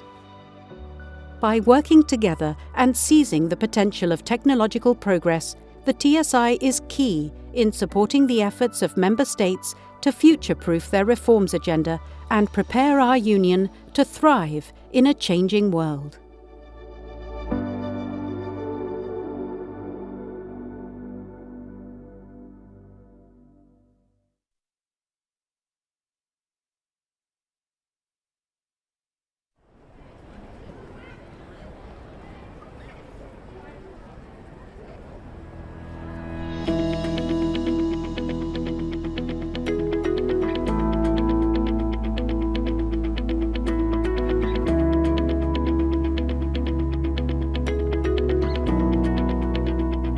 In order for Flanders Investment and Trade to stay effective in strengthening Flanders' economy and to remain competitive towards our counterparts in different nations, we think we need a deployment strategy or a framework for artificial intelligence. For that reason, in 2018, we contacted DG Reform to ask them to support us in becoming a more data-driven organization. Artificial intelligence is key for innovation. It makes the economy more agile, more dynamic, greener and more digital. That is essential in order to recover from the COVID-19 pandemic. The Recovery Plan of Europe is an incredible opportunity to expand artificial intelligence all across Belgium and Europe. DG Reform, through its new technical support instrument, will support all member states in these efforts. So when our project was selected by DG Reform, we made sure for its success that we would involve people from every single department throughout the entire organization, but also we engaged external stakeholders, which were very relevant to define our strategy and to get everything up and running. We relied on the expertise of Andrea, Stefano and their team to define our AI strategy. They started with an assessment of our AI readiness and went on by making tailor-made recommendations for a successful AI implementation. When we started this project, the main objective was to look how artificial intelligence could improve the organizational efficiencies of FIT. Working with FIT was a big pleasure. We find them as a very dynamic and innovative organization and with a strong mindset which makes them prioritizing towards continuous improvement. We take a look at their daily operations and their business, and we help them finding the best AI solutions and approaches to help them moving forward. Digitalization is rapidly changing the way we are doing business. This stresses the need to be able to act quickly, precisely, in an agile way and with the right expertise. At FIT, we believe that AI can play a significant role in becoming a more data-driven organization. This includes a shift to the latest technologies, modernized services and improved efficiency. We are very grateful to FIT for the excellent collaboration and the commitment to this project. We are delighted that on the basis of this work, FIT has decided to making artificial intelligence adoption a strategic priority and has initiated the implementation of key recommendations. FIT will therefore leverage artificial intelligence for innovative products and services in order to promote international investment and trade of namely Flanders-based enterprises. Such an important transformation stands to disrupt an entire organization. And having experimented with AI in the past, we quickly realized the need for a sustainable approach in the form of an AI strategy to implement our ambitions that were very high. AI has the potential to bring unprecedented changes to both private and public bodies. When adopted correctly and ethically, it has the potential and the power to solve many of the challenges that those organizations are facing nowadays. Among many other things, this helps them in having modernized customer interactions and optimal business operations. For FIT, becoming a data-driven organization is a very important answer to the many challenges we are facing in an ever-changing world with a growing competition. By implementing an AI strategy, we as FIT can create a targeted approach in digitalization. This enables us to support the needs of companies with international ambitions better than ever. This initiative makes thereby an important contribution to strengthening economic recovery and resilience and promoting the digital transition of Flanders and beyond. All these challenges are shared across Europe and its member states. This project is therefore an important inspiration for all European member states. So for us, it's to not only have a big impact within our own organization, but also to inspire both the public sector and the private sector on the potential of AI. So in essence, we made sure to develop our AI strategy in a replicable methodology. So it establishes links between data, IT systems, business processes, but most importantly, people. AI is set to impact many jobs, and for us at FIT, this is no different. So we looked at training programs and how we could upskill our own people to optimally thrive in an organization where AI is omnipresent. Today, embarking in an AI journey is not as difficult as we could think about. There are methodologies available for private and public organizations. Today, what is difficult is to remove the fears of people that AI could be a threat for their jobs. I hope that this will serve as an inspiration for other bodies, other organizations to do the same approach and to have a structural way of approaching AI and a concrete way of approaching AI. It is inspiring to see how much artificial intelligence can improve public administration. It's about innovation, about quality, about efficiency. I believe structural reform will benefit enormously from data-driven strategies. And I'd love to come in a 2 years time frame and seeing how AI has impacted not only this organization, but also all the companies that it serves.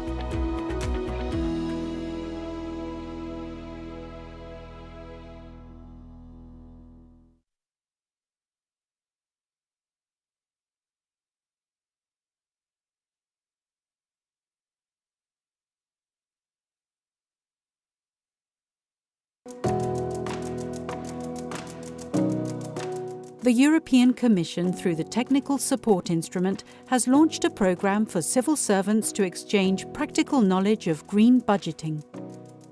In Paris, the French Ministry of Finance hosted representatives from Ireland, Spain, Austria, Portugal, Poland, Hungary and Slovenia to discuss green budgeting practices. green budgeting can help national administrations align budgetary items with climate and environmental goals, and to promote an environmentally aware approach in all policy areas. Poland has already issued green bonds. We see an opportunity to further develop this instrument, integrating it with green budgeting. Networking with representatives of member states that have already implemented green budgeting allowed us to gain knowledge and motivated us to move forward. The French model serves as a true inspiration for all of us. Throughout this exchange, we've had the opportunity to explore various public administrations that all collaborate together, implementing innovative measures and actions that converge towards a shared objective. In particular, this exchange model with several officials of different member states was very important, not only to discuss methodological issues, but also to improve our way to promote a more deep political culture of green budgeting in Portugal.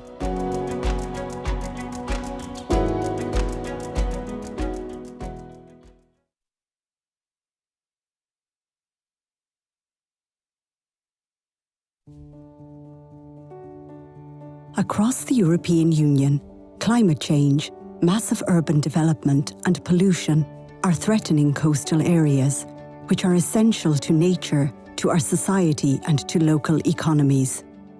Malta has been increasingly confronted with coastal erosion, rockfalls, beach loss, rising sea levels and extreme weather.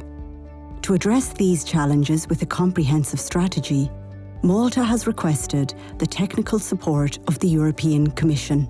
Thanks to this technical support project, financed by the European Union, the Department for Public Works of the Ministry for Public Works and Planning, together with Malta's Tourism Authority, are working with international experts, policymakers, and with the European Commission to support reforms that can strengthen the resilience of coastal areas. To do so, the project team is collecting and analysing data on physical and environmental factors. Moreover, the project is taking into account Malta's institutional governance system, as well as the experience of local communities.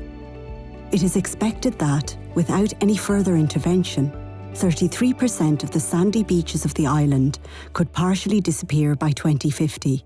The effects of coastal erosion are visible across the whole European Union. Rising sea level, extreme weather and floods are all affecting communities living in the coastal areas and take a heavy toll on nature and local economies and local people. Prevention and risk management are pivotal to protect these communities and help them manage the impact of climate change. In Malta, the European Technical Support Instrument helps national authorities and local communities understand the phenomenon of coastal erosion and build capacity in the administration to mitigate its effects.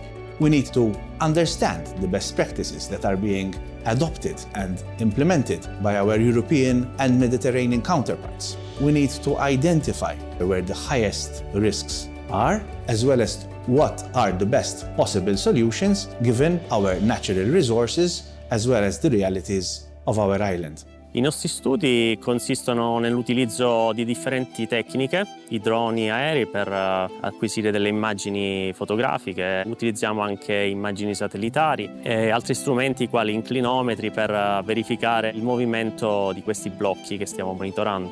Malta has very few beaches.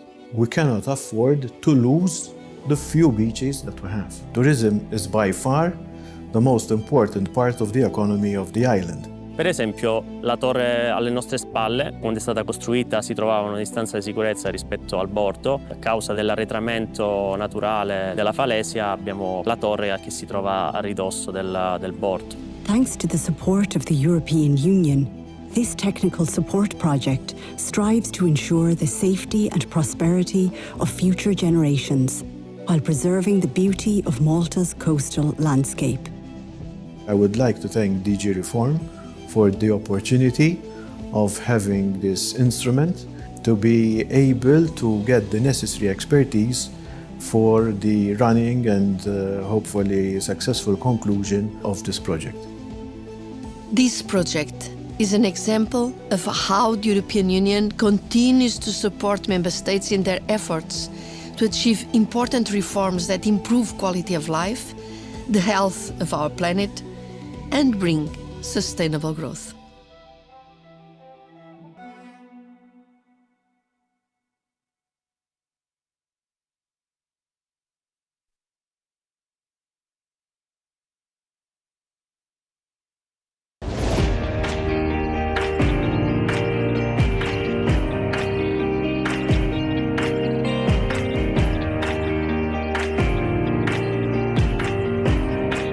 Budgeting is a powerful political instrument in the hands of the governments. So gender-responsive budgeting is smart budgeting. The way how we manage the budgets can have an impact on gender equality, either improving the equality between women and men or increasing inequality between women and men. Gender-responsive budgeting as a smart budgeting allows or ensures or guarantees the inclusion of a gender-responsive perspective into the budget-making processes. So our first target was to tag our expenditures and to unveil the fact that our expenditures are subject to have an influence on gender equality. Gender budgeting is a useful tool to reach equality, a tool to raise awareness about gender equality, and it offers more transparency about the way we are spending the public money.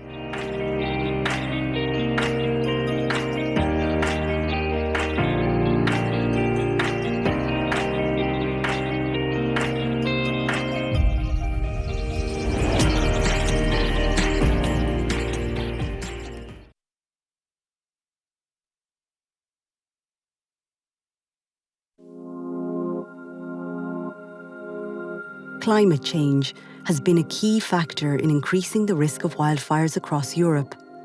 Low rainfall also contributes to drought, which is likely to create the right condition for the spread of wildfires. The most recent statistics say that the drought experienced in 2022 is considered the worst in over 500 years. In Portugal, the area destroyed by wildfires in 2022 has increased by 8% compared to the average area destroyed per year in the last 15 years. This project will first focus on the prevention of wildfires across 3 pilot regions: Alto Tâmega, Coimbra, and Western Algarve. The Technical Support Instruments is a European program that can adapt to different circumstances and to the Member States' reform agenda. Portugal, like other Member States, is facing challenges which are made worse by the climate change. We are working hand in hand with the Portuguese administration to prevent future wildfires and to mitigate their impact. Wildfires have devastated the communities across these regions in the past years due to a lack of preventive measures, land abandonment, and ineffective forest management.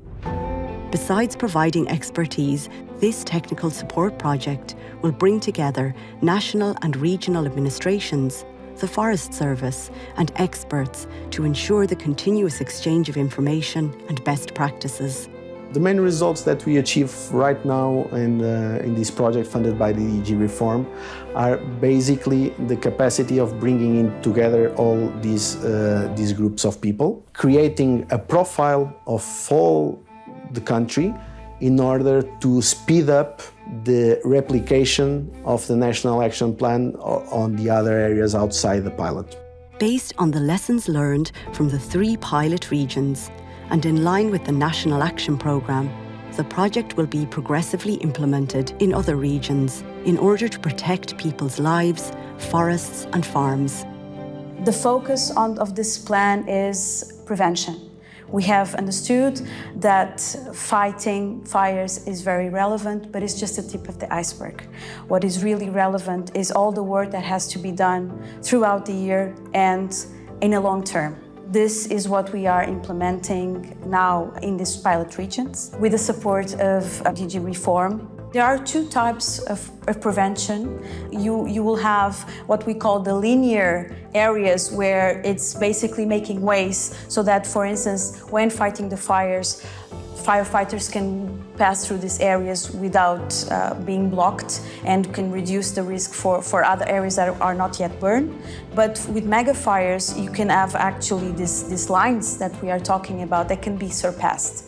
So that's why these big islands with other types of agriculture, vineyards or chestnuts production or olive trees or grazing will have much larger possibility of preventing the fires and reducing the risk of this mega fire surpassing from one area to the other part of the forest. Os trabalhos que nós fazemos de prevenção no inverno nas matas, depois no verão é uma mais-valia para nós, é muito importante porque depois também nós usamos como uma faixa para depois também conseguirmos travar um incêndio, não? Porque ele chega aqui e também morre ou fica pelo menos com muito menos intensidade e nós já conseguimos nos chegar mais e é mais fácil fazer depois o combate. The Technical Support Project in Portugal is part of the efforts of the European Commission to tackle wildfires at European level, which include the RescEU firefighting fleet, which can be deployed in case of emergency in the member states,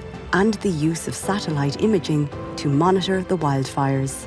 This project will contribute to build resilient forest and rural areas for the benefit of all citizens and of the generations to come.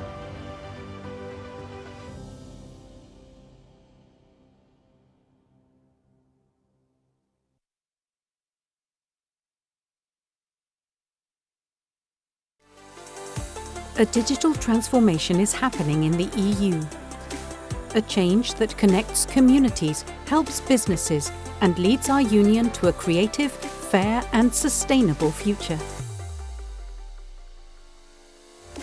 In 2023, one of the most innovative and groundbreaking TSI reform projects was delivered in the heart of the Mediterranean, in Cyprus. The digital transition in the European Union is still underway, with some difference across countries, but signs of convergence are encouraging. With European Union support, Cyprus is progressing very fast, planning to significantly improve its connectivity, both fixed and wireless. Easy and affordable access to broadband is vital for everyone, for greener and fairer growth and empowered, educated communities. Across Cyprus, the change is already having an impact on learners, from small villages to the capital city. We are at the campus. It is considered as one of the most remote areas in Cyprus. Now you are at the smallest school in Cyprus with only 4 students and 1 teacher. My educational approach involves integration of diverse range of digital technologies into the daily classroom routine. An indispensable tool for my students, alongside traditional books, is their personal laptop. We utilize virtual and augmented reality tools. We integrate educational robotics. This emphasizes the development of coding and programming skills and also empower students with essential technological competences for the future. The upgrade of the school broadband connection to a very high capacity network is very important for us, for our school and also for the village.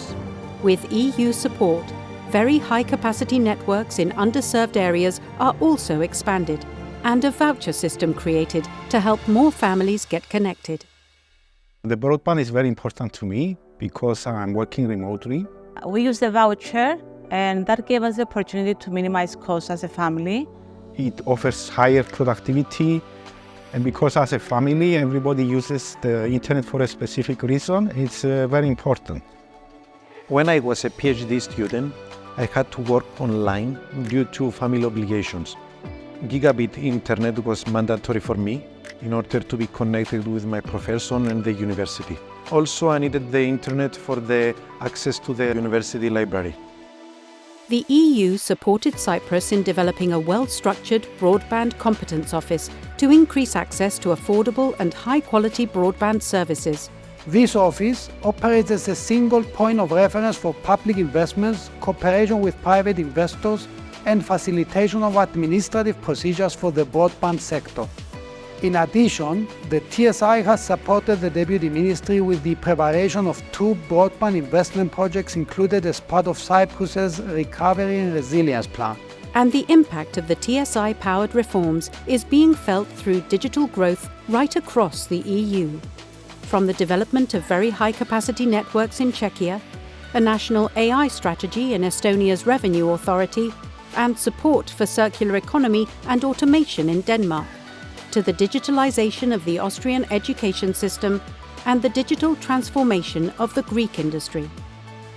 The European Commission, through its technical support instrument, TSI, supports over 88 digital transition and transformation projects across the EU. The reforms, powered by the technical support instrument, help member states, first of all, to unlock digital growth potential, then also to deploy innovative solutions for businesses and for citizens.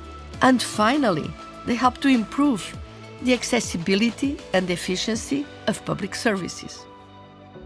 By working together and seizing the potential of technological progress, the TSI is key in supporting the efforts of member states to future-proof their reforms agenda and prepare our union to thrive in a changing world.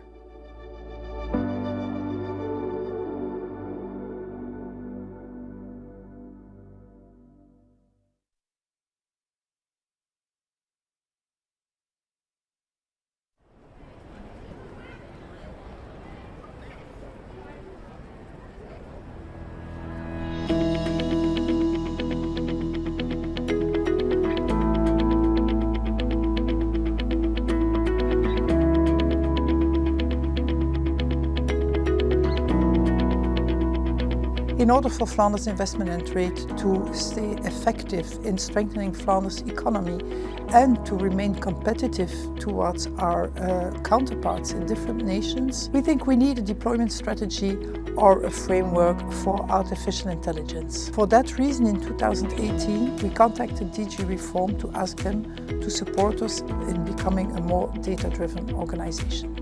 Artificial intelligence is key for innovation. It makes the economy more agile, more dynamic, greener and more digital. That is essential in order to recover from the COVID-19 pandemic. The recovery plan of Europe is an incredible opportunity to expand artificial intelligence all across Belgium and Europe. DG Reform, through its new technical support instrument, will support all member states in these efforts. So when our project was selected by DG Reform, we made sure for its success that we would involve people from every single department throughout the entire organization, but also we engaged external stakeholders, which were very relevant to define our strategy and to get everything up and running. We relied on the expertise of Andrea, Stefano and their team to define our AI strategy. They started with an assessment of our AI readiness and went on by making tailor-made recommendations for a successful AI implementation. When we started this project, the main objective was to look how artificial intelligence could improve the organizational efficiencies of FIT. Working with FIT was a big pleasure. We find them as a very dynamic and innovative organization and with a strong mindset which makes them prioritizing towards continuous improvement. We take a look at their daily operations and their business and we help them finding the best AI solutions and approaches to help them moving forward. Digitalization is rapidly changing the way we are doing business. This stresses the need to be able to act quickly, precisely, in an agile way and with the right expertise. At FIT, we believe that AI can play a significant role in becoming a more data-driven organization. This includes a shift to the latest technologies, modernized services and improved efficiency. We are very grateful to FIT for the excellent collaboration and the commitment to this project. We are delighted that on the basis of this work, FIT has decided to making artificial intelligence adoption a strategic priority and has initiated the implementation of key recommendations. FIT will therefore leverage artificial intelligence for innovative products and services in order to promote international investment and trade of namely Flanders-based enterprises. Such an important transformation stands to disrupt an entire organization. And having experimented with AI in the past, we quickly realized the need for a sustainable approach in the form of an AI strategy to implement our ambitions that were very high. AI has the potential to bring unprecedented changes to both private and public bodies. When adopted correctly and ethically, it has the potential and the power to solve many of the challenges that those organizations are facing nowadays. Among many other things, this helps them in having modernized customer interactions and optimal business operations. For FIT, becoming a data-driven organization is a very important answer to the many challenges we are facing in an ever-changing world with a growing competition. By implementing an AI strategy, we as FIT can create a targeted approach in digitalization. This enables us to support the needs of companies with international ambitions better than ever. This initiative makes thereby an important contribution to strengthening economic recovery and resilience and promoting the digital transition of Flanders and beyond. All these challenges are shared across Europe and its member states. This project is therefore an important inspiration for all European member states. So for us, it's to not only have a big impact within our own organization, but also to inspire both the public sector and the private sector on the potential of AI. So in essence, we made sure to develop our AI strategy in a replicable methodology. So it establishes links between data, IT systems, business processes, but most importantly, people. AI is set to impact many jobs, and for us at FIT, this is no different. So we looked at training programs and how we could upskill our own people to optimally thrive in an organization where AI is omnipresent. Today, embarking in an AI journey is not as difficult as we could think about. There are methodologies available for private and public organizations. Today, what is difficult is to remove the fears of people that AI could be a threat for their jobs. I hope that this will serve as an inspiration for other bodies, other organizations to do the same approach and to have a structural way of approaching AI and a concrete way of approaching AI. It is inspiring to see how much artificial intelligence can improve public administration. It's about innovation, about quality, about efficiency. I believe structural reform will benefit enormously from data-driven strategies. And I'd love to come in a 2 years time frame and seeing how AI has impacted not only this organization, but also all the companies that it serves.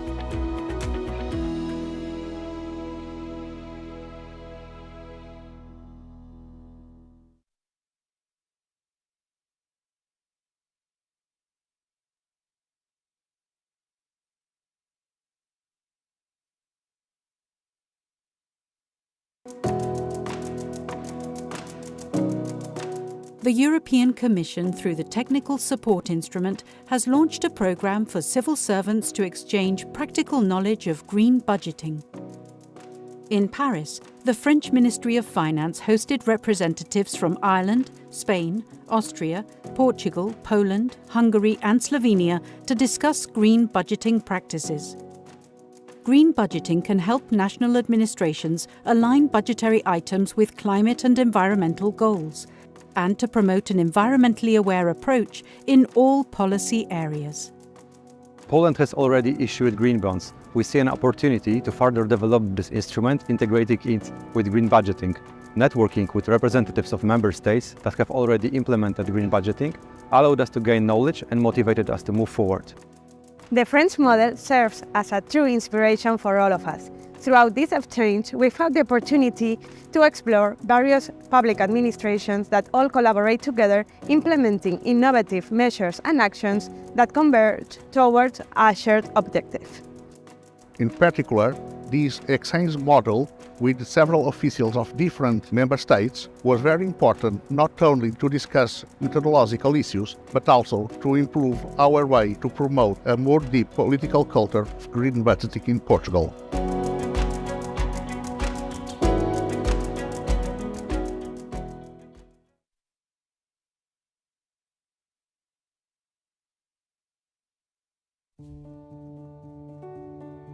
Across the European Union, climate change, massive urban development and pollution are threatening coastal areas, which are essential to nature, to our society and to local economies. Malta has been increasingly confronted with coastal erosion, rockfalls, beach loss, rising sea levels and extreme weather. To address these challenges with a comprehensive strategy, Malta has requested the technical support of the European Commission. Thanks to this technical support project, financed by the European Union, the Department for Public Works of the Ministry for Public Works and Planning, together with Malta's Tourism Authority, are working with international experts, policymakers, and with the European Commission to support reforms that can strengthen the resilience of coastal areas. To do so, the project team is collecting and analysing data on physical and environmental factors. Moreover, the project is taking into account Malta's institutional governance system, as well as the experience of local communities. It is expected that, without any further intervention, 33% of the sandy beaches of the island could partially disappear by 2050. The effects of coastal erosion are visible across the whole European Union.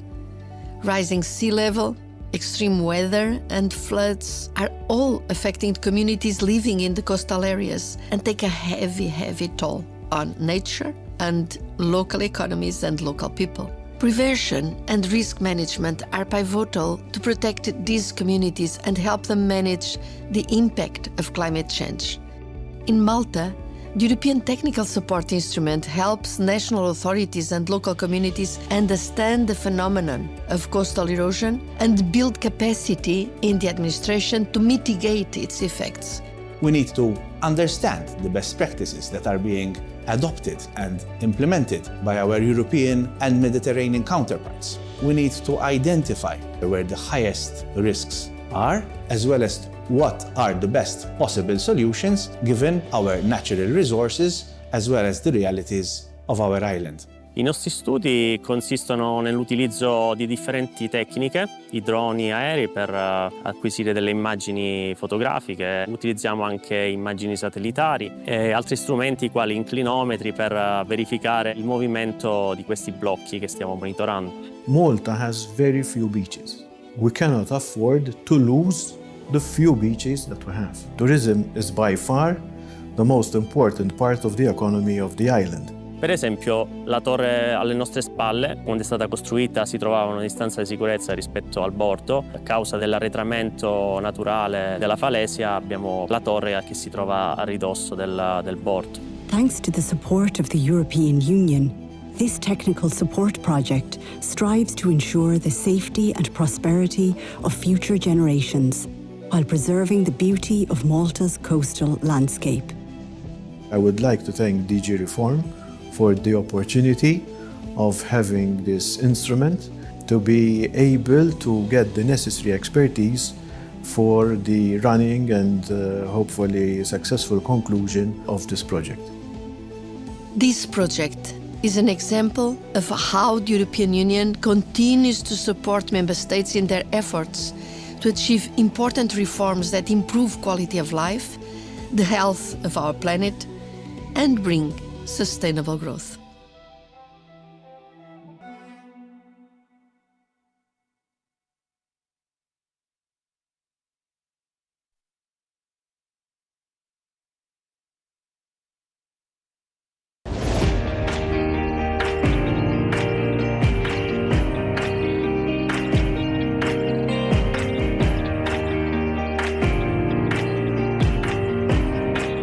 Budgeting is a powerful political instrument in the hands of the governments. So gender-responsive budgeting is smart budgeting. The way how we manage the budgets can have an impact on gender equality, either improving the equality between women and men or increasing inequality between women and men. Gender-responsive budgeting as a smart budgeting allows or ensures or guarantees the inclusion of a gender-responsive perspective into the budget-making processes. So our first target was to tag our expenditures and to unveil the fact that our expenditures are subject to have an influence on gender equality. Gender budgeting is a useful tool to reach equality, a tool to raise awareness about gender equality, and it offers more transparency about the way we are spending the public money.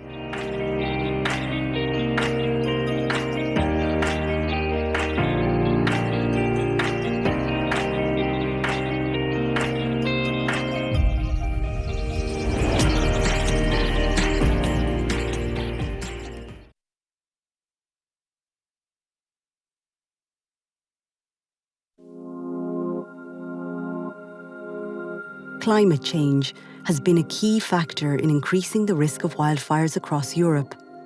Low rainfall also contributes to drought, which is likely to create the right condition for the spread of wildfires.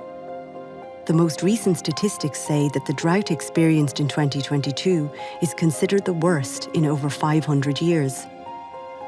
In Portugal, the area destroyed by wildfires in 2022 has increased by 8% compared to the average area destroyed per year in the last 15 years. This project will first focus on the prevention of wildfires across 3 pilot regions: Alto Tâmega, Coimbra, and Western Algarve. The Technical Support Instruments is a European program that can adapt to different circumstances and to the Member States' reform agenda. Portugal, like other Member States, is facing challenges which are made worse by the climate change. We are working hand in hand with the Portuguese administration to prevent future wildfires and to mitigate their impact. Wildfires have devastated the communities across these regions in the past years due to a lack of preventive measures, land abandonment, and ineffective forest management. Besides providing expertise, this technical support project will bring together national and regional administrations, the Forest Service, and experts to ensure the continuous exchange of information and best practices.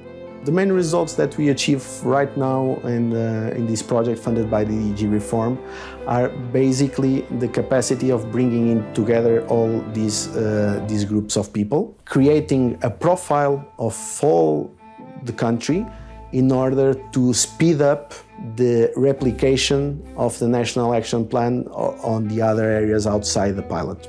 Based on the lessons learned from the 3 pilot regions and in line with the National Action Programme, the project will be progressively implemented in other regions in order to protect people's lives, forests and farms. The focus of this plan is prevention. We have understood that fighting fires is very relevant, but it's just the tip of the iceberg. What is really relevant is all the work that has to be done throughout the year and in a long term. This is what we are implementing now in these pilot regions with the support of DG Reform. There are 2 types of prevention. You will have what we call the linear areas, where it's basically making ways so that, for instance, when fighting the fires, firefighters can pass through these areas without being blocked and can reduce the risk for other areas that are not yet burned. But with mega fires, you can have actually these lines that we are talking about that can be surpassed.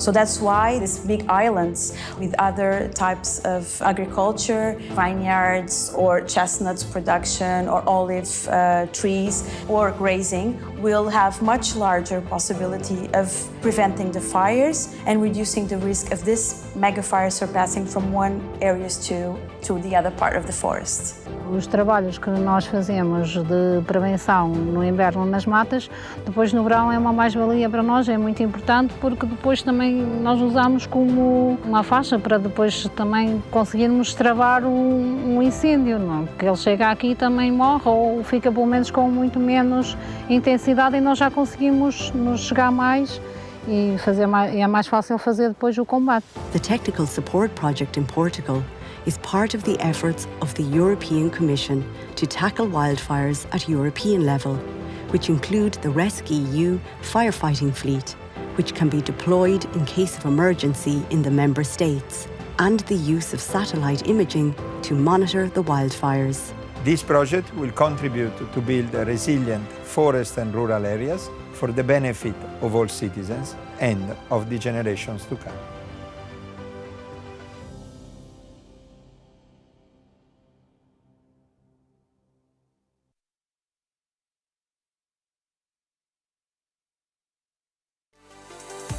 A digital transformation is happening in the EU.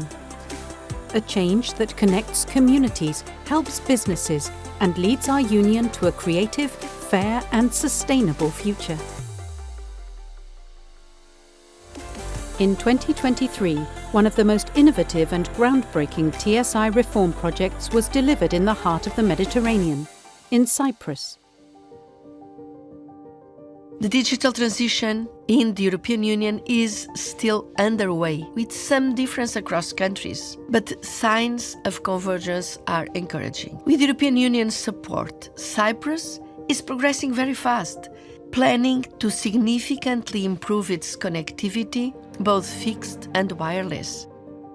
Easy and affordable access to broadband is vital for everyone, for greener and fairer growth and empowered, educated communities. Across Cyprus, the change is already having an impact on learners, from small villages to the capital city. We are at Gambos. It is considered as one of the most remote areas in Cyprus. Now you are at the smallest school in Cyprus with only 4 students and 1 teacher. My educational approach involves integration of diverse range of digital technologies into the daily classroom routine. An indispensable tool for my students, alongside traditional books, is their personal laptop. We utilize virtual and augmented reality tools. We integrate educational robotics. This emphasizes the development of coding and programming skills and also empower students with essential technological competences for the future. The upgrade of the school broadband connection to a very high capacity network is very important for us, for our school and also for the village. With EU support, very high capacity networks in underserved areas are also expanded and a voucher system created to help more families get connected. The broadband is very important to me because I'm working remotely. We use the voucher, and that gave us the opportunity to minimize costs as a family. It offers higher productivity, and because as a family everybody uses the internet for a specific reason, it's very important. When I was a PhD student, I had to work online due to family obligations.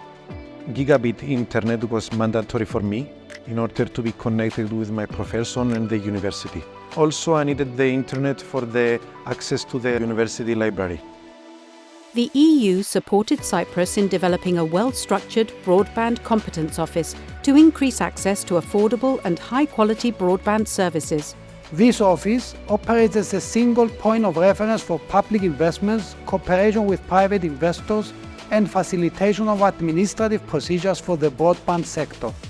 In addition, the TSI has supported the Deputy Ministry with the preparation of 2 broadband investment projects included as part of Cyprus's Recovery and Resilience Plan.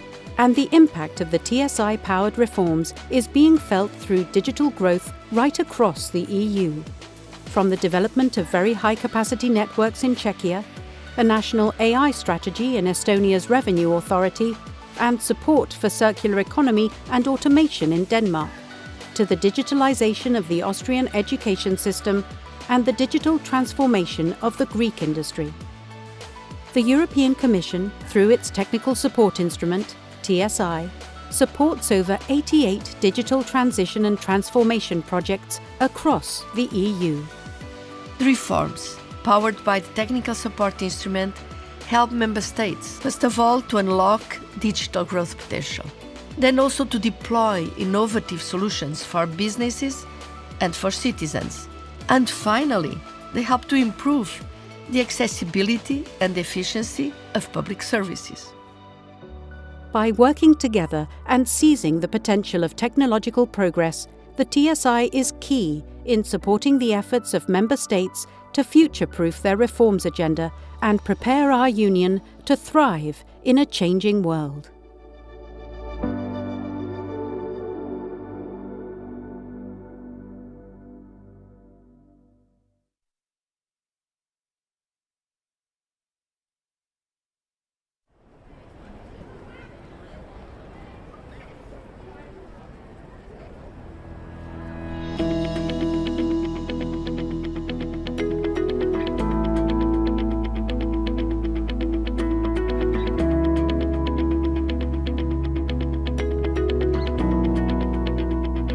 In order for Flanders Investment and Trade to stay effective in strengthening Flanders' economy and to remain competitive towards our counterparts in different nations, we think we need a deployment strategy or a framework for artificial intelligence. For that reason, in 2018, we contacted DG Reform to ask them to support us in becoming a more data-driven organization.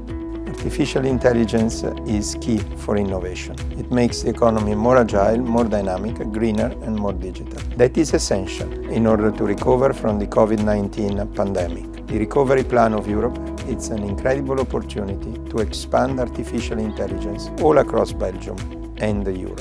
DG Reform, through its new technical support instrument, will support all member states in these efforts. So when our project was selected by DG Reform, we made sure for its success that we would involve people from every single department throughout the entire organization, but also we engaged external stakeholders, which were very relevant to define our strategy and to get everything up and running. We relied on the expertise of Andrea, Stefano and their team to define our AI strategy. They started with an assessment of our AI readiness and went on by making tailor-made recommendations for a successful AI implementation. When we started this project, the main objective was to look how artificial intelligence could improve the organizational efficiencies of FIT. Working with FIT was a big pleasure. We find them as a very dynamic and innovative organization and with a strong mindset which makes them prioritizing towards continuous improvement. We take a look at their daily operations and their business and we help them finding the best AI solutions and approaches to help them moving forward. Digitalization is rapidly changing the way we are doing business. This stresses the need to be able to act quickly, precisely, in an agile way and with the right expertise. At FIT, we believe that AI can play a significant role in becoming a more data-driven organization. This includes a shift to the latest technologies, modernized services and improved efficiency. We are very grateful to FIT for the excellent collaboration and the commitment to this project. We are delighted that on the basis of this work, FIT has decided to making artificial intelligence adoption a strategic priority and has initiated the implementation of key recommendations. FIT will therefore leverage artificial intelligence for innovative products and services in order to promote international investment and trade of namely Flanders-based enterprises. Such an important transformation stands to disrupt an entire organization. And having experimented with AI in the past, we quickly realized the need for a sustainable approach in the form of an AI strategy to implement our ambitions that were very high.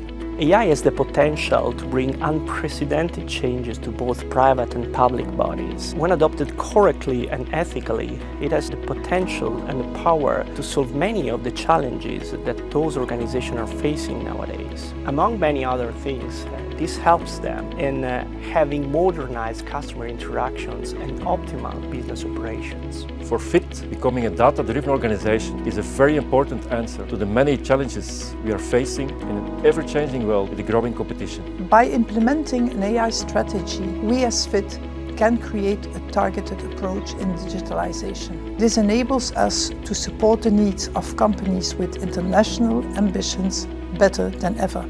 This initiative makes thereby an important contribution to strengthening economic recovery and resilience and promoting the digital transition of Flanders and beyond.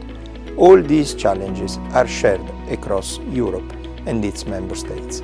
This project is therefore an important inspiration for all European member states. So for us, it's to not only have a big impact within our own organization, but also to inspire both the public sector and the private sector on the potential of AI. So in essence, we made sure to develop our AI strategy in a replicable methodology. So it establishes links between data, IT systems, business processes, but most importantly, people. AI is set to impact many jobs, and for us at FIT, this is no different. So we looked at training programs and how we could upskill our own people to optimally thrive in an organization where AI is omnipresent. Today, embarking in an AI journey is not as difficult as we could think about.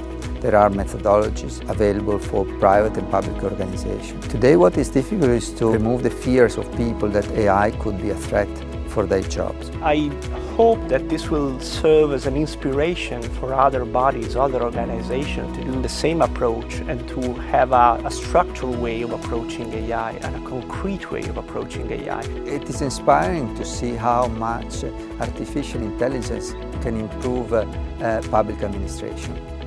It's about innovation, about quality, about efficiency. I believe structural reform will benefit enormously from data-driven strategies.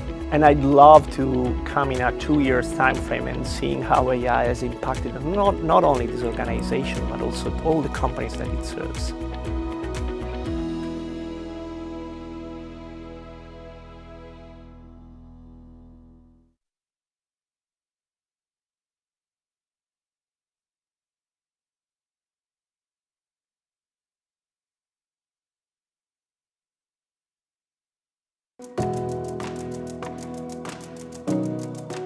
The European Commission, through the Technical Support Instrument, has launched a programme for civil servants to exchange practical knowledge of green budgeting.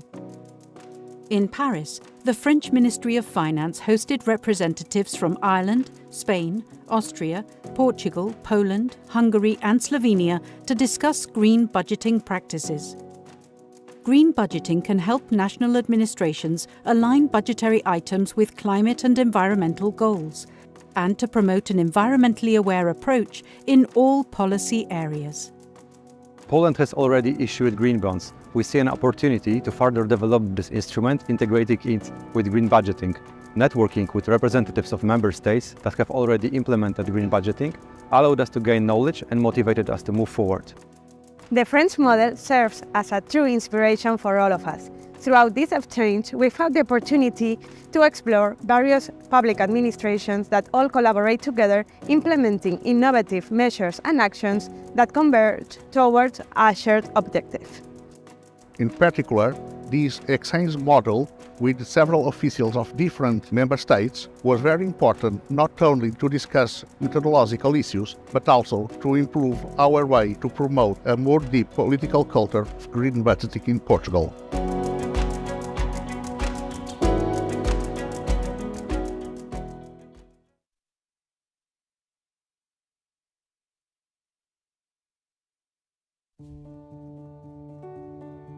Across the European Union, climate change, massive urban development and pollution are threatening coastal areas, which are essential to nature, to our society and to local economies. Malta has been increasingly confronted with coastal erosion, rockfalls, beach loss, rising sea levels and extreme weather. To address these challenges with a comprehensive strategy, Malta has requested the technical support of the European Commission. Thanks to this technical support project, financed by the European Union, the Department for Public Works of the Ministry for Public Works and Planning, together with Malta's Tourism Authority, are working with international experts, policymakers, and with the European Commission to support reforms that can strengthen the resilience of coastal areas. To do so, the project team is collecting and analysing data on physical and environmental factors.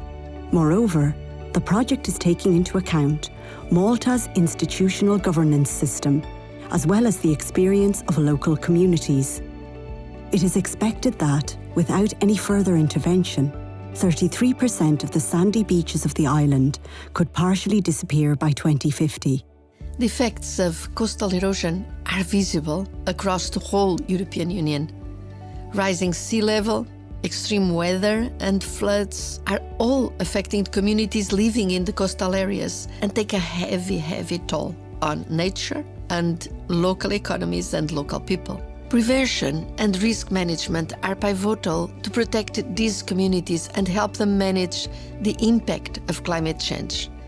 In Malta, the European Technical Support Instrument helps national authorities and local communities understand the phenomenon of coastal erosion and build capacity in the administration to mitigate its effects. We need to understand the best practices that are being adopted and implemented by our European and Mediterranean counterparts. We need to identify where the highest risks are, as well as what are the best possible solutions given our natural resources as well as the realities of our island. I nostri studi consistono nell'utilizzo di differenti tecniche, i droni aerei per acquisire delle immagini fotografiche, utilizziamo anche immagini satellitari e altri strumenti quali inclinometri per verificare il movimento di questi blocchi che stiamo monitorando. Malta has very few beaches. We cannot afford to lose the few beaches that we have. Tourism is by far the most important part of the economy of the island. Per esempio, la torre alle nostre spalle, quando è stata costruita, si trovava a una distanza di sicurezza rispetto al bordo. A causa dell'arretramento naturale della falesia, abbiamo la torre che si trova a ridosso del bordo. Thanks to the support of the European Union, this technical support project strives to ensure the safety and prosperity of future generations, while preserving the beauty of Malta's coastal landscape. I would like to thank DG Reform for the opportunity of having this instrument to be able to get the necessary expertise for the running and hopefully successful conclusion of this project. This project is an example of how the European Union continues to support member states in their efforts to achieve important reforms that improve quality of life, the health of our planet, and bring sustainable growth.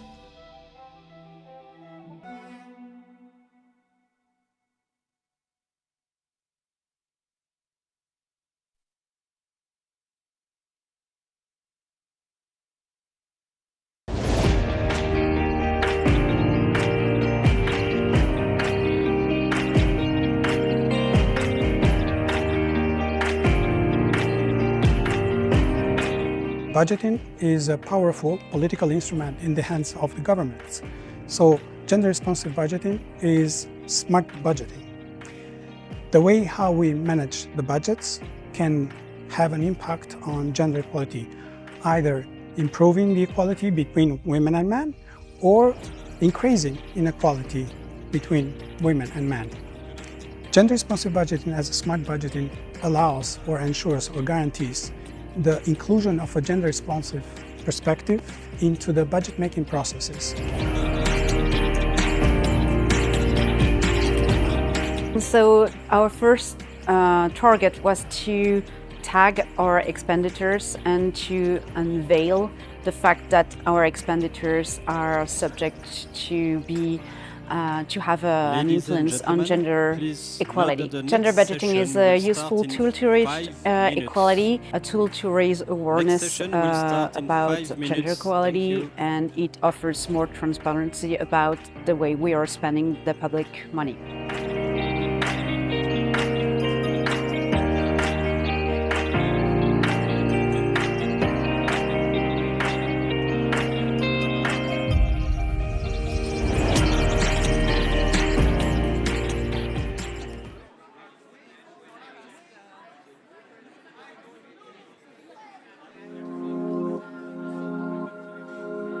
Climate change has been a key factor in increasing the risk of wildfires across Europe. Low rainfall also contributes to drought, which is likely to create the right condition for the spread of wildfires. The most recent statistics say that the drought experienced in 2022 is considered the worst in over 500 years. In Portugal, the area destroyed by wildfires in 2022 has increased by 8% compared to the average area destroyed per year in the last 15 years. This project will first focus on the prevention of wildfires across 3 pilot regions: Alto Tamega, Coimbra, and Western Algarve. The Technical Support Instruments is a European program that can adapt to different circumstances and to the Member States' reform agenda. Portugal, like other Member States, is facing challenges which are made worse by the climate change. We are working hand in hand with the Portuguese administration to prevent future wildfires and to mitigate their impact. Wildfires have devastated the communities across these regions in the past years due to a lack of preventive measures, land abandonment, and ineffective forest management. Besides citizens and of the generations to come.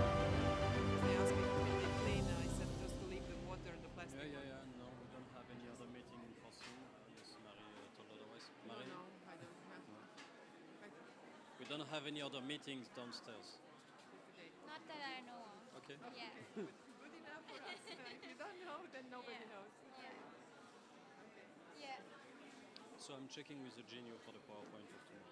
Yeah, he put it on it, sure, yeah. but Roxanne told me before that there was 4 PowerPoints, or that she divided. Okay, I will also take a look now just to But see. so I send a genio to Roxanne. Good. Oh, I'm So sorry. they can agree. Yeah. I think they will agree on stage during the rehearsal. Apparently, that's what Roxanne told me. Because they don't know who will present what. Okay. I'm also gonna see. Well, let's see how we advance, but also to get everything for sure. Yeah. That will be good as well. Yeah. Because they have the rehearsal tomorrow morning. Yeah, exactly. Okay. Cool. Okay, if there's someone else here, I just need to send to the speakers tomorrow that they arrive on time. Good. Ton audio de la salle est dans le Zoom, dans le lien. Moi, je suis pas connecté. L'audio de la salle, on l'entend en ligne. Parce que moi tout est coupé. Et tout dernier.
Welcome back. I hope you had a good lunch. The food was delicious here. I hope watching online you had very nice lunch too. So you may notice that our setup looks a bit different. And now we're inviting you into our podcast studio. And you are very privileged to be here at the beginning of DG Reform's new podcast series, which can also be found on their YouTube channel, DG Reform YouTube channel. So this morning we heard many of these success stories. And so we thought, what better way for our first podcast to start with one of the big success stories, which is Greece. And the way that reforms have been transforming the country, coming out from a deep recession and severe crisis 10, 15 years ago, to now being amongst the highest growth rates in the EU. So I will stop talking, and I will hand over to Yanis, who's going to be finding out what happened, what to expect next. Yanis is, of course, the head of the Athens office for DG Reform. Yanis, over to you and your guest. Thank you, Naomi, and welcome back after lunch. And allow me, Minister, before I introduce you, to start with a small personal story. In 2011, in a small team of colleagues, as part of the Task Force for Greece, we were sent to Athens to help with the implementation of the first adjustment program of Greece.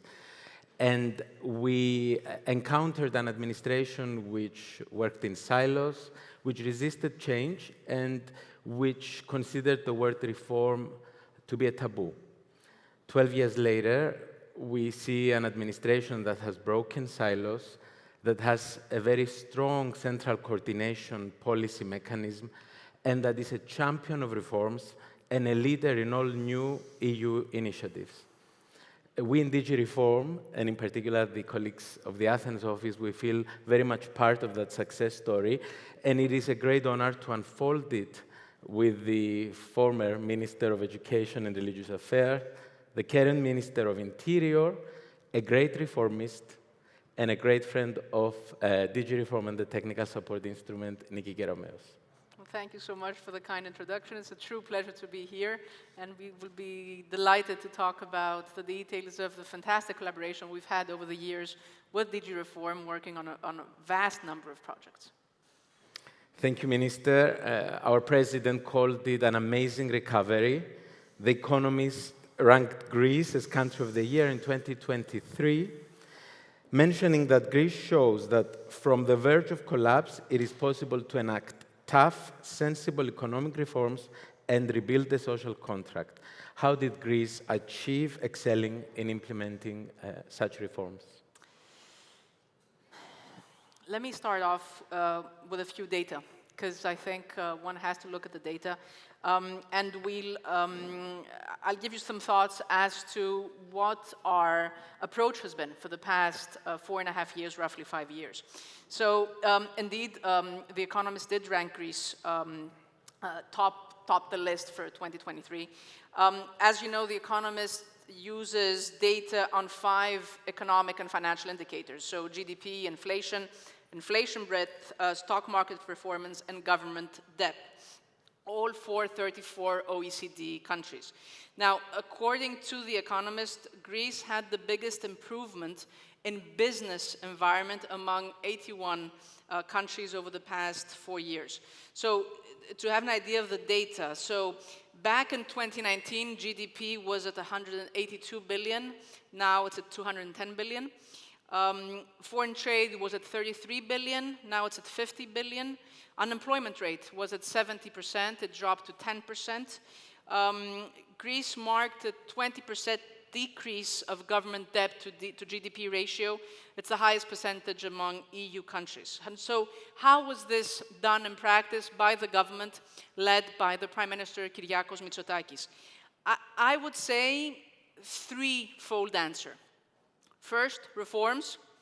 Second, a new centralized government planning. And number 3, the support of the people. So if I were to ponder a bit on those 3 that I just mentioned. So first of all, as far as reforms are concerned, in the past almost 5 years, so we have been in power for 4.5 years, we're approaching the 5th year since 2019. Greece, so we started our second term a year ago. Greece has passed roughly 500 bills of legislation in those 5 years. And all members of government are extremely focused on bringing about change, on undertaking groundbreaking reforms, despite, I would say, severe challenges that we found along the way, just like many other countries. I'm referring to the pandemic, to the war, to the energy crisis, etc. So reforms that range a lot. So think of, for instance, reform of public employment agency, the labor market reform, reform of the justice system, fighting tax evasion, pension reform, reform of the educational system. There I'm not objective, granted. I had the privilege of serving as a Minister of Education for 4 years. Though if you were to ask me, I would say that the most important reform a country can do is the reform in the education system. Because if you invest in education, you're investing in the future of the country. And investments you do now in education, you will see the fruits of those investments along the line. So our reforms in education followed a bottom-up approach, starting at the age of 4, for instance, with a focus on mandatory school as of the age of 4, so adding an additional year of mandatory schooling, English as of the age of 4, skills as of the age of 4, and moving up a lot of work on evaluation of teachers, on new curricula that incorporate the focus on skills, higher education focusing on international partnerships, and a lot of reforms as far as the digitalization of the state is concerned, digital transformation of the state. I would say that most of the interaction right now between Greek citizens and the state is done online. The largest percentage of interaction. It is quite rare nowadays that you have to interact in person to get something done in the Greek state. Electoral reform and, of course, reform as far as the public administration is concerned. We talked a bit about it earlier because TSI has been instrumental to these reforms. I mentioned a project that I enjoy a lot, and I think it's extremely important to the public administration, which is the use of artificial intelligence as far as the evaluation of civil servants is concerned, and setting targets, and educating civil servants as to the best way, most productive way to set targets. But there are other reforms too. Next week, we're going to have a cabinet meeting where we're going to discuss a new law that the Ministry of the Interior is bringing, expanding a system of bonuses within the public sector so as to incentivize civil servants to perform even better. We are working on a new mechanism pursuant to which the people themselves will be able to give us feedback on the satisfaction they have of the civil services. So imagine going to, for instance, a public hospital or going to some sort of public service. Leaving the public service, you will receive a text on your phone giving you the option of actually giving back feedback as to the quality of the service provided, as to whether your problem or your issue was resolved or not, etc. All of that both to, I would say, incite Greek citizens to voice their opinion, but also to create healthy incentives to improve the quality of the services offered and to showcase great examples within the public service. So the first part of our strategy and the strategy of Prime Minister Mitsotakis has been reforms, focusing on reforms. The second has been a new centralized government planning. One of the very first laws that was voted in during our first term, so this is back in 2019, is the law for what we call the executive state. So it's a new model, basically, of organizing and running the state that was introduced by the Greek government. And so to put it in plain terms, the way the government works and has been working for the past 5 years, first of all, we put in place a national reforms plan, thinking medium term and long term. What do we want the Greece of 2030, 2040 to look like? So we set the agenda, our priorities, what is our national reform plan? Then this served as a basis for our RRF plan too. So after having, I would say, depicted the priorities of the Greek state as a whole, we were able to use that as a starting point to elaborate on the resilience and recovery plan. Annual priorities was set by ministry, by section, by ministry. We also assessed those priorities against the 17 SDGs. So, annual master plan, breakdown by ministry, SDGs, and then we have also some horizontal policies. So imagine, for instance, we have a horizontal policy on policies for the rights of persons with disabilities. Or we have another horizontal policy as far as the protection of children is concerned from sexual abuse, from exploitation. So on top of the rest, we have some horizontal policies which transcend, I would say, various ministries and the government as a whole. And of course, there's always a corrective, I would say, mechanism for reassessing depending on the evolution of those targets. So this is how, I would say, the new centralized government planning works. It's a tough system. I must tell you that all ministers, we receive nice messages from time to time saying, you know, where are you regarding enactment of X law? Where are you regarding X ministerial decision? By the way, there's some people in here who work for the General Secretariat, and they're doing a fantastic job, truly. And so they alert us to, you know, cases where we may be off track, which is extremely helpful. Now, for all of this, and I will revert to this a bit later, but TSI has been instrumental. And TSI has been instrumental both as far as reforms within each ministry is concerned, but also as far as the organization of this central, I would say, body, of this central mechanism in order to increase efficiency. So I mentioned the two first, reforms and this new centralized government planning. There's a third one, the support of the people. Had it not been for the support of the people, of the Greek people, at every step of the way, none of this would have been possible. And truth be told, many of the reforms that were undertaken during these past 5 years would have been unthinkable under conditions before 2019. So the support of the people has been instrumental in achieving these results. This success is the success of the Greek people. Thank you, Minister. You mentioned the spectrum of reforms we have supported in Greece, but one important reform has been indeed supporting the formation of the central coordination structure under the executive state law that you mentioned. And I have to say, this is something we are now repeating in other member states, modeling it on the Greek experience. So we would like you to dwell a bit more on how the technical support instrument has supported the putting in place and operationalizing this central coordination structure.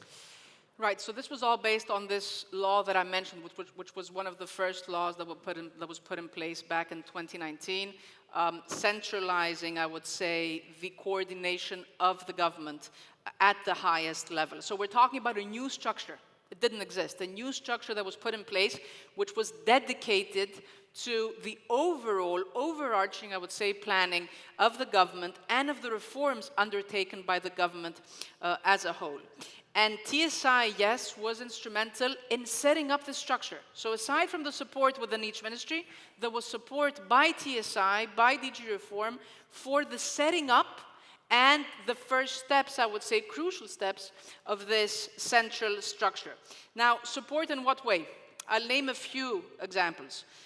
Support as far as how should this General Secretariat oversee government activities? How should this General Secretariat assess the impact of policies and reforms?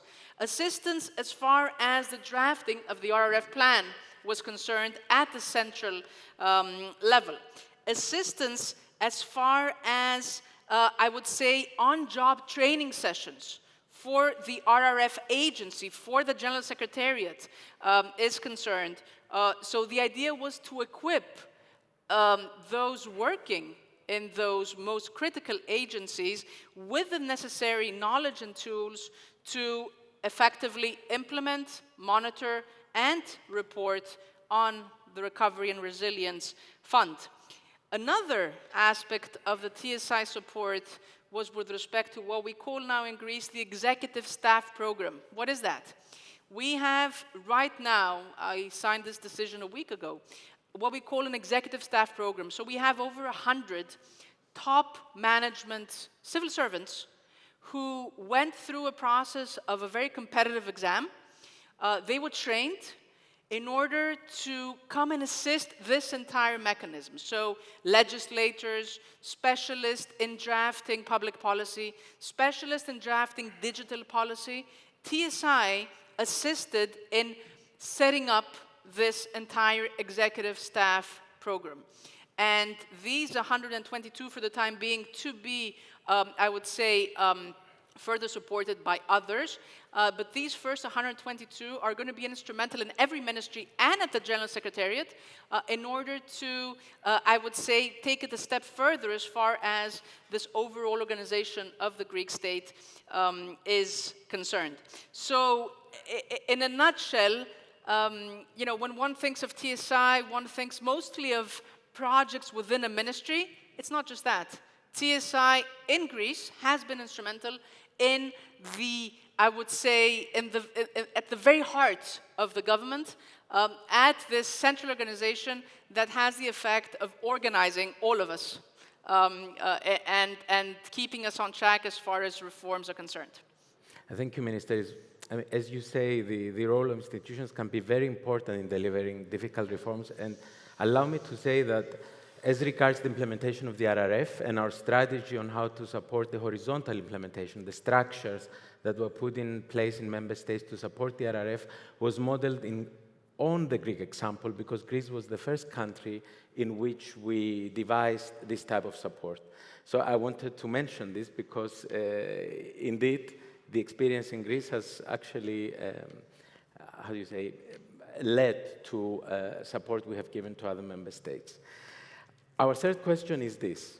You have described the central coordination structure put in place in Greece, and its effectiveness was very evident during COVID-19, during the COVID crisis, because there we saw member states struggling to deal with that crisis, and at the same time we saw Greece following an evidence-informed policy, using scientists, but also proposing solutions at an EU level, like the digital certificate for COVID. That is when everyone discovered the new Greece, the Greece that had evolved. And we would like to ask you, how did this central coordination play a role in what was a successful treatment of the COVID crisis? It was a very tough period for every single member state, for every single country in the world, obviously.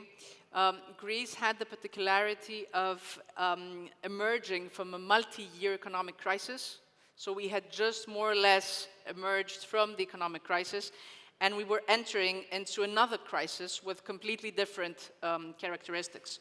And what we had to fight against was to do away with the heavy and bureaucratic, I would say, mechanism, and to swift towards a smart and agile and responsive organization. It wasn't easy. And again, had it not been for this central mechanism, I think it would have been extremely hard to deal on a daily basis with the crisis such as COVID.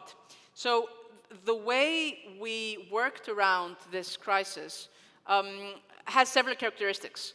The first characteristic has to do, again, with the central government. So we had a central mechanism that monitored the evolution of the pandemic in the country on a daily basis. We set up a business intelligence system through data that was collected on an hourly basis, and it was fed into the system in order for the government to make the right decisions on the basis of data. So this whole approach was very much data-driven. It was centrally managed at every level. Example, buying self-tests. You know, after a certain period of time during the COVID crisis, many member states focused a lot on the purchase of self-tests as a precautionary measure against COVID. But, you know, purchasing self-tests at such a large scale is not easy. It's not easy because, obviously, it's a major project that involves many ministries, involves financial authorities, distribution channels, municipalities, regions, pharmacies, etc. So all of this was done centrally through this structure, this central organized structure that assisted us all in, I would say, dealing with the daily challenges of the COVID crisis. A tremendous effort was done in digitalization. During COVID, the Ministry of Digital Reform did a fantastic job in digitalizing a large number of any interaction of a Greek citizen with the Greek state. So that assisted tremendously, and that led also to the entire vaccination process to be done digitally. Everything was monitored digitally. You would receive a text as to the exact time you would go and get your vaccination, when you were supposed to get your repeat vaccination, etc. And the virus monitoring, I would say, process was also digital. And that led also to the proposition of Greece towards the EU for a digital vaccination certificate. So as a result of this, I would say, a holistic approach regarding digitalization. Now, this is not the only field. I want to give you an example of this central management as far as the education challenges were concerned.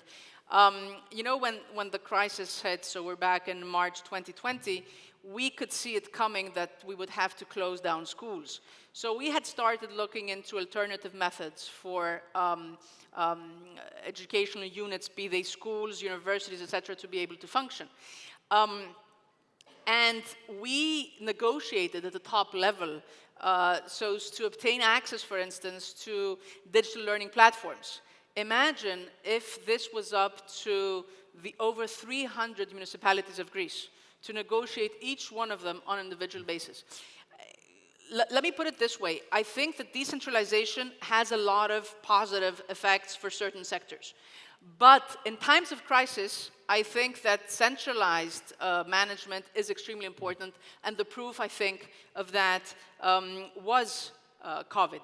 So the fact that Greece was up and running in a very short period of time with distance learning platforms throughout the country, that was, I would say, a manifestation of this centralized approach and this centralized system dealing with crisis on a daily basis. Yeah, thanks a lot. What I wanted to say is that DigiReform has supported Greece since the very beginning, from Task Force for Greece to the Structural Reform Support Service to then DigiReform. Greece is our stronger collaborator, and every year in the projects we select, it does very well because it by now has the experience to put forward very high-quality requests. I wanted to ask you, based on this long-standing experience that you have had, all the ministries in Greece with DigiReform, what would you say are the key elements for a successful reform that we could build on in what we do in other member states too? So first of all, I want to start off by saying that we are extremely thankful for the wonderful cooperation we've had throughout the years with DigiReform on all fronts and across all ministries, I would say. A lot has been done in Greece, but a lot remains to be done. So believe me, you will receive many requests on behalf of Greece for TSI projects. We have a lot of work to do ahead of us. It is true that our projects span across I would say, a broad range of policy areas. I believe we had just approved for 2024, 23 new TSI projects that amount approximately, you will correct me if I'm not wrong, if I'm wrong, to 10% approximately of the total budget. And these are very important projects that we intend to work very intensely on. Now, as far as the implementation of TSI projects are concerned, a couple of thoughts there. I think, number one, it's extremely important, I mentioned this a bit this morning, to have a clear vision of the project early on. It's extremely important to involve key individuals who know the matter very well, who have a clear vision of what they want to achieve, and to have them be involved at every single step of the procedure. I think that's critical. I have seen TSI projects which have been extremely successful because we had key individuals involved every step. And I have seen other TSI projects which have not been that successful because there was not a clear vision from the beginning.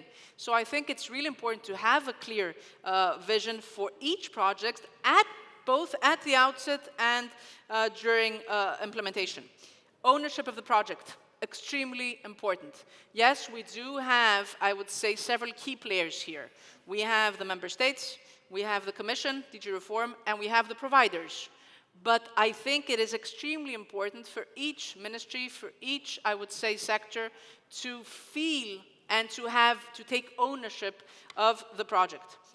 A third point, data-driven policymaking. We, as a government, work tremendously on the basis of data. Most of our TSI projects, if not all, are based on data, concrete data, data-driven policy. I think that, too, is an important aspect. Commitment to implementing and sustaining long-term reforms, starting from the top. The Prime Minister himself is extremely committed to TSI. All ministers are extremely committed to TSI, and that gets the message across as to how important and instrumental TSI can be. So the more, for instance, a minister is involved in TSI, I think that gets the message across, and we have more concrete results as to the implementation of such reforms. And last, of course, the centralized coordination structure. Because there, too, each ministry submits proposals, but then there's a discussion as to how we will prioritize as a government these projects, whether some can be combined, whether some can be expanded. And I want to cite an example which I very strongly believe in. It was mentioned by Commissioner Ferreira this morning, too. PACE. When PACE started, Greece was one of the first countries, I believe, that participated in PACE. PACE, for those who may not be aware, is this Erasmus. I know it's not the official description. I like to call it this way. I think it's more concrete. It's an Erasmus for civil servants. So basically, to be able for civil servants from different member states to go and visit other member states to exchange best practices. I had the privilege of meeting the first team that came to Athens from 4, I think, different member states. And I went and met them in person and asked them, what did you actually learn? You cannot believe the feedback I got. The next thing I did was to submit a new TSI request to expand PACE beyond the Ministry of the Interior. Up until then, PACE in Greece was limited to the Ministry of the Interior. Now, the TSI project that we submitted, and I hope was accepted, correct? Okay? Has expanded to 10 ministries. We sent out a letter to all ministries of Greece and said, would we be interested? Because we had no idea as to whether there would be feedback as to that. There would be interest on behalf of the other ministries. So before submitting the proposal, I sent out this letter wanting to see first what the response would be. I got more than 10 responses from ministries who said yes. And by the way, I'm getting calls as to when is this starting? We want quickly this to be implemented because we want to actually get the feedback, exchange best practices. So this is, I think, a fantastic example of how much can be achieved through TSI, how important PACE is, how important it is to expand it to all member states and to all different fields, because we all have a lot to gain from each other. And as we said this morning, we're all faced with similar challenges. Yes, each country has its own specificities, but we're all faced with climate change. We're all faced with the demographic challenges. We're all faced with concerns regarding digitalization.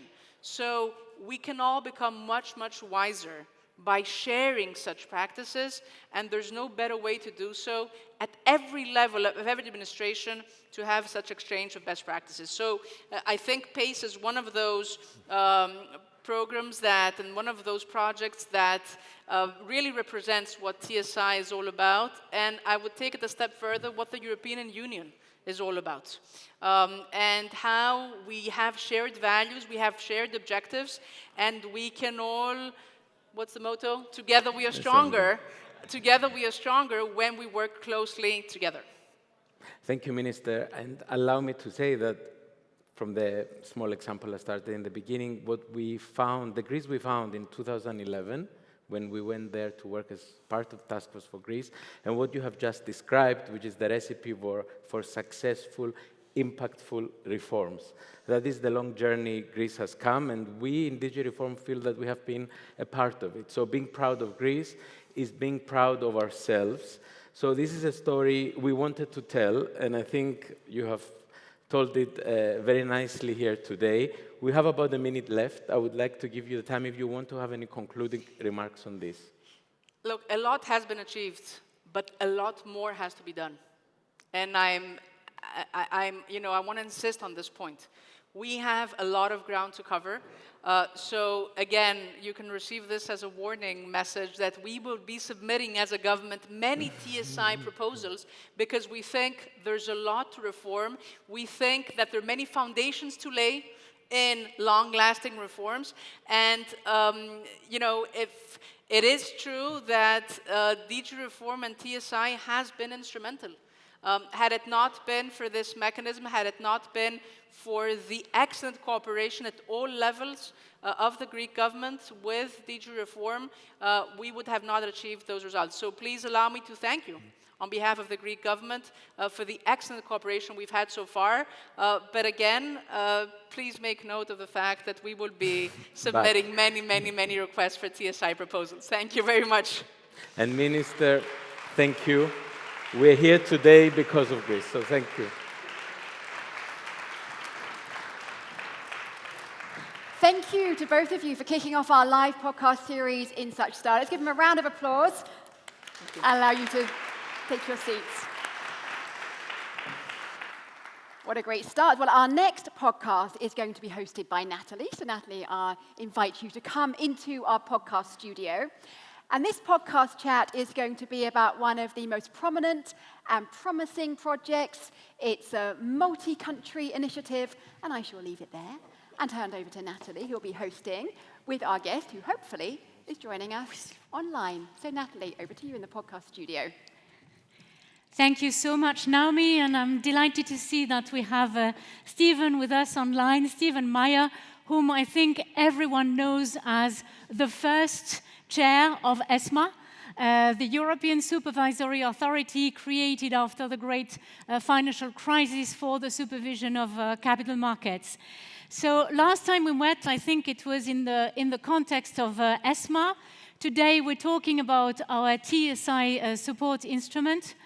Minister Kerameus has just been talking about the support brought to Greece and the program on administrative cooperation exchange, which allows the short-time exchanges between civil servants. Now we're moving to something that is at the same time very close and very specialized. We're going to talk about our EU Supervisory Digital Finance Academy. What is this? EU SDFA, rather a mysterious acronym. What we have done with this is that we have created a flagship project, a multi-country project, which is actually our biggest multi-country project because we have 26 out of 27 member states participating in it. We have 37 national competent authorities participating all across the European Union. We have established an academy in order to create a common culture among the financial supervisors as regards digital innovations, trends, and challenges. Why? This seems highly technical. Why is it so? We want in the European Union to build a capital markets union. Why? Because we want to strengthen the competitiveness of the European Union. So we need people to invest in markets. We need companies to invest. We need new companies, startups, to be able to have access to finance and to have access to finance not so much on the basis of bank loans, but on the basis of the use and the recourse to the market. We have a strong development of digital finance in the European Union, and we want to continue enhancing digital finance in the European Union. You have all heard about crypto assets, investing in bitcoins, investing on over-the-counter products, etc. But in order for people and companies to invest, you need to have trust. Where does trust come from?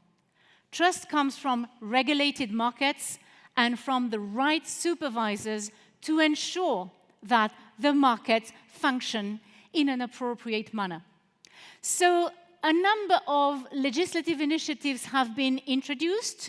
We have the famous market in crypto assets regulation. We have some regulation to ensure the resilience of the systems. And these are supervised by all these financial supervisors. And now, after having chaired ESMA for 2 mandates, now, Stephen, we find you in your capacity as member of the supervisory board of the Dutch Central Bank and in charge and chair of the supervision committee. Your authority, the central bank, has been participating in our financial academy, in a financial supervision academy, alongside the others since the beginning. This is an academy that we have established together with our partner, the European University Institute from Florence, and with the Florence School of Banking and Finance, and we have conceived it together with the authorities and together with DG FISMA. In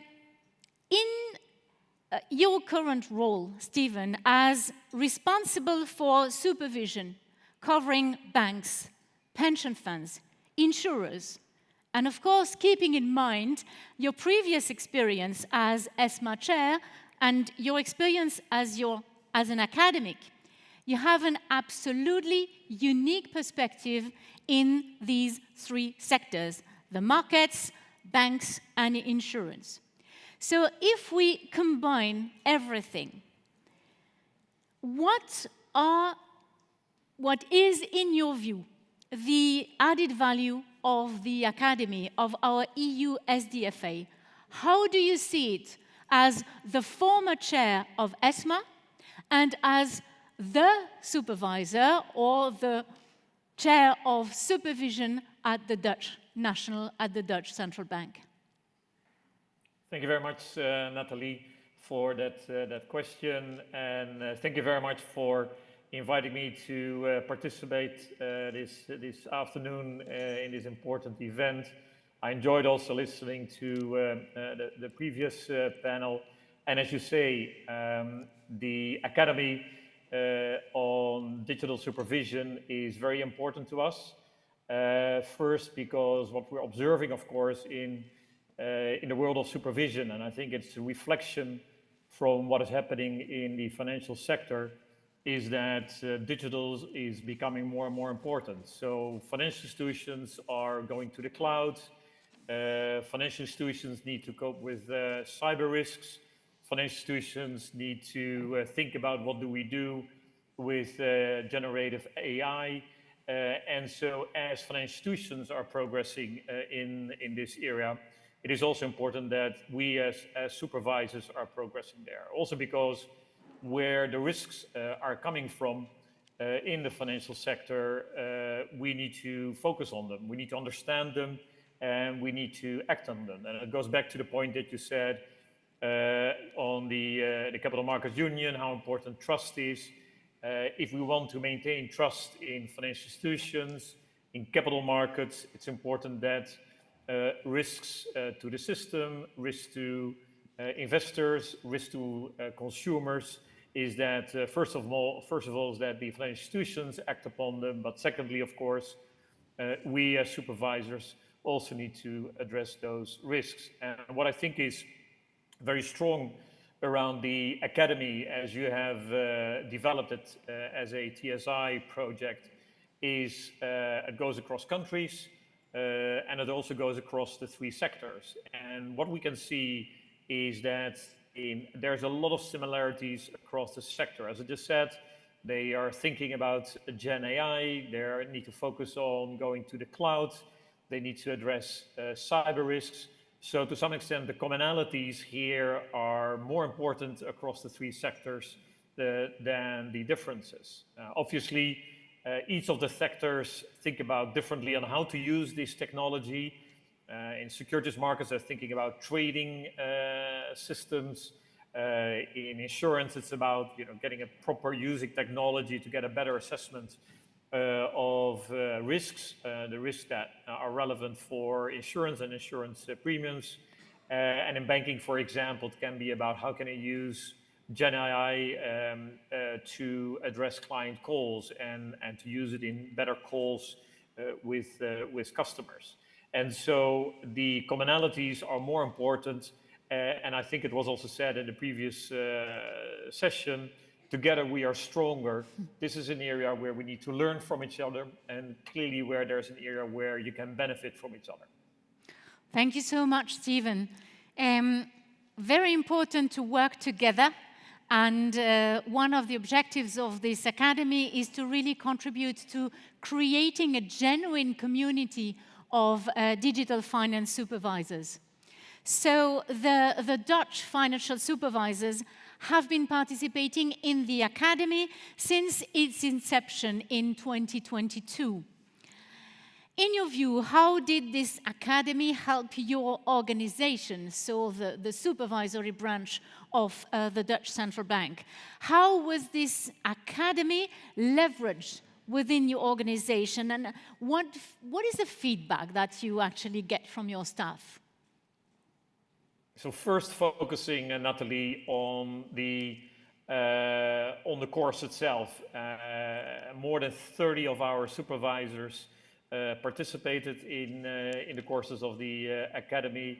They really valued very much the high level, the high quality of the courses, the interaction among participants, but of course also very importantly there was part of the program, there was also the chance for the industry to share their views on digitalization. And so first and foremost, this is directly around a valuable educational program for the individual supervisors. But as you say, this is also around creating a common supervisory culture. They will, later in their careers, later in the year, they will meet some of these colleagues or the participants. They can see them in their roles, for example, in the European supervisory authorities. So it helps to build a common supervisory culture. A final thing that I want to mention is that as we're seeing how the financial sector is becoming digital, and we also need to become digital, obviously everyone is struggling with having the right capacities, the human capital in their organization to address this phenomena of digitalization. And education there plays a very important role. We're trying to recruit IT specialists, digital specialists, but to some extent you also need to change the colleagues that are already in the organizations to get more focused on digital issues. Thank you. Actually, you mentioned the challenges. Obviously, digital finance and the digital transformation bring also major opportunities. And they contribute to the completion of the Capital Markets Union, and so are very important for the competitiveness of the European Union as a whole. Now, indeed, we have different types of challenges which are being posed to the three sectors, but do you consider that the three sectors, so banks, capital markets, and insurance and pensions, face similar, or they face very different challenges? And if so, how can we or how could we bridge the differences in this regard? I think an important part of the challenges for the financial institutions across the three sectors are very similar. Earlier this year, we had a longer roundtable with the technology people from the various sectors, from the market participants from these sectors. We invited them over to the central bank, had a longer discussion on, in this case specifically on Gen AI, and to some extent the problems that they shared and the concerns they shared were very similar. A couple of them are very interesting. So first of all, concerns around becoming, so on the one hand, realizing that, for example, AI can really improve their productivity, increase efficiency and effectiveness. The increasing reliance on third-party service providers is a common concern. And it is a concern from, let's say, a stability perspective, because important parts of your organization are basically delivered by other organizations outside the financial sectors, for example, big tech companies, and that raises issues around reliance, but also issues around what will these players do maybe in 1 or 2 years' time when I'm becoming more dependent on them, and what will they do with the pricing. Other important issues, obviously, is with AI is the explainability for financial institutions explaining their models, explaining the outcomes of their models, obviously is very important. Transparency of their decision making is important, and that can be very complex with Gen AI. A final point that I would like to mention, obviously, is everything around cybersecurity, with the more prominent role of technology in financial institutions. Cybersecurity is very important. Obviously, there were major concerns with the invasion in Ukraine and the war, the Russian invasion in Ukraine and the war, is that also cyber risk would increase. I would say in that terms, so far so good, but clearly this is a common issue that needs to be addressed by all financial players in all three sectors. Thank you so much. Well, it was very interesting to hear you elaborating on the use of artificial intelligence, the fight against cybercrime. And I remember that we have worked together with a TSI support project on the integration of data analytics in financial supervision. And actually, the outcome or the lessons of this project are currently being examined, and we are looking at the possibility to share them with other financial supervisors. So the Dutch central bank is really at the forefront of exploiting all the advancements in technologies. You're making a very interesting deep dive into the technologies applied to supervision, and this is something that is going to help potentially all the other supervisors. Now, could you explain to us your experience in that regard? I mean, you already touched upon it, but could you also maybe share a piece of advice for other supervisors or other, maybe even more widely, other competent authorities? Because, you know, now we have authorities which are established, for example, to supervise, to monitor everything relating to the implementation of the Artificial Intelligence Act. And we have a very interesting project with the Netherlands as well, with the Telecommunication Authority on this. So in light of your experience, what would be your piece of advice for other supervisors that are considering or are already embarked in the digital transformation? Thank you, Natalie, for that question. I think maybe first important to say that in addition to very kind of more spectacular products like where we're trying to, you know, we've made a prototype for an internal chat GPT, but then a chat DMB, as you would expect. In the case of DMB, it is around how you can access documents, internal documents, very easily and get ask questions and get very complete and concise answers from that system.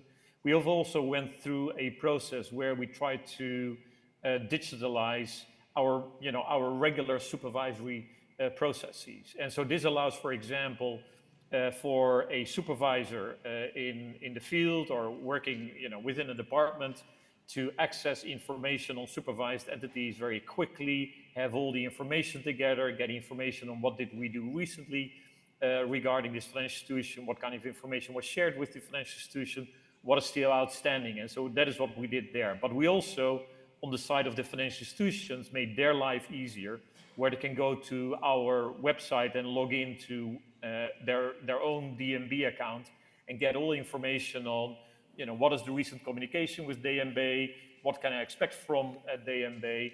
And I must say, getting that in order, this digitalization of the regular processes, it's a long and painful process. And it's important that we do it, but it's not an easy process because it also requires you to change the way you're organized. This is not about kind of an outside project team with IT people that are doing the job and then tell the supervisors how it will work. This is a process where you need to integrate both the IT people, but also the supervisors, the traditional supervisors. You need to get them into a conversation because they together need to make these digital tools, and getting that into an organization is not an easy step, because also it will require time from the supervisors, and they will have concerns around, you know, what time can I spend on, let's say, traditional supervision, And so getting this communication and this cooperation together between IT and, let's say, the business, as it said in digital terms, is key.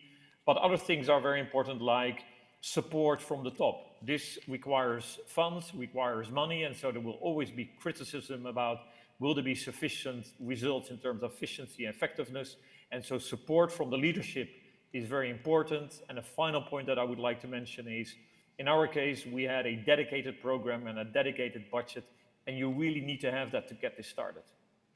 Thank you so much, Stephen. This has been really extremely interesting. Of course, we're talking about an area that is highly specialized, the area of financial supervision, but which has a huge impact on the economy, on the markets. Having a huge impact on the economy, it has an impact on the citizens. The main take I would have from what you just said is that we need to have the capacity to get trained to face all the challenges that come with the digitalization of the economy and with digital finance. We need to be able to meet, we need to be able to build something that would allow to have a genuine community of financial supervisors, because we know that in everything that relates to digital, artificial intelligence, there are no borders. So what do I take as a word of conclusion? Together we are stronger. Thank you so much, Stephen. Thank you very much, Natalie. It was nice to be there. Thank you, Natalie, and to your guest, Stephen Meyer, for another excellent podcast conversation. And we're going to keep them going. And our next one is with Judith and her guest. So I will invite you to come into the podcast studio and take your seat. So they are going to be discussing the excellent cooperation with the network of implementing partners. And I will now hand over to Judith and her guest to take over with the podcast. Thank you very much, Naomi. I'm delighted to lead a bit this podcast with Ulrich Knudsen, who is Deputy Secretary General of the OECD, and he's in charge of strategic direction of OECD policy in many thematic areas: digital transformation, global and UN relations, trade, agriculture. And you are also an OECD champion of gender and diversity, so you have really a broad portfolio. So welcome, I'm really pleased you are here with us in person. Thank you so much, Judith. And I don't know, have you ever done a live podcast before? I have, but not in front of a live audience, so that makes this new to me. Okay, that's what makes it live. Okay, it's a first for me, but we will get by. Yeah. We will get by for sure. So we had two similar live podcasts before us. So one was focusing on a success story of a country, of Greece. Then we just listened to Natalie's live podcast, which was on a specific topic. Now we come to something a bit more horizontal, on the partnership with international organizations. And let me start by saying that since 2017, we have been cooperating with a wide range of international organizations for the delivery of technical support in the member states. And among our implementing partners are really the top international organizations such as OECD, Council of Europe, the World Bank, the EBRD, different UN entities and bodies, UNICEF, UNESCO, ILO, International Organization for Migration and others. And the extent and the number of the international organizations we work with year by year changes depending on the needs of the member states in a given year, because we work with annual cycle. The main advantage for us in working with international organizations is because these bodies have proven expertise, they have a very good reputation, we are sharing similar values, we will talk about it in a moment. There is a strong multi-country approach and experience, which is of course one of the key added values of the technical support instrument, not to mention the smooth operational cooperation. When we implement a TSI project, we have certain choices. So we can decide to go to the private sector, or we can decide to go to an international organization, or even a university or a European association or such bodies. So what we are always looking for is to find the best fit for the specific needs. So when we go to you or the Council of Europe or any other international organization, we look for what is the extra, what is the special thing that you bring into this project. Now, let's focus more on the OECD. So we have, of course, a long-standing cooperation. We have been working together a long time in all the 27 member states in many, many policy areas, governance, public administration, green transition, labor, education, health, financial and social services. So I will be very interested to know your views on the benefits that this partnership brings. And I would suggest to start, I will not speak so much after this, but I will suggest that we start on a high level. So what do you see as the shared instances between our organization? How do you see OECD's values, principles, quality standards aligning with the European Commission's and also specifically in the delivery of the TSI projects? Well, thank you for that question, Judith, and thank you for inviting me. We value this cooperation a lot, so that's why I jumped on the Eurostar to Brussels today to be here with you live. And I also want to congratulate you. I think this is your 5th anniversary for the TSI, so big congratulations on that. You know, it's a big question, but it's also a simple question in a sense, because the EU and the OECD have a lot of, share a lot of common ground. There's a lot of like-mindedness there. Almost all the members of the European Union are also members of the OECD, and the few ones who aren't, the majority of those are actually in accession negotiations now, some of them pretty well advanced. But I think, I would say freedom, human rights, democracy, rule of law, those are at least sort of 4 principal cornerstones that the OECD and the EU share. And these are principles, these are values, these are objectives that have been the foundation, I would say, of both the EU cooperation and the OECD cooperation, and have worked sort of in parallel in both organizations. And I think there are also values that have stood the test of time.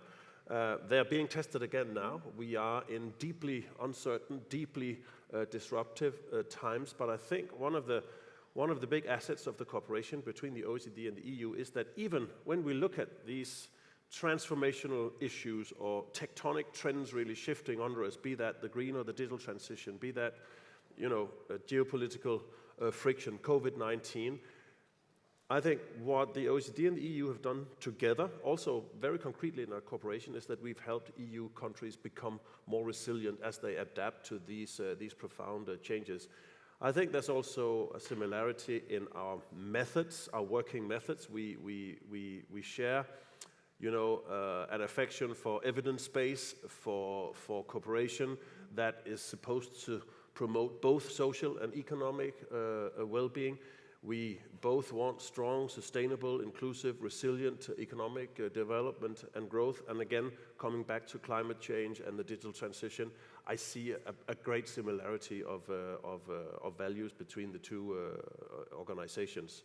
I mentioned the evidence base. I should maybe also mention the multi-stakeholder, the multidisciplinary, the multi-country approach. I think though we have some shared values that are sort of guiding us, whether we work together in one country or another, we also understand that these are not methods that, you know, there's not, what you call it, a one-size-fits-all method. We have to take into account local characteristic, unique country characteristic as well. And then maybe just one final thing that I think we can consider also shared value is transparency. Not only at the broader level, but also as we go about these projects together, transparency is a key shared value. So a long question to what I said was a simple answer, but it's also because it's a big question. But to sum it up, enormous similarity, commonality of values and interests. Yes, it's absolutely fundamental what you are explaining, and I had the impression that if I had an official here from the European Commission, he would have said the same. Yeah. So this is very nice to observe this high level of alignment. Now, let's look a little bit behind the scenes, how we work together. So in January, our Director General Mario Nava has met your Secretary General Matthias Cormann. Then there were some exchanges between the directorates of the OECD and DG Reform about how to increase the spillover effects of the projects and the multi-country dimensions and many other things. And also personally, when I went to OECD recently, I found that we could really in one meeting solve plenty of problems. So I find this cooperation extremely smooth and very cooperative. But could you explain how this partnership works between DG Reform and the OECD? Sure. Now it becomes a little less geopolitical and a little more technical, or a little bit more day-to-day like. But basically every year we start a new TSI cycle by sitting together colleagues from the European Commission and from the OECD, and we simply go through your policy priorities and see where we can find matches and where we can be useful. Then on our side, of course, also we have our program of work and budget, so there are also some procedures in terms of budget that we have to go through on our side. Everything has to be accountable as it relates to our budget. And we actually involve a lot of directorates. We go through many directorates at the OECD: economic, social, education, environment, public governance, investment, taxation, and so on. And this has actually reached a level now where about half of the more than 50 projects we have together are now cross-directorate at the OECD. So this is actually also helping us develop our horizontal cooperation skills. We also value the fact that it's not only is it often necessary to have this or this cross-directorate work, but sometimes it also makes for more innovative products, because you have people with different backgrounds having to work together on these issues. So actually, our partnership has also helped us develop more horizontal cooperation. No, indeed, and I think we managed to figure out by now all the nuts and bolts of working together. So let's look at a couple of examples. So since 2017, we have worked together on 270 projects, really an enormous amount of projects, and it's hard to even pick one or the other, but I will just pick two. For example, the OECD was a very trusted partner for DG Reform in developing our projects on financial literacy, because when we turned to you, because you had already the benchmark for financial education, and this is what the member states actually needed. So through these benchmarks, we were able to give very targeted and very good support to the member states. Another example was on skills development. You have a very strong approach on skills, national skills strategy. But for example, in Latvia, you had exactly the skills to deliver the agreed support, and your economic and legal analysis capacity, stakeholder management skills, and knowledge of the different countries' practice for international comparison were really top-notch. So which examples would you say that are closer to the heart and which you think that they have really a biggest added value? I mean, I think, Judith, you picked two very good examples. There are so many examples that you could choose from. I would maybe just briefly highlight two other examples from other sectors, but one is actually also from Latvia, where the government had an ambition to build 300 apartments, new apartments that would be affordable to rent from 2024. So again, the OECD and the European Commission pooled their resources, and we tried to help establish a long-term, self-sustaining revolving fund to increase the number of and the quality of affordable housing in the country.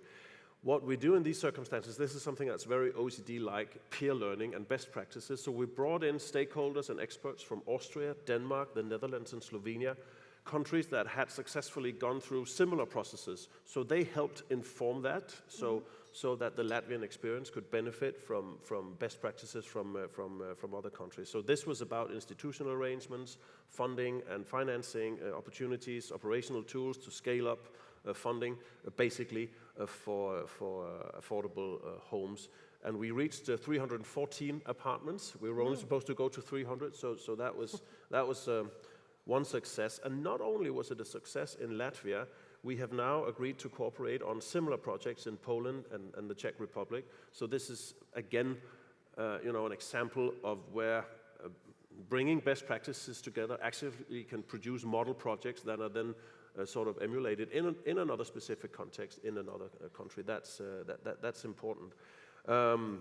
Another totally different project was a cooperation between our OECD Statistics and Data Directorate.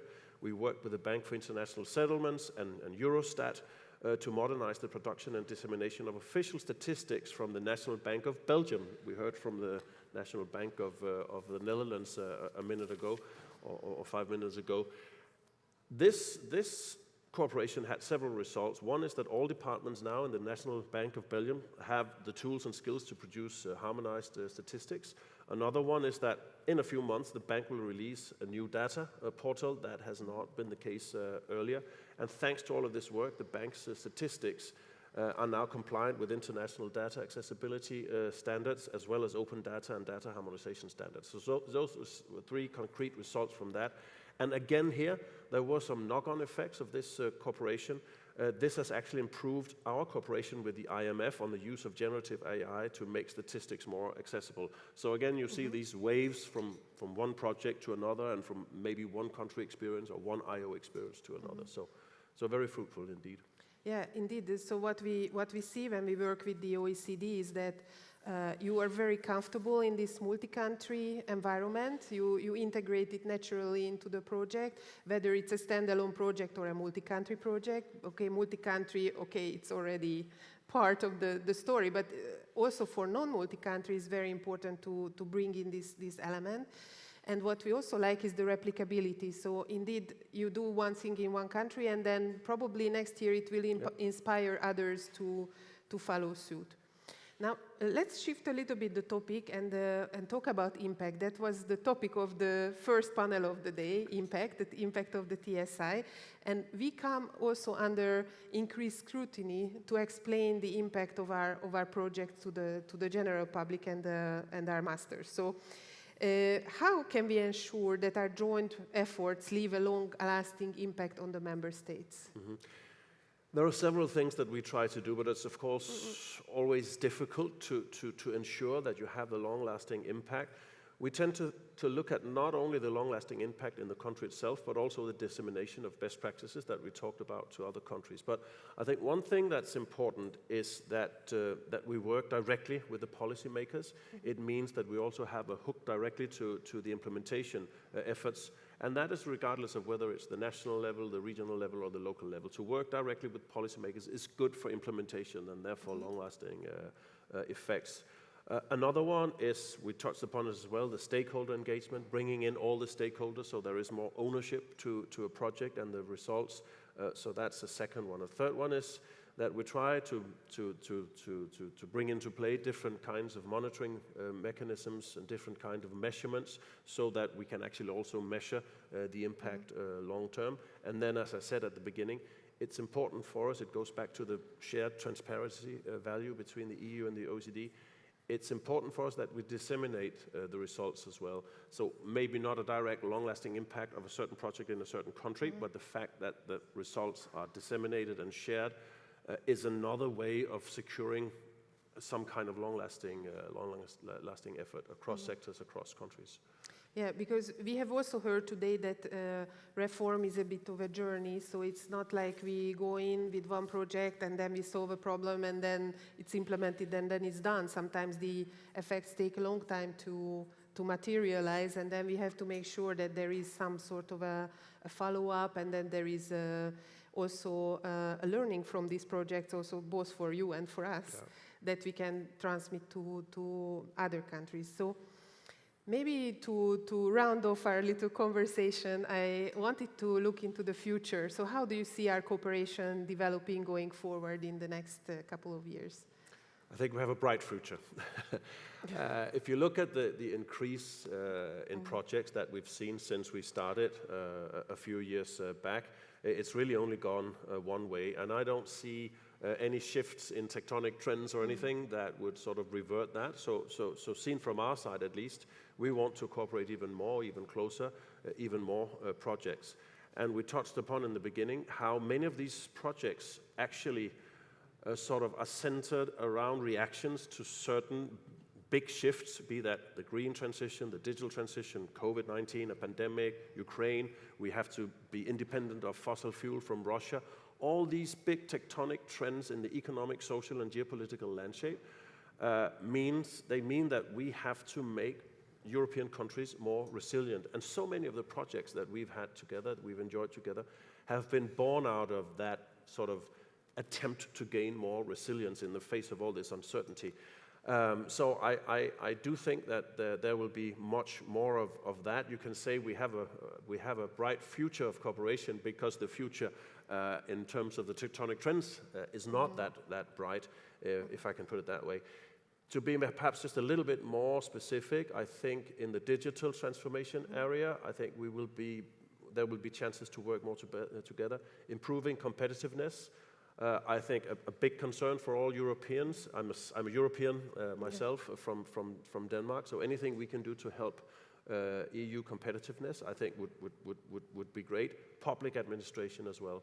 And then, just lastly, a word about AI as well. AI is here to stay. Generative AI is here to stay. The development is extremely fast-paced, and it's difficult to keep track of developments. I think that means we can have more cooperation about digital literacy, more cooperation on disinformation and misinformation. Having said that, those are two things from AI that we want to guardrail against. I would also say that at the OECD we are actually AI optimists. I think it's also important that we seize the benefits of AI, tremendous potential in education, in health, in climate, in productivity, in innovation. And we don't really have a choice, right? If this was 1992 and we were talking about the internet, I mean, at least in hindsight, it would look silly if we had said, no, we're not going to go for the internet. The EU is we're going to pass on the internet. We don't have a choice on AI, whether we like it or not. So we might as well embrace and utilize also all the possible positive benefits from AI, while of course mitigating the risks. And I think there is space for cooperation on both between the EU and the OECD.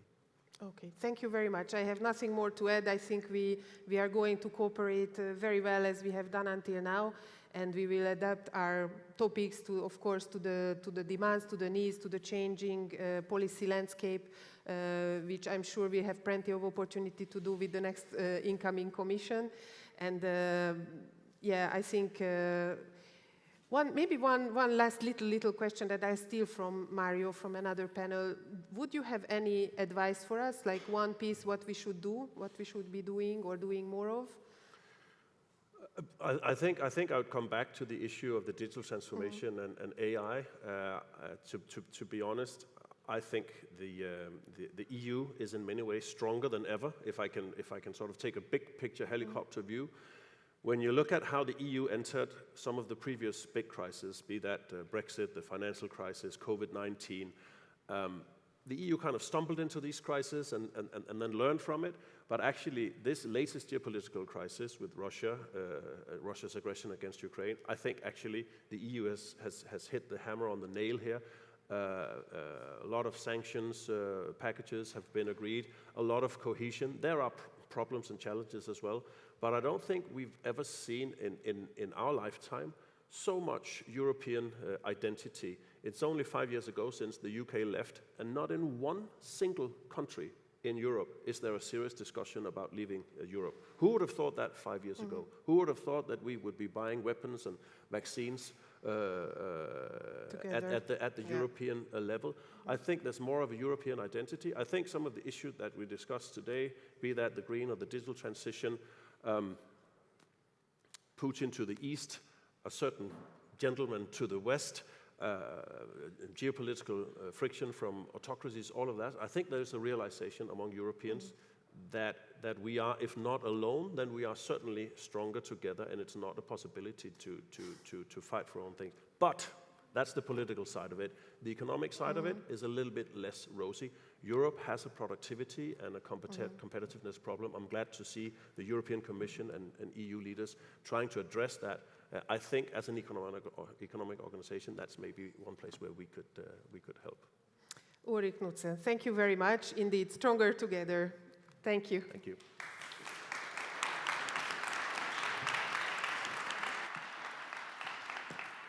Thank you to both of you for another fantastic podcast chat. We still have one more to come this afternoon, but before that, it is time, the moment you have all been waiting for, I know, for the launch of the TSI 2025 cycle. And who better to launch it than the Director General of DG Reform himself, Mario Nava. Mario, over to you.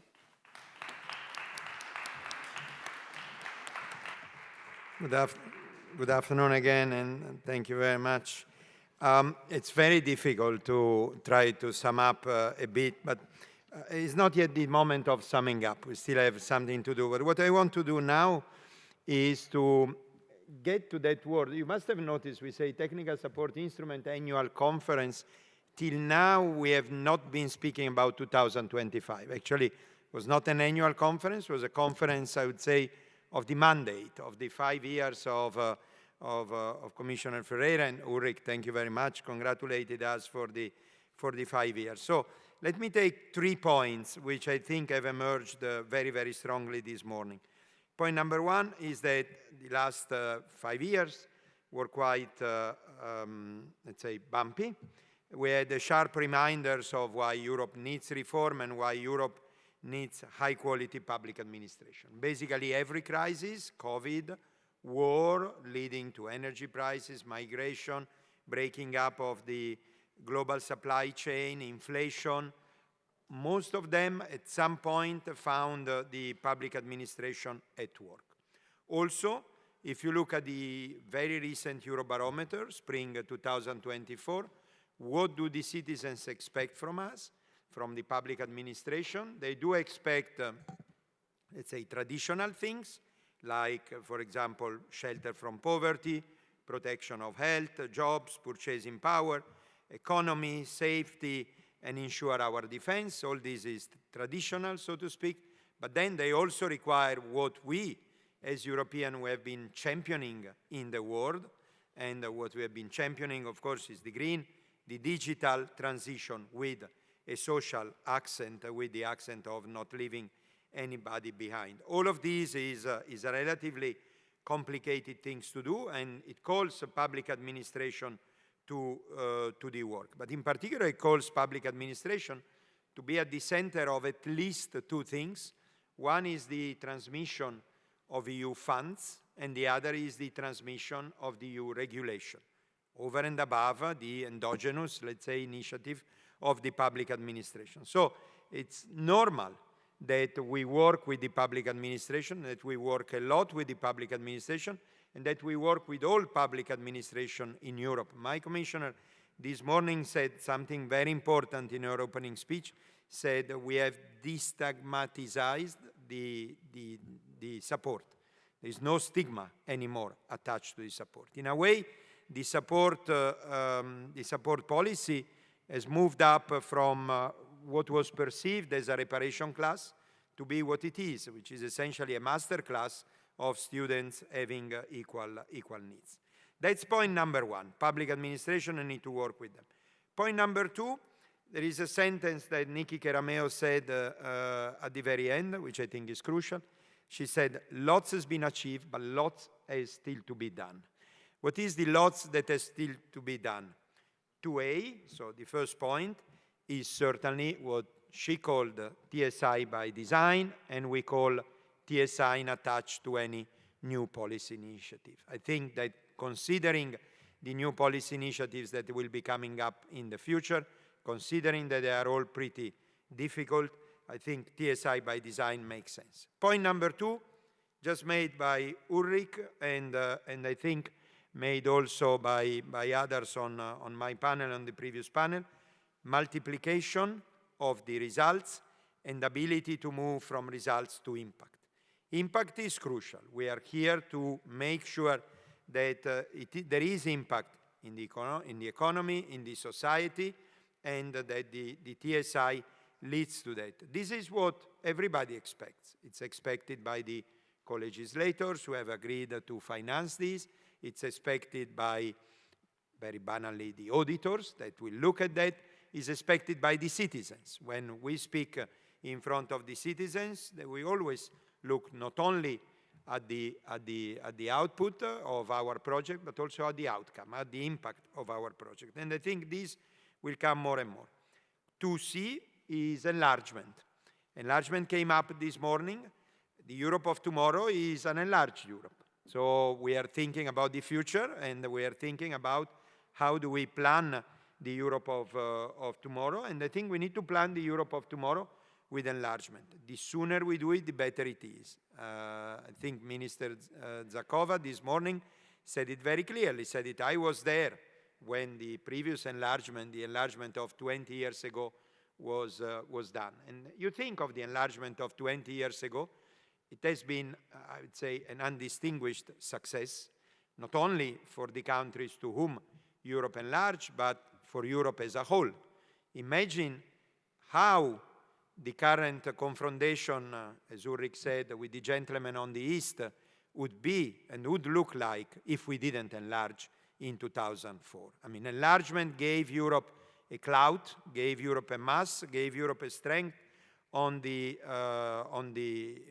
world scenario that we didn't have. But it gave it to us because we, I think we prepared it, and now we still need to prepare it, but we need to be aware that the preparation is more difficult in a way because there are many more things to prepare. The complexity has increased. So I believe the issue of moving to enlargement, it is there.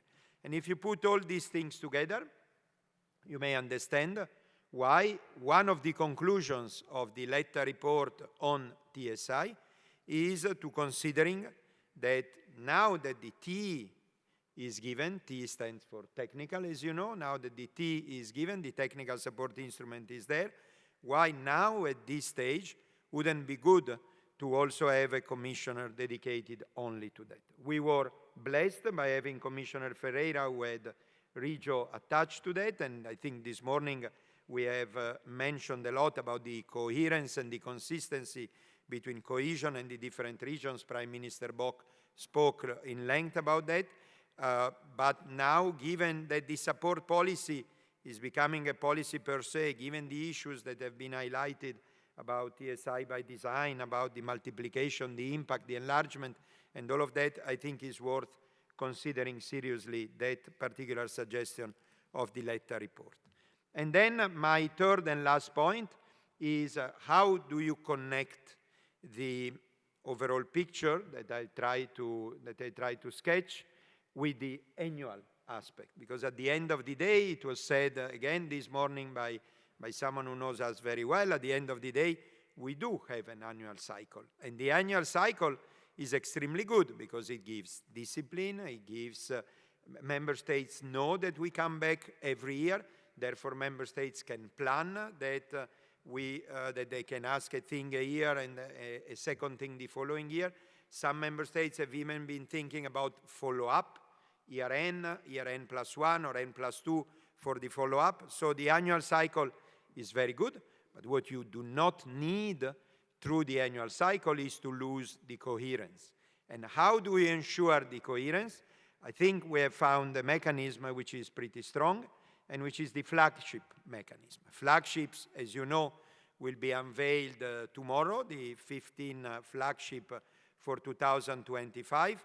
But I think that the flagship constitutes truly the link between the annual cycle that we do have every year, even if sometimes some years, as you know, because of urgency and emergency, we have had some dedicated call, but let's say normally we have one call a year, and what is very good is that this one call a year offers to member states flagship, which are obviously not exclusive, but they give, I think, a very clear picture of what Europe considers really the most crucial things and the most important thing. And as it was said this morning, crucial and important thing is what we need. So with that, I think now you really want to understand what this annual cycle would be. So the mandate conference changes now into an annual conference. And I think I call back on the podium Judith and Naomi. The floor is yours for the giving the official baptism to the TSI 2025. Thank you very much. Bravo. Yeah. Thank you so much, Mario. And Judith, come back in. I get to be the podcast host this time. It's very exciting. And I get to ask the questions to you. We're swapping over. So welcome back into the podcast studio as a guest. So my first question, you've been director at DG Reform since the start of the TSI. Over the past 4 to 5 years, the reforms that have happened and the successes have been many. Why do we still need more reforms? Naomi, I'm delighted that finally we get the chance to talk to each other today. And it's a very, very good question. I'm really delighted to be here explaining a bit more about the annual cycle of the TSI. So we are looking already at the TSI 2025. We hardly finished the selection for TSI 2024, and we are already looking into the future. Yeah, exactly. So why do reforms still matter? I think we have heard plenty of examples today on why they matter and why there are always new challenges. There is the new geopolitical context, there is a gap of competitiveness, there is the green, digital, some people say even demographic, so the triple transition processes that are happening. So all of these require member states to react. But I also wanted to say that the TSI, or actually the SRSP, was born out of a crisis response. And reforms were a response to crisis situation. And now we are moving, or we have moved with the TSI to another situation which sort of normalized reforms. Reforms is just a part of life, and they are going to stay because they are very much needed, and whatever the future brings, we will have to go with it. Yeah. Now, for those in the audience who might not have worked with the TSI yet, can you maybe talk us through the basics? How does it work? Okay, so basically the TSI is the Commission's main instrument to support reforms. It's given to the member states on their demand. It's adapted to their particular needs, so these projects are always tailor-made. And we are very proud to provide always the best expertise that Europe has that we can offer to you. And when I say you, I mean member state beneficiaries of the ministries, agencies, authorities, but also, of course, regional and local governments. They are also our beneficiaries. It is demand-driven. It is not about us telling you what to do.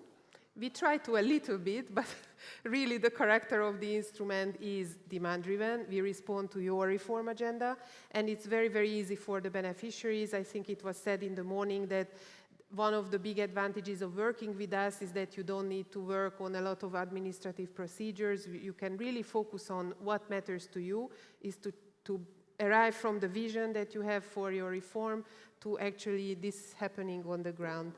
So basically, this is what I wanted to say, and we are having a new motto, which is no policy without support, because the TSI is needed really across the board in all policy areas. Great, thank you.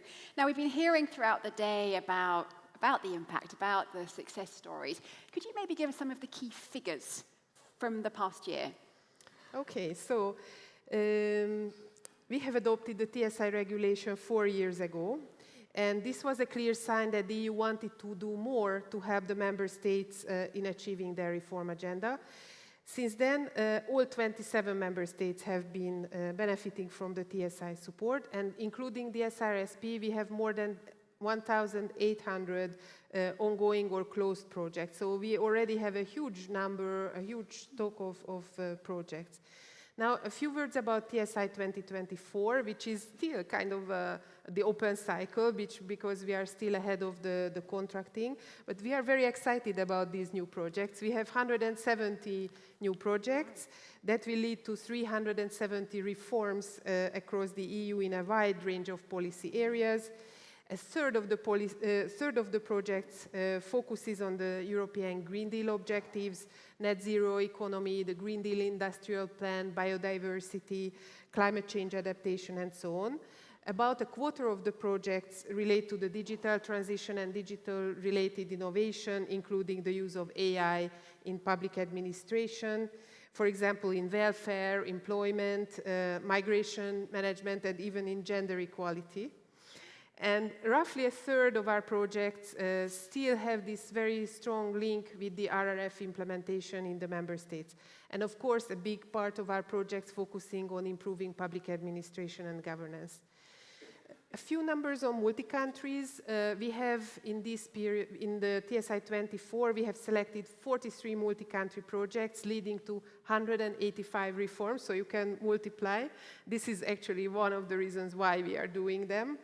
And we are very proud of this because 2-3 years ago we had only 1 or 2 multi-country projects, and now with all the efforts and with the buy-in, of course, from the member states, we managed to grow it to a significant level. And a few examples of multi-country projects. PACE was already mentioned several times today. This is one of our flagships and multi-country projects, where we had more than 200 civil servants from 15 member states who have already participated from these exchanges. In another area, 4 member states will work together to identify subsidies that are harmful to the environment and to biodiversity. Or 3 member states will support municipalities to improve access to quality services for children and caregivers with refugee and migrant background. Also, very importantly, we have 38 projects with a regional or local dimension that will strengthen cohesion in EU territories and in the communities. So let me mention, for example, the work done so far to support young people's mental health in the regions of Italy, Portugal, and Spain. So as you can see, the impact and the scope of projects is really broad, and we are very happy and proud that we became a trusted partner of member states in this agenda. Yeah, you can rightly be proud of all of that. Looking ahead then to TSI 2025, what will be the main features? What can we expect? So we are not planning a revolution. We are building on the features of the TSI that we have developed in the previous years. For which we got very positive feedback also from the member states. We continue with the concept of flagships. I will not go into it because tomorrow the whole morning is dedicated to the 15 flagships. We will continue supporting the implementation of the recovery and resilience plans. We will support the collaboration between member states in the shape of multi-country and multi-regional projects that can bring reforms to the ground simultaneously in several member states, and that give also the opportunity for mutual learning and exchanges. And we would like to strengthen more the regional aspect of our support. And we continue something that Mario just said before on the regarding enlargement. We are also continuing to put on the ground a pilot which allows enlargement countries to participate as observers in multi-country TSI projects. Great, thank you. And you've mentioned again the multi-country projects. We've heard a lot about the value of those. Does that mean, should they all be multi-country projects then in that case? This is not necessarily the idea, because there are a lot of reforms that are very specific to a member state or that are closer to implementation of something that they have already planned, but we really bet strongly on multi-country projects. So we would like to see a strong lineup of multi-country projects, because they work very well when the member states face similar challenges. They are in a bit similar phase of the thinking of creating their vision, and that they can react also together. And this brings a lot of added value, because they are able to learn from each other, not only from the provider. So this is why I believe that these projects are becoming popular. And also when member states are working together, there is a strong element of trust, not only between us and the member states, but also between the member states. And they create networks among themselves between the peers, so they can easily call up each other. I have this issue, what do you know? So it goes beyond the formality or the formal framework of the project. Now, I also wanted to come to 2 issues that we hear sometimes as a worry about multi-country projects. One is that maybe because multi-country projects are more complex, maybe they take longer to put on the ground. And I wanted to actually reassure everybody that this is not the case. All the projects of the TSI are advancing very, very fast, and multi-countries as fast as any other project.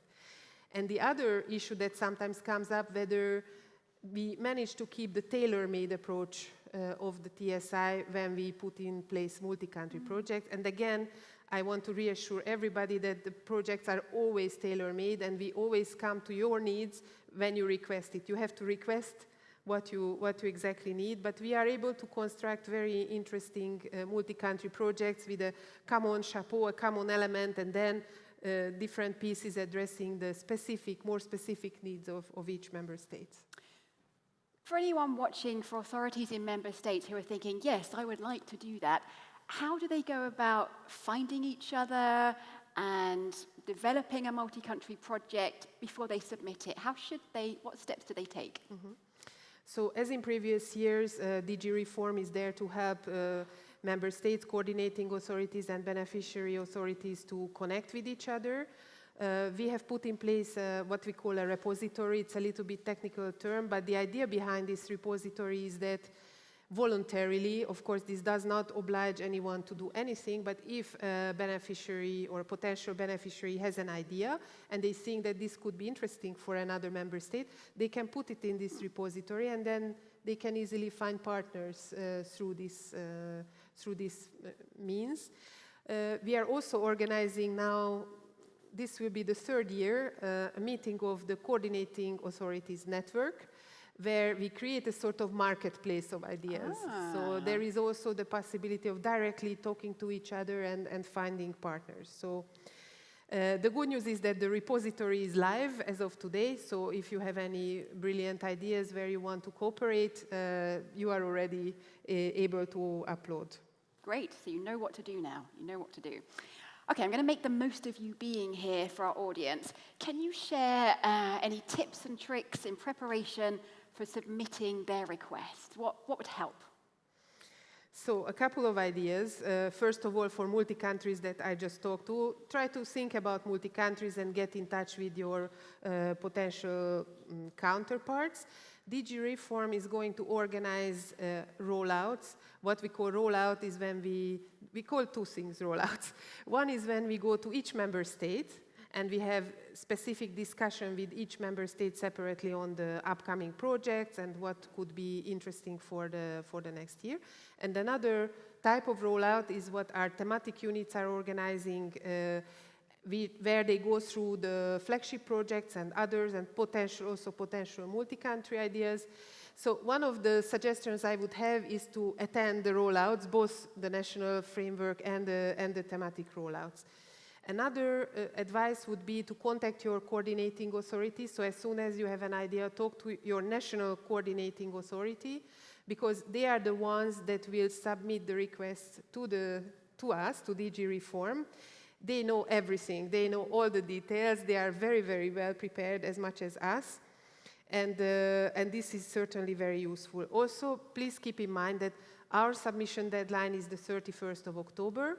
But usually the national deadlines are a bit earlier, exactly to allow the coordinating authorities to prioritize if they wish to, and make sure that everything is correctly submitted to us. And most importantly, do get in touch with our colleagues as well, because the TSI is a very special instrument in the sense that we don't cut ourselves off from the potential beneficiaries. We are there really in every step of the way. So already if you have an idea, reach out to our colleagues and discuss and mature these ideas together.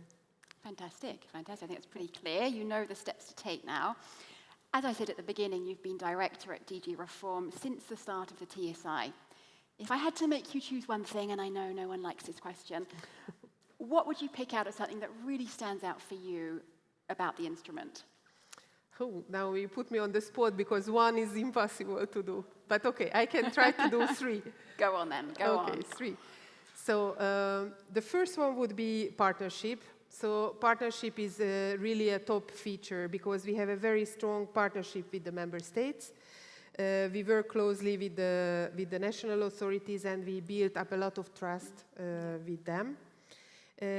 And we also enhance their administrative capacity. And this is something that they are very appreciative of.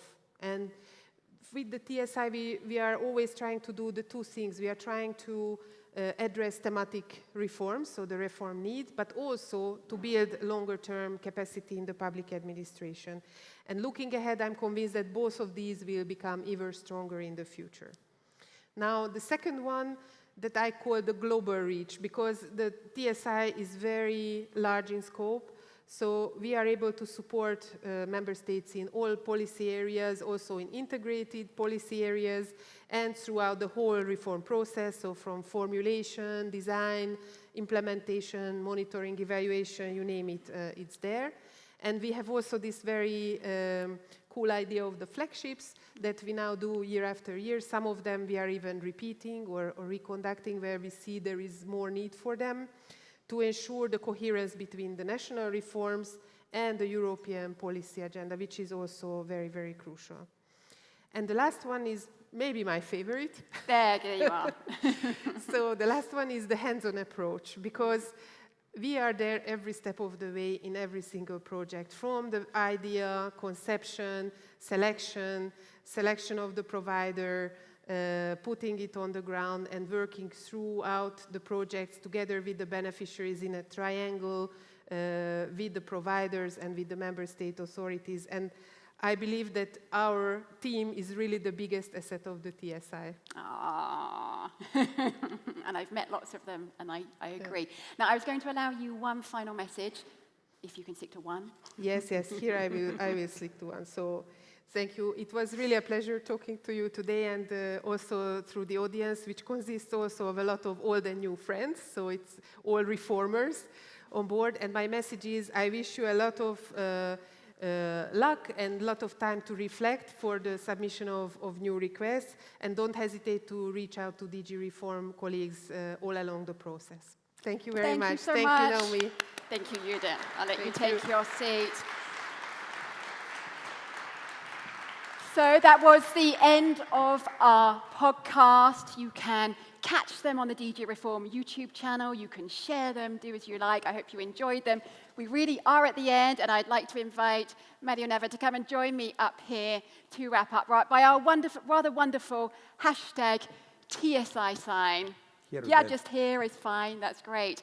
So I've been trying the whole day to end there. I failed. Well, we can if you want. Let's you do want it. That? I mean, I started here, there, and my dream was to I will grant you your wish. There. Let's do it. Let's do it. We thought we'd close the studio. Because it's very cool. I saw the pictures and so everything. Cool. You wanted a photo cool. here. I wanted the picture. Okay, we'll reopen the studio for one last unplanned special. My pleasure. I get to be in the seat again, so I'm happy. We are at the end of our conference. What a great day. We've heard so many successes and inspirational stories. We've looked into the future. What have been the main takeaways for you? Thank you very much again. First of all, what a great day, but it's not the end of the conference. No. Okay, the conference continues tomorrow. I think today what I see as a main takeaway is how we have been able, first of all, to show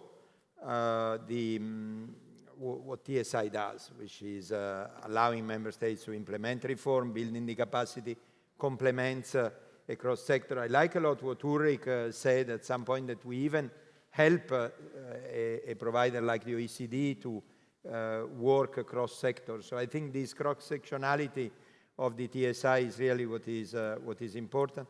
Impacts, it has been mentioned many times. I mentioned it also myself. I think more and more will be at the center. But probably what you are here standing for today and tomorrow is now getting practical, because we have said many times the TSI is a very pragmatic instrument. It's an instrument that must make the member states feeling at ease, feeling at home, the home of the TSI. Judith was just extremely clear in detailing what are the things to do. And tomorrow, as I said, we will unveil the 15 flagships. It will be an evolution, not a revolution. That is very clear. Some of them proved successful in the past, and so they may be reproposed. So I would say what I'm most happy of, my biggest takeaway, is that I think we have been able to demonstrate how a policy, which of course is underpinned by principles and flies high somehow. A policy at some point needs a landing point, and our landing point is certainly the 2025 cycle that starts today or tomorrow. Today, actually, because you can already upload your ideas. So. Yeah, it's already there. Great, thank you. Thank you so much. We really are at the end.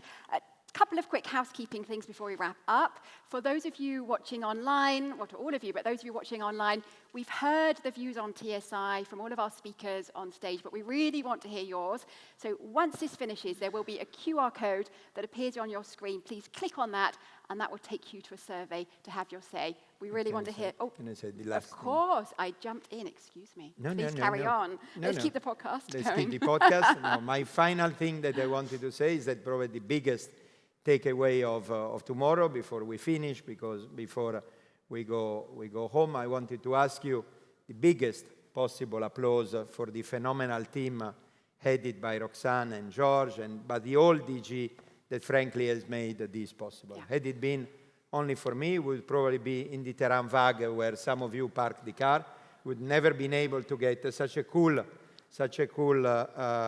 venue, such a great speakers. I'm really grateful for the organization, for the great speakers that we have had here today.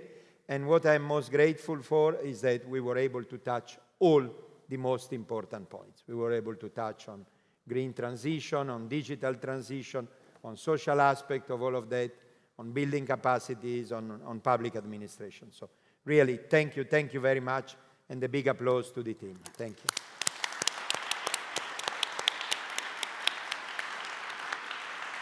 Yeah. See you tomorrow. Thank you, and I couldn't agree more. Like, having worked with them, I know how much your team has put into this, and yeah, I feel like we've really given everything that today that we wanted to. So thank you. One tiny housekeeping thing is that don't forget you're coming tomorrow. I've been asked to tell you, for those of you who are returning, please bring your name badge. So that just leaves me to thank you, Mario, thank the team, thank the speakers, you for being such a great audience. And that's it. You're free. Enjoy your evening. And thank you, Naomi, for a fantastic moderation.